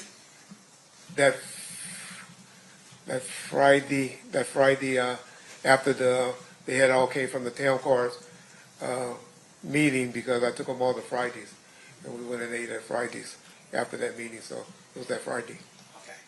And then, so the process was with your folks, people working with you, was that they had to get their TAM cards or whatever temporary work cards required to do the work that you needed them to do in 662. Then have a meeting with the attorney. The attorney tells them, hey, we're trying to get this club transferred to Suge's name. Let's keep it clean and don't carry a firearm. That's correct. Did you do anything else that Friday at all relevant to the events that occurred on September 7th, 1996? The club actually opened on Fridays and Saturdays, but for some reason we didn't get a big attendance on Friday nights. But Saturday night, it was a different night. So you knew that that night, September 7th, 1996, was the night that Mike Tyson was fighting Bruce Thompson. Is that correct? Yes, sir.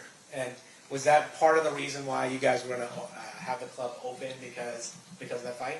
That was the only times the club, under Mr. Knight, the Club 662 banner, we only did that about 3 times. And that would have been the 4th time. And so we only opened those 4 times, the Friday and the Saturday. And then we did it one more time where Mr. Shakur and Snoop Dogg did a St. Ives commercial, which was just a promotional private video shoot for a commercial. Now, who was in charge of the security for Club 662 that night? Well, ultimately I am, but I had a on-site supervisor by the name of Al Giddens. He was actually who I consider in charge of the club, but ultimately as the owner I was. And then we heard from James McDonald. He's suggested that he had a role in security as well, maybe different than your role in security. Were you aware of James McDonald being there at the club? Yeah, James was a headache for my security. They hated him. But he and I, we've been knowing each other over 52 years, So, I mean, that was like my brother. So James used to do it as a hustle. What James would do is go outside, get guys that looked like they had a bunch of money, and bring them to the front of the line. And that drove my security crazy, but James was just out there working the door.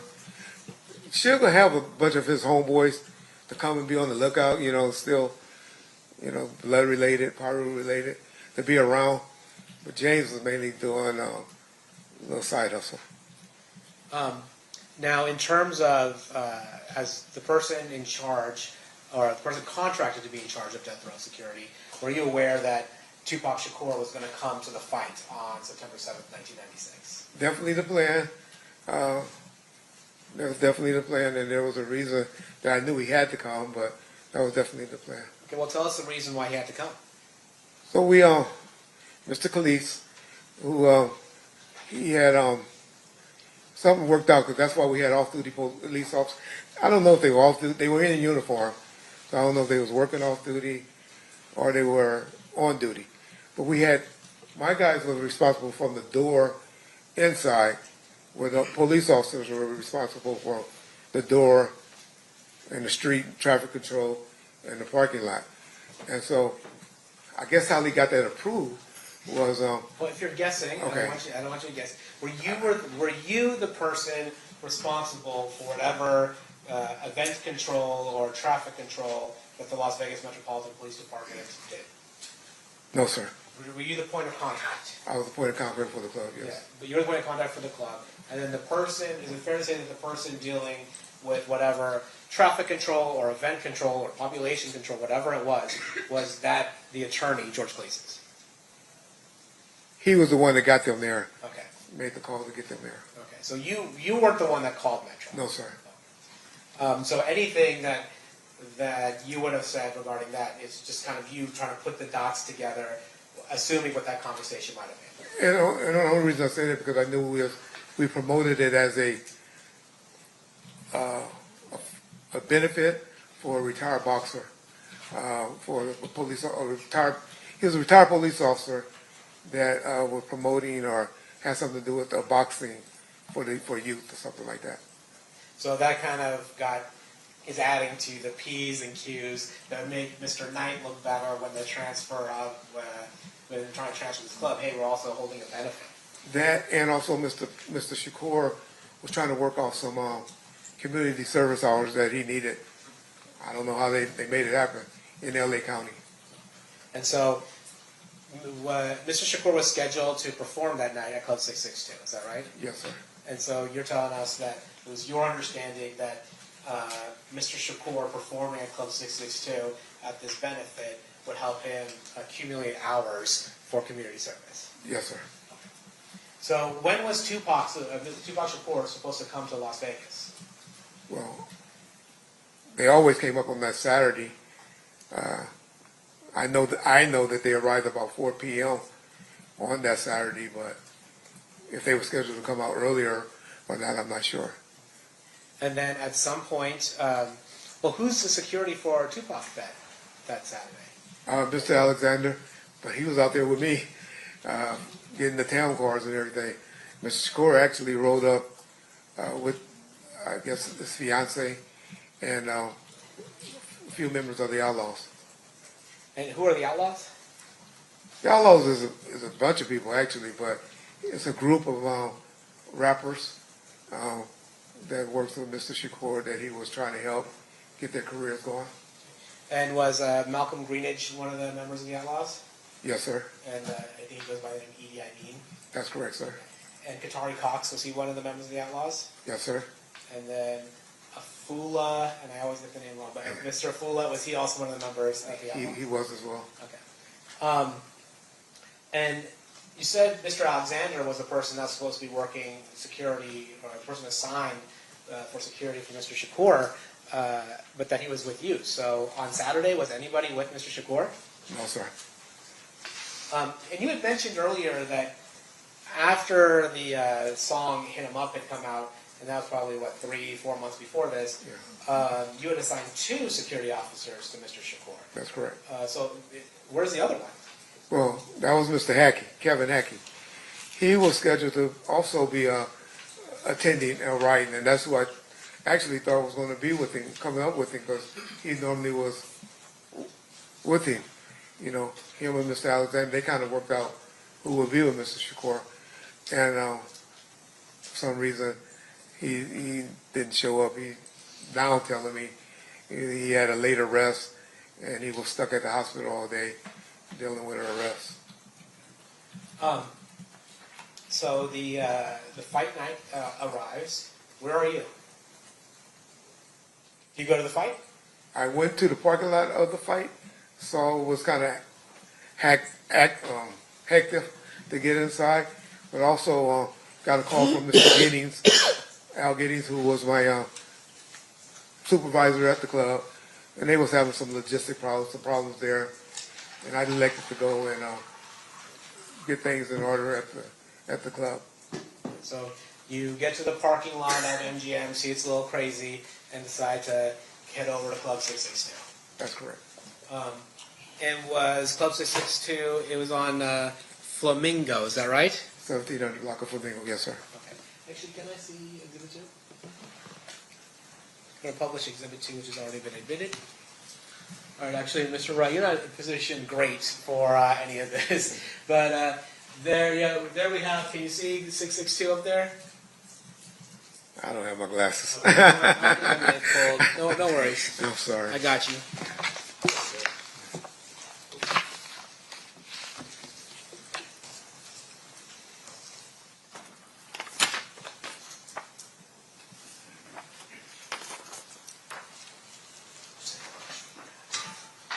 Commissioner Brooks, Runner?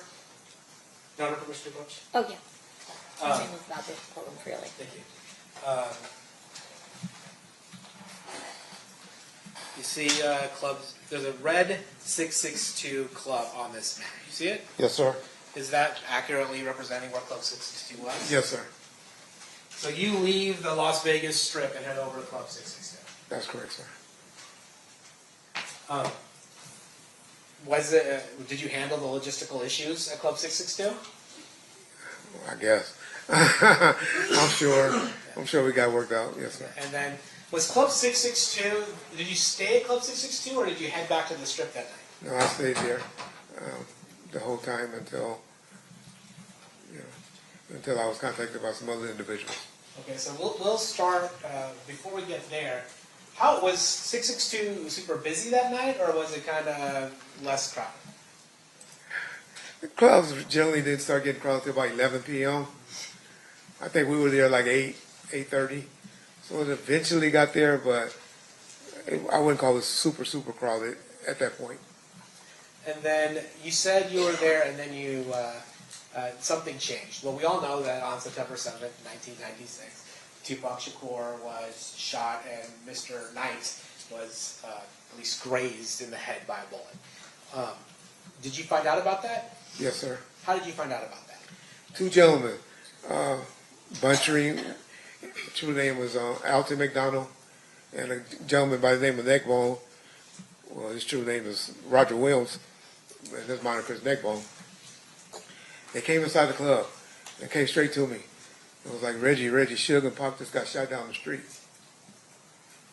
I thought they were messing with me because they like, where Reggie at, because I wasn't there with him. But then Mr. Khaleesi, who was standing near me, I guess he talked to some of the officers that was working out front, and he kind of verified to me that something happened. And then by that time, I see about 4 or 5 other units that were working at the club. They started taking out heading that way. Now you mentioned two people, Buntry, Alton McDonald. Does Buntry have any relation to James McDonald, the person that testified before you? That's his little brother. Yes, sir. And then you mentioned Neckbone, Roger Williams. Were these people employed by Right Way Security? No, sir. Were they part of Mob Pyro? Yes, sir. Is it fair to say, as we talked about earlier, that Suge would have members of Mob Pyro around? Correct. And while they weren't official security, would you say they provided a different form of security? That would be a fair, yes, that's correct. So upon hearing the fact that, well, at that time when Suge Knight and Tupac Shakur were headed to Club 662, were you aware of their movements? Were you aware that they were headed over to the club at that point? Not at that point. I hadn't heard anything.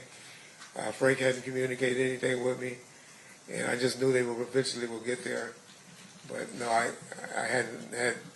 didn't know any movement where they were at or when they were coming towards our way. Oh, you had said Frank hadn't told you anything. At this point, had Frank met up with Tupac? Oh, I'm sorry. Frank was with Mr. Shakur since about 4 p.m. on that day, 4 to 5 p.m. on Saturday. He was with him all that day. So he didn't drive out with Mr. Shakur, but he eventually met up with Mr. Shakur. That's correct. Him and another gentleman who initially was with him by the name of Michael Moore. And was Mr. Moore also a member of security? He worked for Right Way as well. Okay. And so then you have Mr. Shakur, Mr. Knight headed to Club 662. To your knowledge, were there other people headed over? I guess we already heard about Neckbone and Buntry. Were there other people headed over to Club 662 with Mr. Knight and Mr. Shakur? On driving over, was it more than one car, or were there a number of cars driving over to Club 662? And I can only speak on what I know now. Yeah. Okay, well, no, back then, did you know? I just know who normally with them. So after Buntry and Neckbone tell you that Mr. Shakur and Mr. Knight had been shot, and you seem to get some confirmation from the attorney, what do you do? Me and Mr. Khaleesi and Michael Moore, who was with Mr. Shakur earlier, who got, his primary job was to work at the club. He and I jumped in the car with Mr. Khaleesi and headed towards the scene, but where we were told Mr. Shakur and Mr. Knight was. However, en route, Mr. Khaleesi was on the phone, and we were notified that they were headed to UMC. So did you go to UMC then? That's correct, sir. Now, taking a step back, did you see the car that Buntree and Neckbone arrived to Club 662 in? Eventually, yes, sir. And did you notice anything notable about that car? Yes, Mr. Buntree, he had a Toyota Supra that was black, and he had one bullet hole to the driver's side fender. Now, let's go back to, you're on your way back to, or you're on your way over to UMC. What happens at UMC? Get there. Of course, you know, Mr. Knight and Mr. Shakur was in the emergency room. I didn't get to see Mr. Knight until about 3 hours later. I saw him, but there was a lot of people gathering. Yes, people heard what happened from the club. They started gathering there, and people were just starting to gather, and in the parking lot outside of the hospital. Was Mr. Knight held at UMC for a long time, or like for weeks, or what happened with Mr. Knight? No, Mr. Knight was released. I left prior. I don't know why I left. I left prior to him getting released, about 4 or 5 that morning. But I know I was back at his house. So I went and got his home secured, and I know I was back at his house about 6 a.m. to 7 a.m. that morning. I was with him all that day. After all this, or sometime during this, do you make contact with your father? Yes, sir. How do you do that? By phone. I called him a couple of times throughout that night. Told him what had just happened to Suge and Mr. Shakur. You know, it's kind of stressful for me. Called him a few times that night. How are you calling him? By cell phone. Oh, you had a cell phone at the time? Yes, sir. Okay. Was there anything that you felt you had to relate to him in order to let him know what might be happening the next day in Compton? Well, during that night, or that early morning, I was getting information from people in the parking lot and around that, hey, you know, they got into it at the MGM with some guys from Southside Compton Clubs. And so I relayed that to him. They didn't know who the people were, just that they got into it from some guys from Southside. And I told them, hey, it's going to be trouble back in Compton. When did you go back to Compton? When did you go back to California? About 2 weeks later. So you were in town while Mr. Shakur was at the hospital? The whole time he was at the hospital, and that following week as well. What was your role while Mr. Shakur was in the hospital? I had 2 guys assigned outside his door the whole time he was fighting for his life. And they were there just we had problems with, I remember a candy striper tried to sneak up and take a picture of him while he was lying, fighting for his life. And we were just trying to keep people out. Of course, Ms. Shakur, his mother, was in charge, but just mainly trying to keep people out that she didn't want in or got her permission to come in to see Mr. Shakur while he was fighting for his life. And then you had said after Mr. Shakur had passed, you stayed in Vegas for another week? That's correct. Why is that? Well, I'm the one that actually received his ashes, and had one of my security guys by the name of James Green fly back with the ashes, and eventually delivered them to someone in the family. I believe it was the mother, but if it wasn't her, it was somebody that she authorized to receive the ashes. Okay, but you weren't the person that delivered the ashes. James Green was. You received the ashes Yes. and then gave it To James. Yes.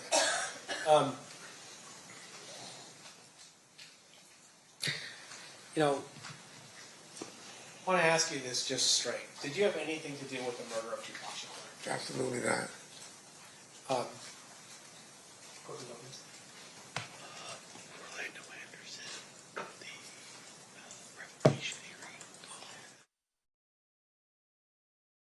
As a result of the beating of Orlando Anderson at the MGM Grand, were there any legal proceedings that involved Mr. Knight? Yes, sir. Is it fair to say that Mr. Knight was on probation at the time of the beating at the MGM Grand? He was. Actually, can we show 115? Actually, I don't even know that Mr. Wright can see. We can take the computer up to him. I just have to open it. It'll go off the screen though if I take it off here. You want to do it on your computer so he can see it up close? And I'll play it for the jury. I assume you want. You want the white one, right?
See, that's pretty close.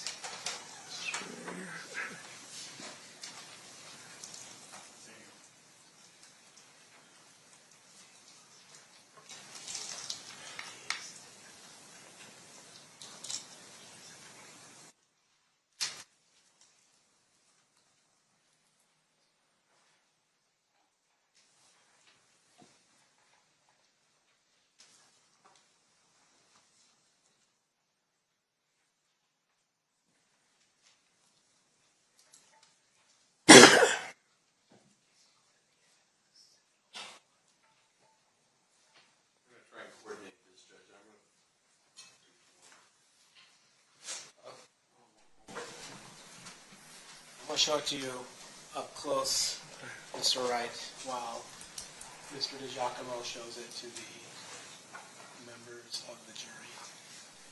And Mr. DiGiacomo, Before you said you want to start it? yeah, for the record, this is State's Exhibit 115B at 7 minutes and 4 seconds. Okay.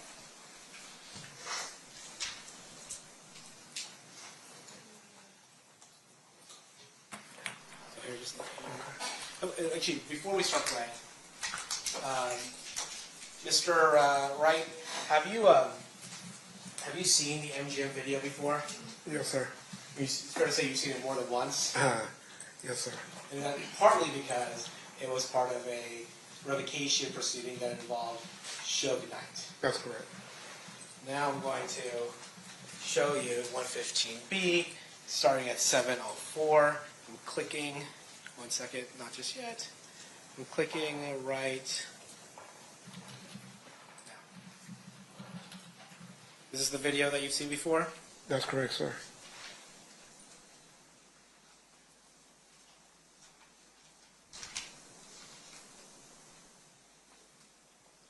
I'm going to pause. Starting at 7:20. 7:20.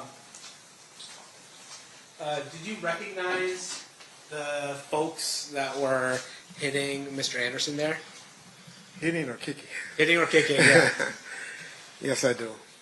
Who were they?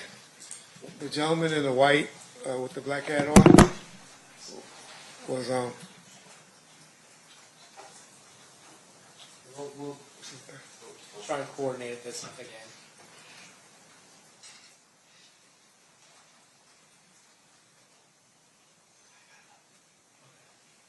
Oh, can you see it? I can see it. Yes, sir. Oh, okay. Well, then can you tell us the people who are involved in this? That gentleman right there in the white is Buntry. Alton McDonald.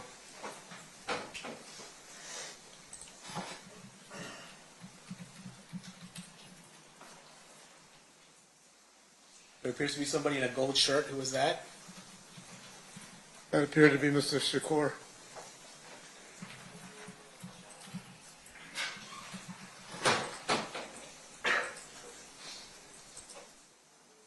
There's a person in gray on gray, looks like outfit. Do you know who that is? The one that I saw that's right in front of Mr. McDonald right now is Roger Williams. Okay. I thought it was blue. I saw Okay, it blue. maybe I'm talking about the wrong thing. You're talking about this. Yeah. I'm gonna approach her. Okay. Show again.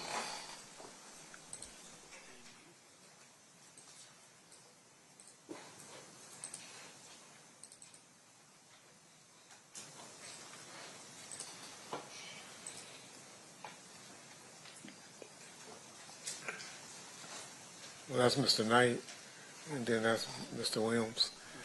Yeah.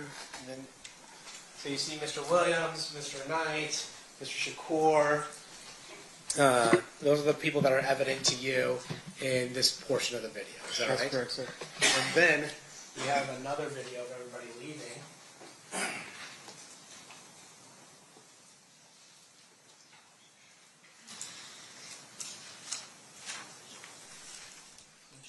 Can you see that? See it, but That's fair. That's it.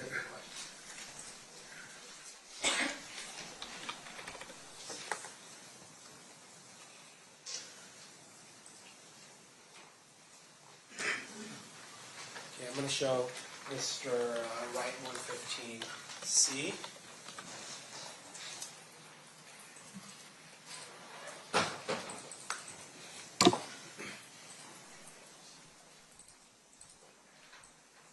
and Mr. Shakur, Mr. Knight, Bluntry, Mr. Williams.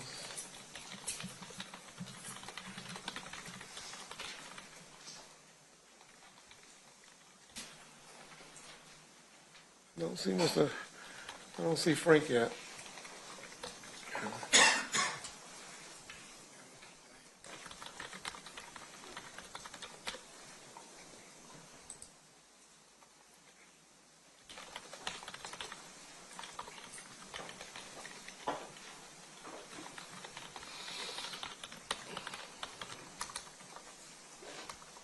Okay, there you go. Mr. Alexander is the one with no sleeves on his shirt. And he's leading the pack now. Did you see Trayvon Lane? I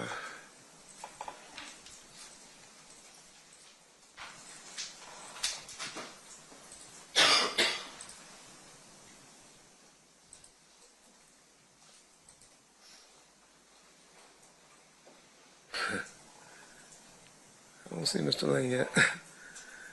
No, he had a hat on. I've seen him before. I don't see him right now, though. Let me look again.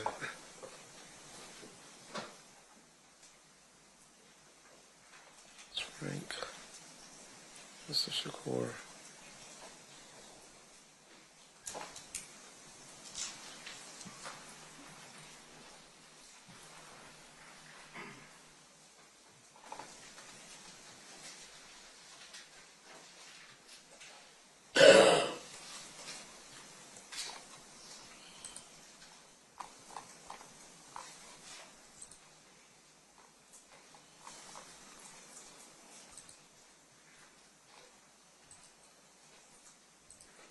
I'm sorry, I don't see Mr. Lane.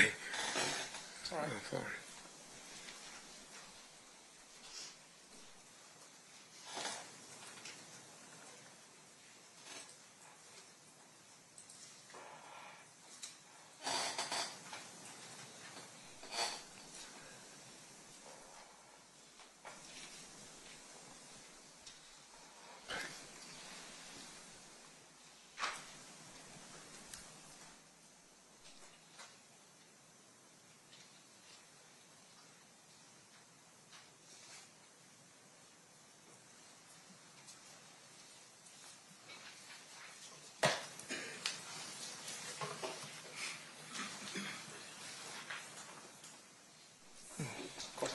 Sorry.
I'm going to just ask you to focus on the people leaving now at this point. Okay.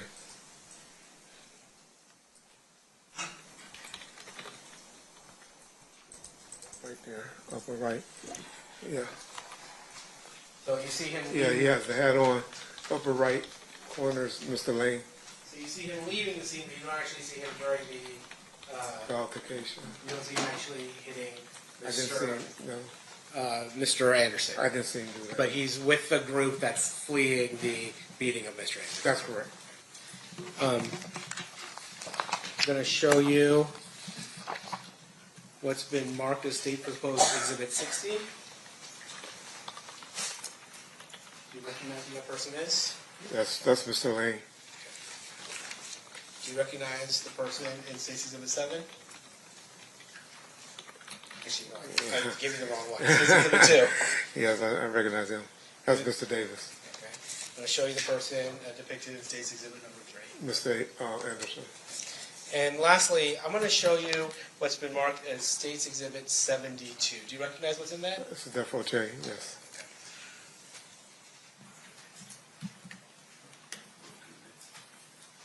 Your Honor, I'm going to move these exhibits into evidence. No objection. So admitted. Can you show number 6?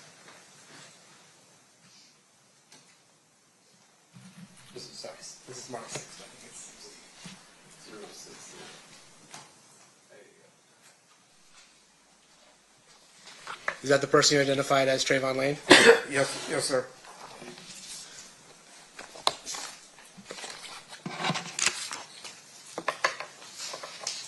Mr. Paul, is this a, could you take it, is this a natural stopping point? Yes, we can take a break. Okay, I think we need, one of our jurors needs to come for a break. Okay. All right, so at this time, we're going to take a recess. During this recess, you are admonished not to talk or converse amongst yourselves or with anyone else on any subject connected to the trial, or read, watch, or listen to any report or commentary on the trial of any person connected to this case by any means of information, including without limitation, newspaper, television, internet, and radio, or form or express any opinion on any subject connected to the trial until the case is submitted to you. We'll have everyone back here at 3:40. Please rise for the jury.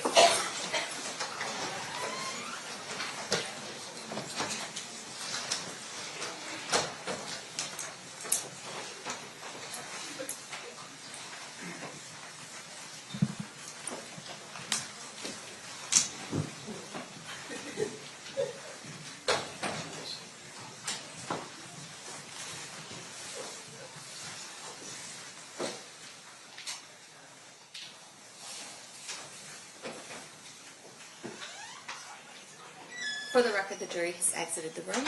We'll be in recess. Mr. Wright, did you need any water bottle or anything? I have one. Thank you, You've ma'am. got one? Okay. Thank you, ma'am. All right, no problem. And Your Honor, if we could just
Back on record in State versus Davis, C377407. Anything we need to address outside the presence? Mr. Santa, anything we need to talk about before we bring in the jury? No, you're not. Awesome. All right, let's bring him in. Staff for the jury.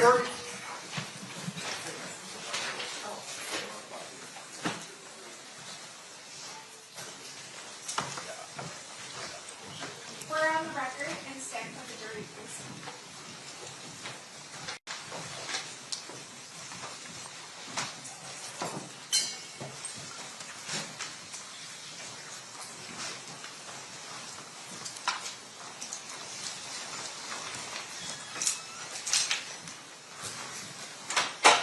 The party stipulate to the presence of the jury. Yes, Your Honor. Yes, Your Honor. You may be seated. You may proceed. Thank you, Your Honor.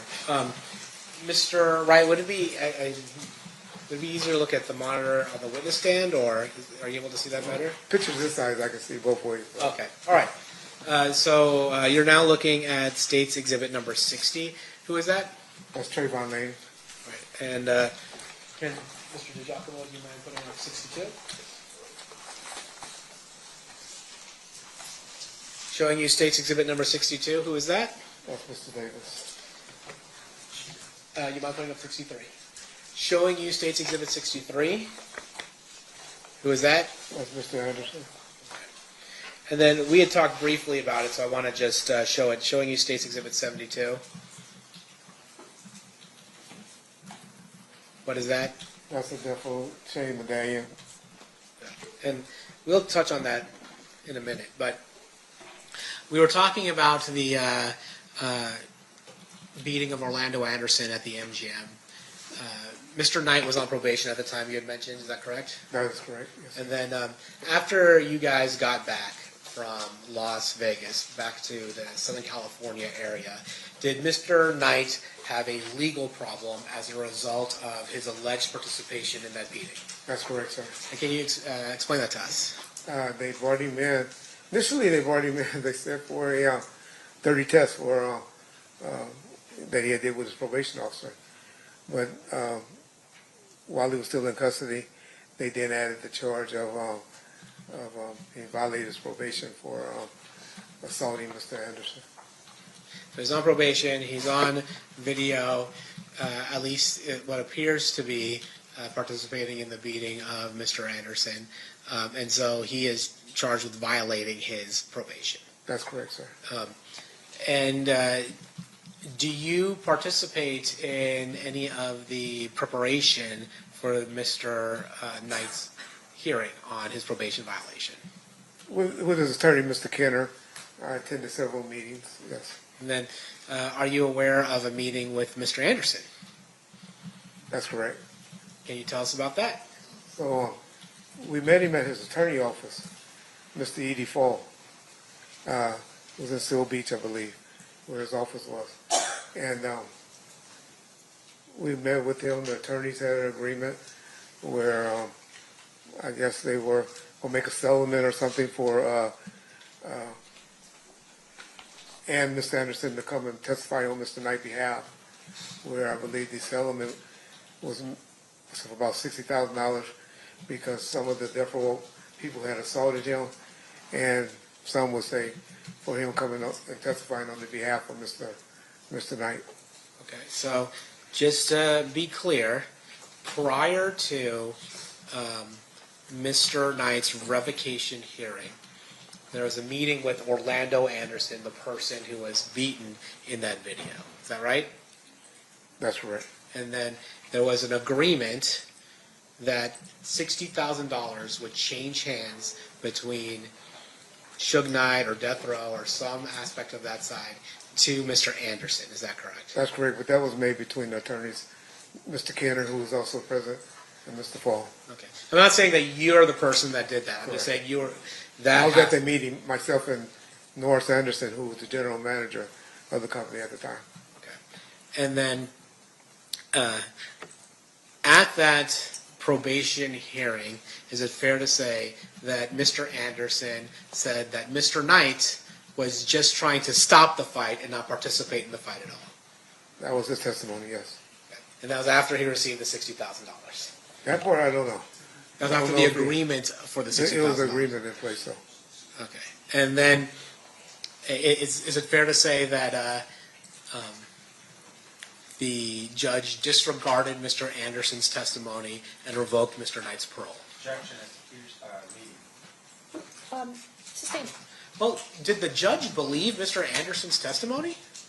So Mr. Knight was subsequently violated for his probation and received 9 years sentence. And as a result, when Mr. Knight was imprisoned for those 9 years, who was running death row? After about 4 or 5 minutes of his incarceration, I became the general manager of the company. We show the death row. What do you call that? Pendant. Pendant. We show the death row pendant.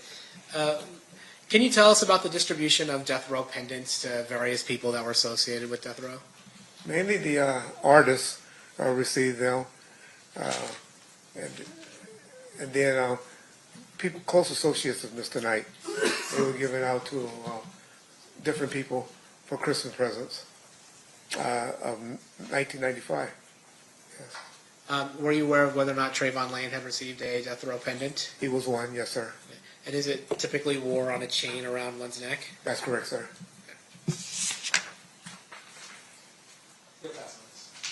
Okay, Mr. Stamp, cross-examination. Thank you. Mr. Wright, have you and I ever met? No, sir. You have a podcast, I believe, right? YouTube channel that I talk on.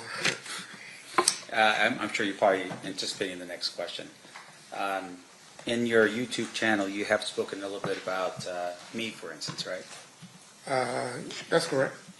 And you have spoke about me as well. Yeah. So in terms of your podcast or YouTube channel, and once again, I don't think it was anything derogatory. It's more like he's never tried a criminal case, or I think Hollywood-ass attorney. I think you had said something like that, right? Well, you did about 10 interviews in the last 2 months, so I may have said something like that. Now, in terms of your podcast stuff, it's very this pretty good point. At some point, you had actually instructed Keith that, hey, he can actually make money doing the YouTube stuff. Remember that? It didn't go quite like that, but I did pass his number to a few YouTube channels after he and I had this discussion about doing something on my channel, but I refused to pay him because I'm not giving someone I believe is Tupac Killer money. Sure. You had a interview with a Mr. Mogg. Do you remember that? Detective Mogg, yes, sir. Was he a detective at the time? He was. Okay, so he's a detective at the time, and he sat down with you, and you had a conversation with him, and you basically told him that you had advised Keffe D about the, I don't know, how much you can get paid doing YouTube stuff. You remember that? I don't remember that, no. Now, you don't remember that, or you don't believe that? I remember Kevin Coffey, but to say you can make $5,000 or $10,000, I didn't have any conversation like that with Detective Mogg. Okay, so I just want to make sure we're different here. I remember meeting with Detective Mogg.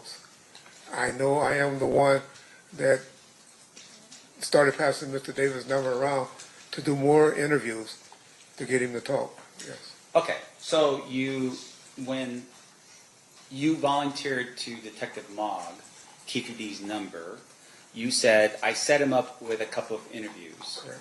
And because I promised you, if y'all ever listen, I promised him I would. You know, we talk bad about each other, but you know, I'll hook you up. I'm kind of know all these YouTubers out here, and so I kind of hook people up with them. Quote, you want to make some money, N-word, unquote. And then question was asked by Detective Mogg, so what do you get paid for your interviews? And you respond, oh, I get about $2,500, $3,000 a show. You remember that? That's accurate, so okay. I might have said that. Now you also said $5,000. I got my F. He was crying about his taxes. You were referring to Keffe in that, right? He was crying about his taxes, Keffe? Not sure. I got him about to go blast him next week. He's getting $3,500. So they pay you because they get views. they get paid, man. YouTube, every million views you get about 6,000 to 10,000. And then That's the channel, okay. not the person. And then once again, I'm talking about the YouTuber. And so if you do a bunch of them and you get 100,000, and they break them up into like 5 or 10-minute segments, and you can get a 15-second segments from me, and you get 200,000 people to view it, you can make $8,000 to $10,000 off of me. And you just gave me $2,500, $3,000. You remember saying that to Detective Log? I'm sure. Those sound like accurate statements, so It's an I'm accurate sure I did. And once again, it's clear to show that there's a business with YouTube, right? That's correct, sir. And so when you post something online, you're posting it online with the hopes that you're going to get paid for that. Yeah, and that didn't start until about 2021. Sure. Or 2020, after COVID. Yes. Now, with regards to your role here, you were the head of security for Suge Knight. Correct. And I want to make sure I'm clear. Where did you grow up in Compton? I mean, my address is 1628 East Pine Street, Compton, California. Where's that at in terms of, because we're assuming, and you could tell this jury otherwise, that wherever you grew up or whatever your street was, you, by default, was part of a certain gang or color. I never gangbanged. Always wanted to be a police officer growing up. However, guys that I grew up with, was in the sandbox with, played sports with, yeah, they were Mob Pyro's affiliate. Okay. Some police officers, some football players, Right. several type of people grew up in our community. And at some point, you get yourself out of it. You become all right. Thank you for correcting me. You become a police officer for about 5 years. 90 to 96, 6 years. Yeah. 6 years, and you have to retire medically. Correct. And you had shared with us earlier that you created this security company. You were moonlighting, sort of doing your job during the day and then doing this other side hustle at night. That's accurate. And that side hustle became your full-time gig when you were no longer a police officer. That's correct, sir. And so in terms of who you were, the main service you provided services for would have been Death Row Records. 95%. That's correct, sir. And in essence, I mean, this was your number one client, right? I agree with you. Okay. And you spent a lot of time with Suge. Eventually that grew, but yes. 94, not as much. 95, 96, yes, sir. Okay. And you're providing services for Suge in terms of security, right? For Suge or his company? For the Death Row label. That's correct, sir. And you actually had created a company specifically for the security aspect of it, right? That's fair. And that's the Right Way Protective Services. Protective Services, okay. Now, as you're going about doing that, you had shared with us a little bit about some of the things you had done, and you shared with us that, hey, there was something that happened at one of the award ceremony. You talked about that, right? At the Soul Train, that's correct. And you said that at that Soul Train incident that my client was present when some other guy flashed a gun or something like that. That's correct. It wasn't your client, no, sir. And once again, your security, your former police officer, did you ever report that incident to police? They ran. Actually, police detained the subjects outside the gate or towards the gate. What happened to them, I don't know, because I was more interested in getting my clients inside the war show.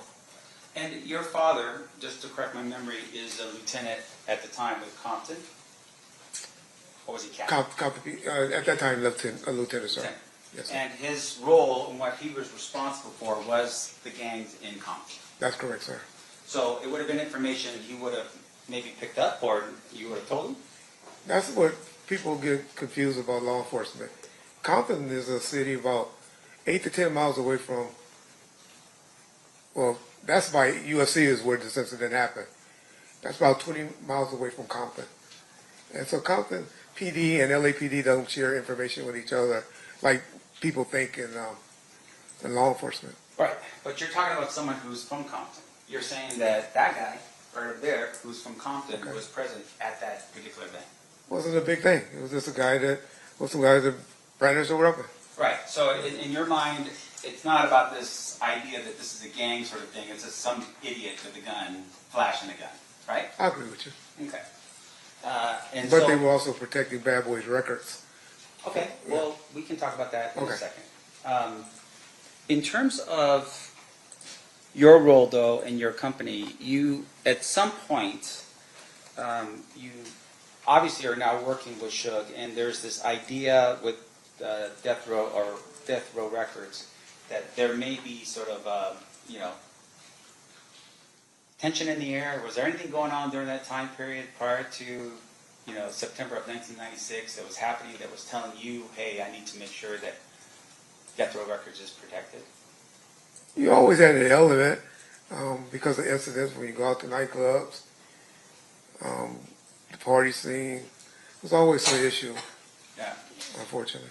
And because you're dealing with someone like Suge Knight, and at that particular point, any of his other people that was working for him, like say the entertainers, right? You're talking Snoop, you're talking Tupac, that you would have adequate security to protect them, right, say from fans and that kind of stuff. I called it, my cell was to be good witnesses. Mr. Knight had just went through a situation with one of his artists, Snoop Dogg, that was on trial for murder. And they ended up beating the case. But they had got a large judgment, mainly because of the qualifications or the lack of qualifications of the security officer that was acting as security officer that shot him and killed the person. And so when you have a big company like Mr. Knight had, I thought it was best, and he thought it was best, or maybe his attorneys, I don't know, his label, that let's get some professional people around you. And so, for the most part, your practice was to hire people that were either off-duty police officers or retired police officers. That's correct, sir. And you did that because they were properly trained and you could trust them in terms of their judgment. That and my cell was to be a good witness.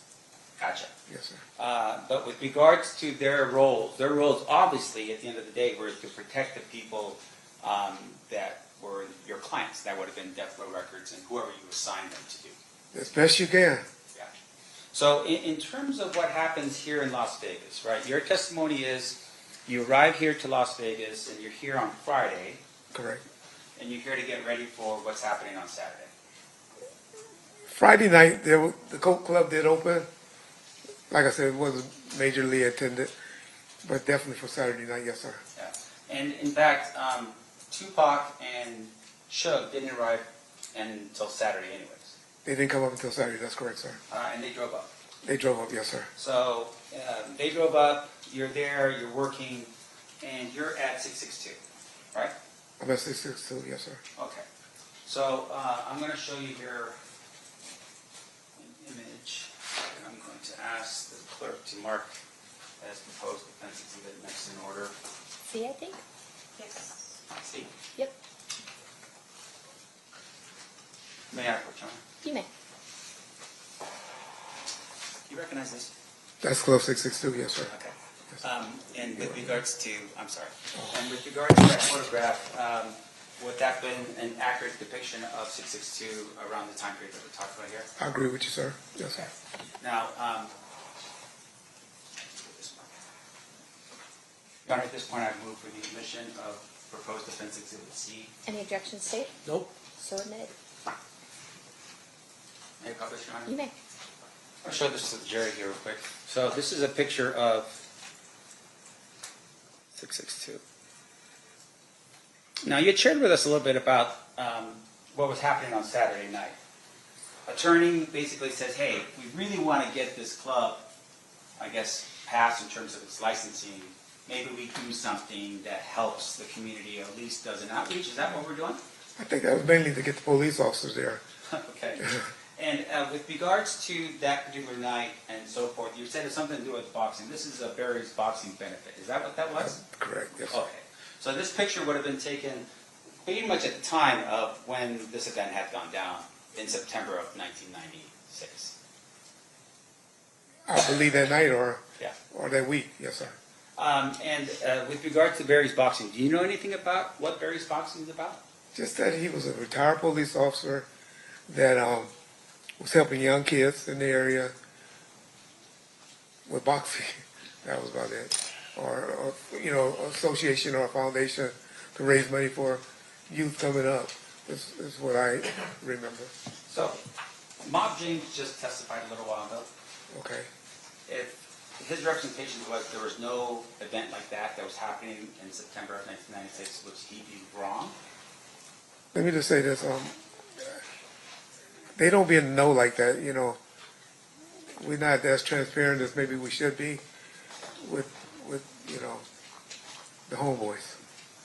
I mean, but obviously this is sitting on the front sign of the entrance going into the facility, right? I went in that club that night and I ain't never noticed that. Well, let me ask you this though. In terms of what was happening, was Mob James the head of security that night? So James' responsibility is he had a lot of juice with the homeboys, and they have something they call Code Red, where everybody come out and support each other. And James was that person that Suge looked to, even during the Snoop trial, when Snoop was having problems with his homeboys coming up there, messing with him and stuff. They were hired to be outside the courthouse to keep them away, and that was James' role.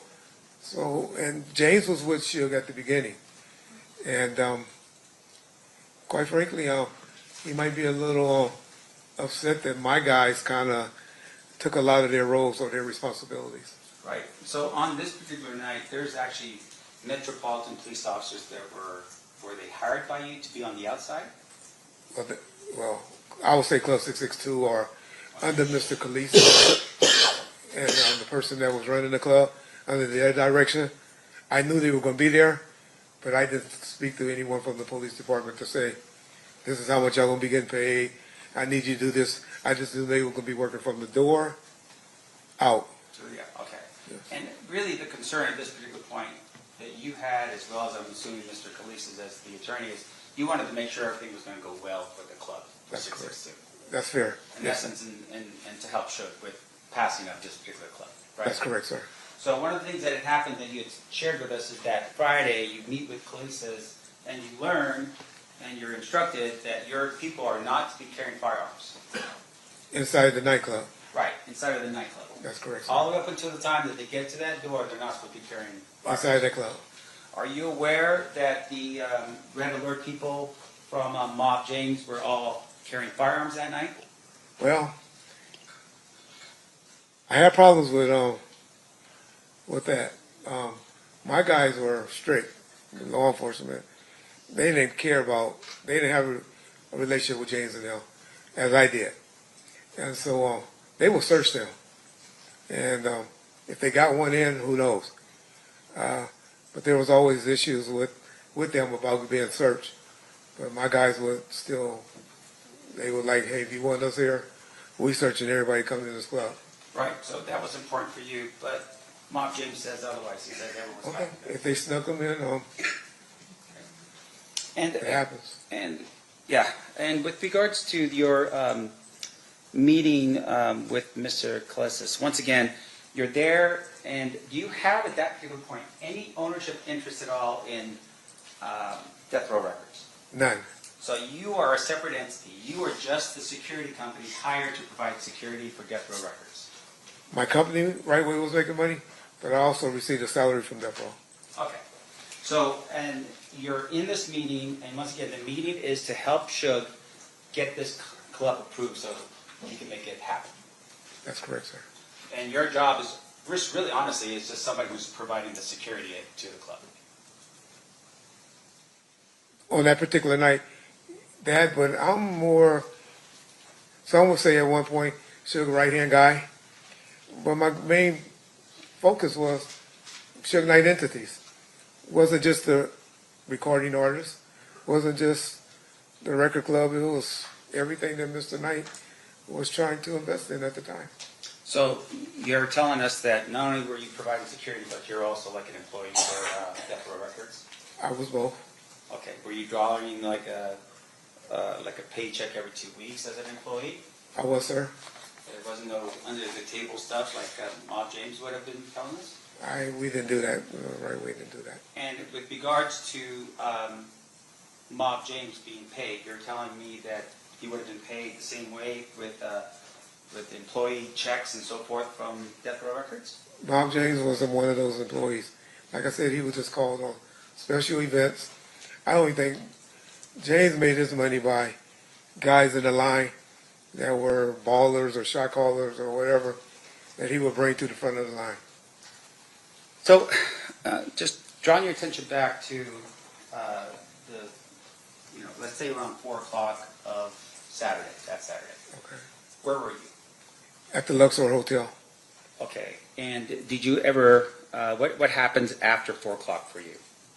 I didn't head over to the club until, about 7:30. Got a call from Mr. Alexander and Mr. Shakur. Mr. Shakur was very upset that night because Mr. Knight, always late. And he actually took a taxi cab, I don't know if most people know, over to the fight because he was like, tired of always coming to the fight late, waiting on Suge, calling me because most people call me because they know I usually can get hold of Suge. And they used to have phones in the hotel lobbies back then. And I remember him and Mr. Alexander calling me, and he told me, he got on the phone because he was so upset. We taking the cab over there. We going over there right now. We'll meet him over there. You know, he had the song was the interest for for Mike Tyson to enter the ring on, and he wanted to be there. And he got impatient with Mr. Light being late. Now, up until this point, you had developed into the person that if you wanted to get a hold of Suge, they would call you, right? In the streets, meaning when we out and about. He had an office staff, assistants, Mr. Anderson and Mr. Tesfaye, Roy, that were in the office, but generally, if I call Suge, he'll pick up. But with regards to you, usually you would have been with Suge in order for the call to be made, right? They're calling you and like, hey, where's Suge now? He's right here. That's correct. So on this particular night, Tupac is upset because Suge is obviously late and calls you. His bodyguard Frank called, but he got on the phone. Yeah. You know anything about Mr. Shakur, he's a hands-on guy. Yeah. And he eventually just said, hey, you can't get a hold to him, we gone. And they took a taxi over to the fight. And so you have Frank Alexander, you have Tupac, and no other bodyguards protecting Tupac that night. Yeah, Mr. Kevin Heckey was supposed to attend, but he didn't. He wasn't there, and I didn't know that he hadn't shown up yet. But you are aware at that particular point, Tupac was the most famous rapper almost in the entire world, if not the entire world, and you only assign one person and another person calls him sick? He didn't call in sick, he just didn't show up. But, yeah, I mean, it wasn't unusual for Mr. Shakur to roll around with one guy and his outlaw guys. But once again, you're telling us it's only Frank Alexander that's coming from your outfit, right? That is correct. And you also share with us that there's other people inside of 662 who are patting down the Mob James crew, but you can't send any more people over to be there for Tupac? If I knew there was going to be an issue that eventually happened, of course I would have. I would have asked them to stay in the hotel. Now, if I knew what was going to happen. You are aware that this was fight night, this was Mike Tyson, and that everyone in the world would show up to Las Vegas to be there for the fight, right? Yeah. There are so many people. Yeah. And in your opinion, only if you believe that Tupac was somehow going to get into a fight or something along those lines, would you have provided more than just the one person? I'm just asking for your clarification. I would have had an army around him if I knew something like that was going to happen, or suspect something like that was going to happen. But the gentlemen that were with them, and the ones that you seen kicking on Mr. Anderson, those were security as well. That was whose security?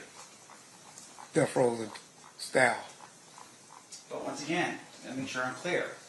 You, at this particular point, only have one security guard with all these other people from, I don't know, from Death Row Records who are not security guards. They're all gangsters, mob high root people. Yeah, I trust more than I trust my security. Yes. So more than you would trust cops and off-duty cops and retired cops, you trust those mob pyro guys? I do personally. Okay. Now, in addition to that, after they go in for the fight, right? I'm assuming that Frank Alexander probably didn't have a ticket. You know, that was always an issue with Mr. Knight. Yeah. He promised everybody that they can go to the fight. And when we get to the door, it's always an issue. Right. But one thing about him, he will get his, at least Mr. Shakur, one security in, if not both, and myself. He will make sure we got in. Okay, so they all get in for the fight, and then for some reason, Bruce Seldon takes a phantom punch, falls to the ground in the first round within a minute and 45 seconds, right? You call it phantom? If you say so. I'm just looking at the tape, right? All we got is a syringe. So he falls to the ground, the fight is over, they leave the fight, right? Hyped up. You see him? Yeah, and Tupac was very hyped up. Hyped up. So, did you get a call from Frank Alexander saying, hey, the fight ended early, we're on our way? Not one. And that's normal. Okay, and I want to make sure we're clear about the type of communication you had. So, cell phones, I'm not sure were available to everybody. You had one. Pretty much everybody had cell phones, but they were expensive. You called me after 7 o'clock, right? Yeah. Back then. Yeah. But, He doesn't get it. But everyone else does. but I did have Nextel phones. We had about 8 to 10 of them. They did dual jobs. My guys knew it better be emergency to pick up that cell phone.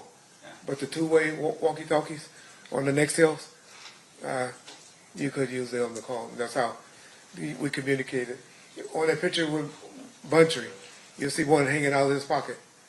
That's what the type of Nextel phones we had. And so, going back again to what Frank has, Frank does have one of those radios. He had one, but later learned, after we do Monday back quarterbacking and stuff, that it was dead.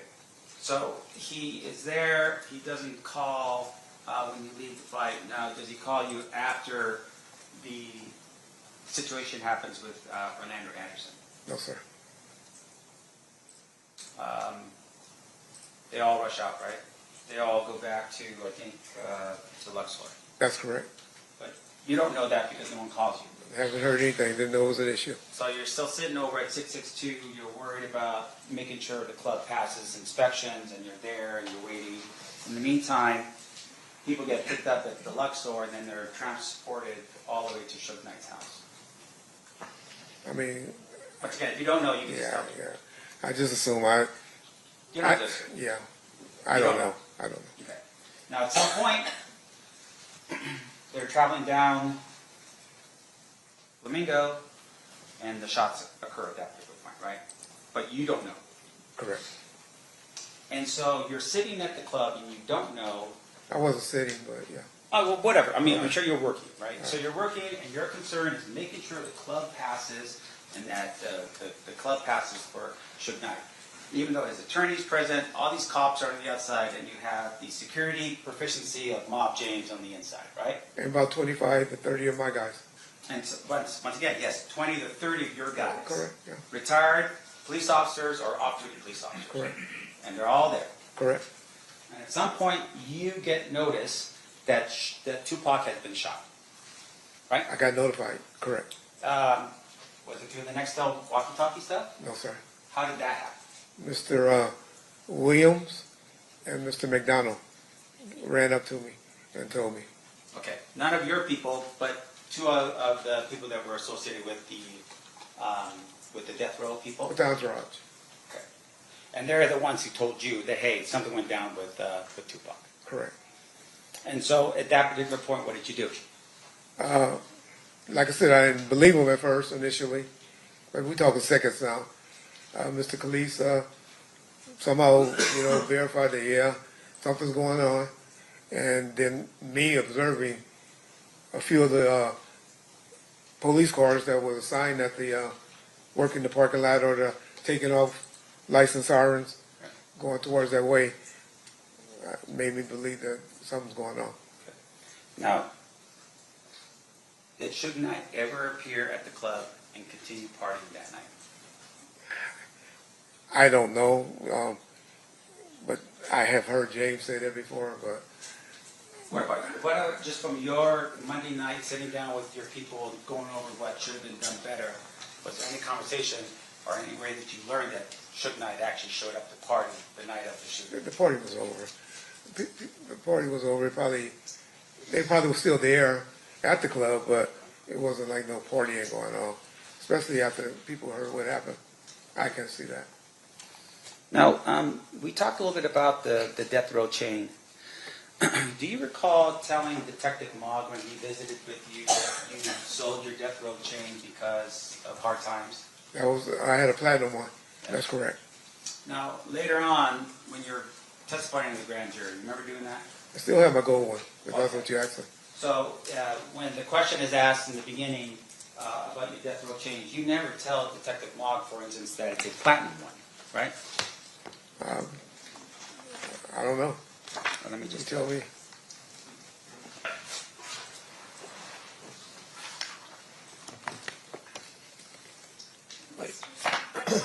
The camera's on. You want to turn the camera off? Oh, sorry.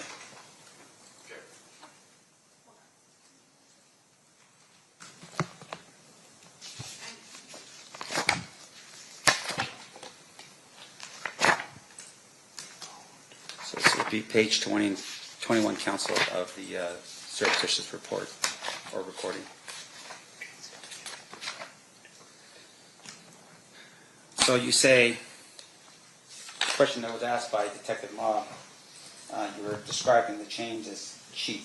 He said, he had asked you, got a $300 chain? He said, yeah, one of those cheap little chains because they were messing around with the same women and they got one and he got mad about it. My presumption. Are we talking about Keffe? Yes. Yes. So what? What did expensive ones look like? Do you have a picture of those? And you said, yes, sir, I can show you the one that Tupac would have. And then the question's asked of you by Detective Mogg, did you ever get one of those chains? And you respond, yeah, I had one. And then the question was, what happened to it? And you said, shit, hard times hit. And Detective Mogg commiserates and says, yeah, I hear you. You said, I've got to get rid of it somehow. And then Detective Mogg asked, what did you get for it? And you said, I got about $5,000, right? Yeah, that was the platinum one, or the white gold one. You can watch, and I'm sure you have, several interviews, pictures with me with my gold chain on. I wear them on several YouTube videos. But fair to say, of course, that, when you said you had one, it's not one gold, it's not one platinum in this book, right? Like I said, the one I sold was the platinum one. Now, in addition to that, later on, when you're testifying before the grand jury, the question that was asked by one of the jurors was, and I want to make sure I'm clear because I don't want to mess up I want to be accurate with you. Your Honor, I think this is improper impeachment or refreshing recollection. I'm not quite sure what I'm hearing in the transcript to Mr. Rudd before asking the predicate question. Let me just do this as a refreshing of his recollection, Your Honor. I just didn't want to. So it's sustained. So I don't know that he said he doesn't remember. Okay. So let me ask you this. You were asked by a juror. Again, I think you have to ask the substantive question first to determine whether or Mr. not. Block, you're going to have to talk louder because your mic's not. Okay, I'm sorry. I think you have to. You approach. I can stand. I apologize, Your Honor. Everyone approach.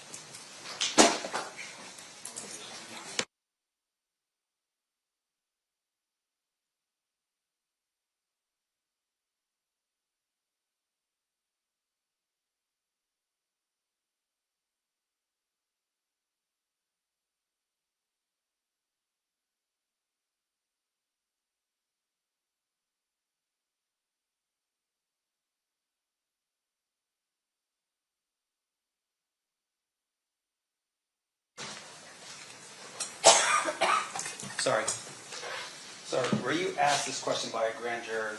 Again, Your Honor, I think, again, you have to ask the predicate. He's trying to impeach and or refresh recollection about something of substance. You have to ask, procedurally, you have to ask the substantive question first, not what you were asked this. Are you talking about the chain question? Yes. We've gone up and down about the chain. And so I believe what he's already answered the chain of things. I don't understand.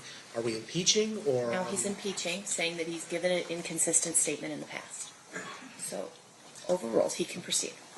Do you recall being asked a question by a grand juror, do you still have your death row pending? Correct. And you had said, yes, you do. I do. You didn't say there was gold, you didn't say it was platinum, you just said, I had my death row pending. That's correct. Okay. Now, one of the other issues that we've talked a little bit about is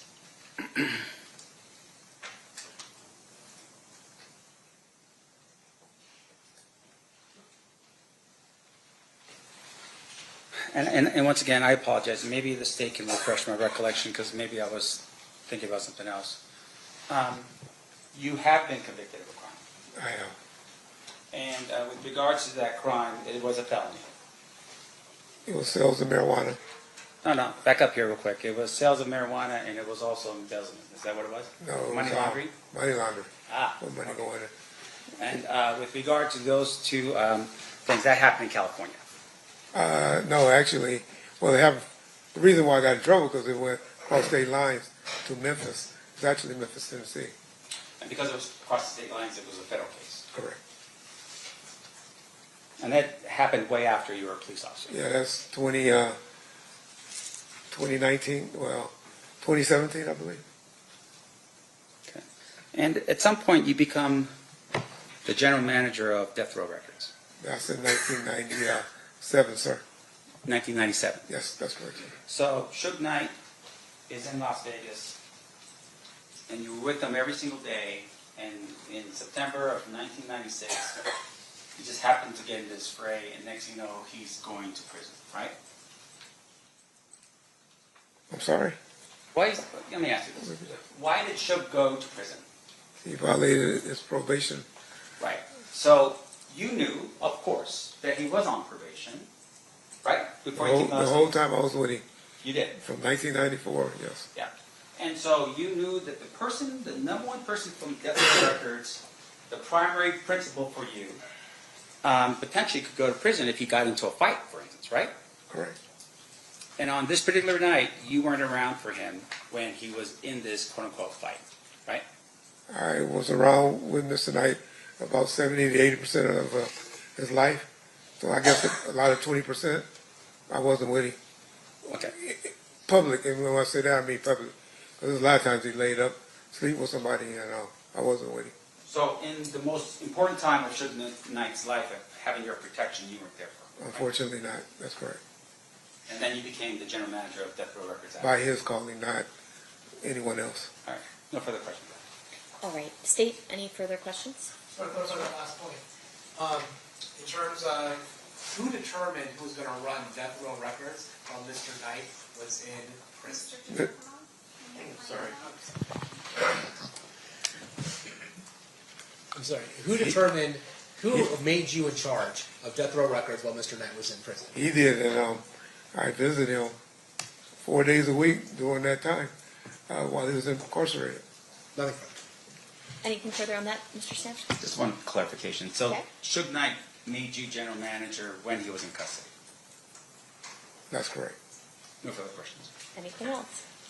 Ladies and gentlemen of the jury, any questions for this witness? Of course. All right.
All right, Mr. Wright, I have a couple of questions for you from our jurors.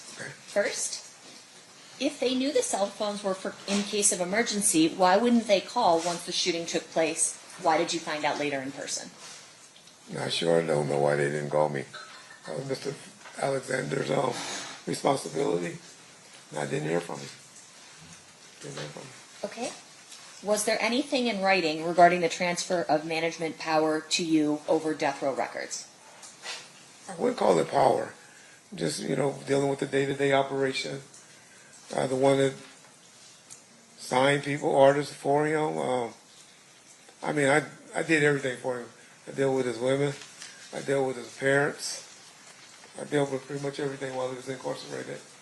And generally, because I was going back and forth, seeing him, the 4 days, I spent hours on the phone with him. And I was just his point of contact person. So was there anything in writing regarding that? Not to my knowledge, other than. Okay. Were there any witnesses to it? Well, there's a young lady sitting in here right now that I signed, while he was incarcerated to the record label. There was a writing? I'm sorry. You signed some? What did you You sign? don't sign her as an artist. Okay. State any questions based on those answers? No, state. Defense? I do. Okay. All right, so I want to make sure I'm clear. You become the general manager of Death Row Records, and what was your job responsibilities? I did everything, to be honest. I brought Miss Shakur up to the prison to meet with him. I was helped talk to several, putting the albums together. When I met with Jimmy Iovine, who was our distributor at the time, negotiated deals with them. Everything I did was approved by Mr. Knight, but I was his point of contact. Did you ever have a power of attorney signed by Mr. Knight to sign on his behalf? No, what I would do is have everything generated, and I would send it. His attorney would come visit him on Tuesdays. If it was something real important, he would sign it on Tuesdays. And if I needed it before then, he was married to a young lady by the name of Michelle, or at least she thought they were married. And she would sign. She had the power of attorney to sign, but she didn't deal with anyone. And then we also had a rubber stamp that two of his female friends had to sign checks or to sign some contracts if they would take them. So if there was anything wrong with the bank account, for instance, did you have to get someone else to handle that, not you? I dealt with the bookkeeper, generated the checks, but his two female friends were the ones that stamped them. And with regards to his two female friends here, were the employees of Death Row Records? One was an artist, Michelle, and then the other one, Miss Hawkins. She was just a girlfriend. Now, you are aware that at the time that Mr. Knight was involved in this thing that happened in Las Vegas and finally gets revoked on probation, that his record label was valued somewhere around, what, $500 million? I heard 3, but okay. It was up there. All right, so it's a pretty significant asset, right? Correct. Now, out of all of this, you are the general manager, you have access to all of it. I guess I was the one he trusted at the time. No further questions, Okay. All right. Thank you, Mr. Wright. You are excused, and you're free to go.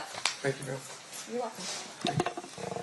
All right, ladies and gentlemen of the jury, that's it for the presentation of witnesses today. We'll be in recess.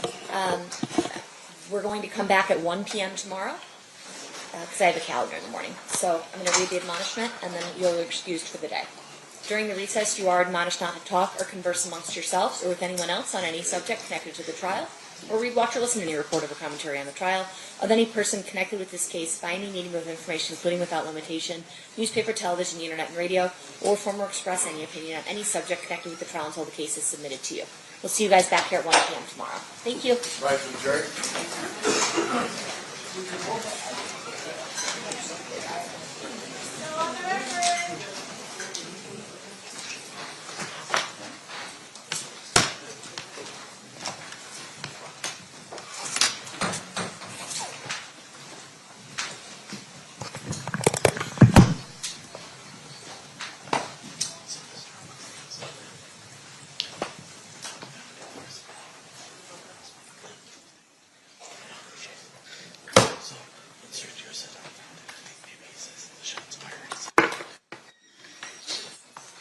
record that Tariq's exited the room. Is there anything we need to address outside their presence?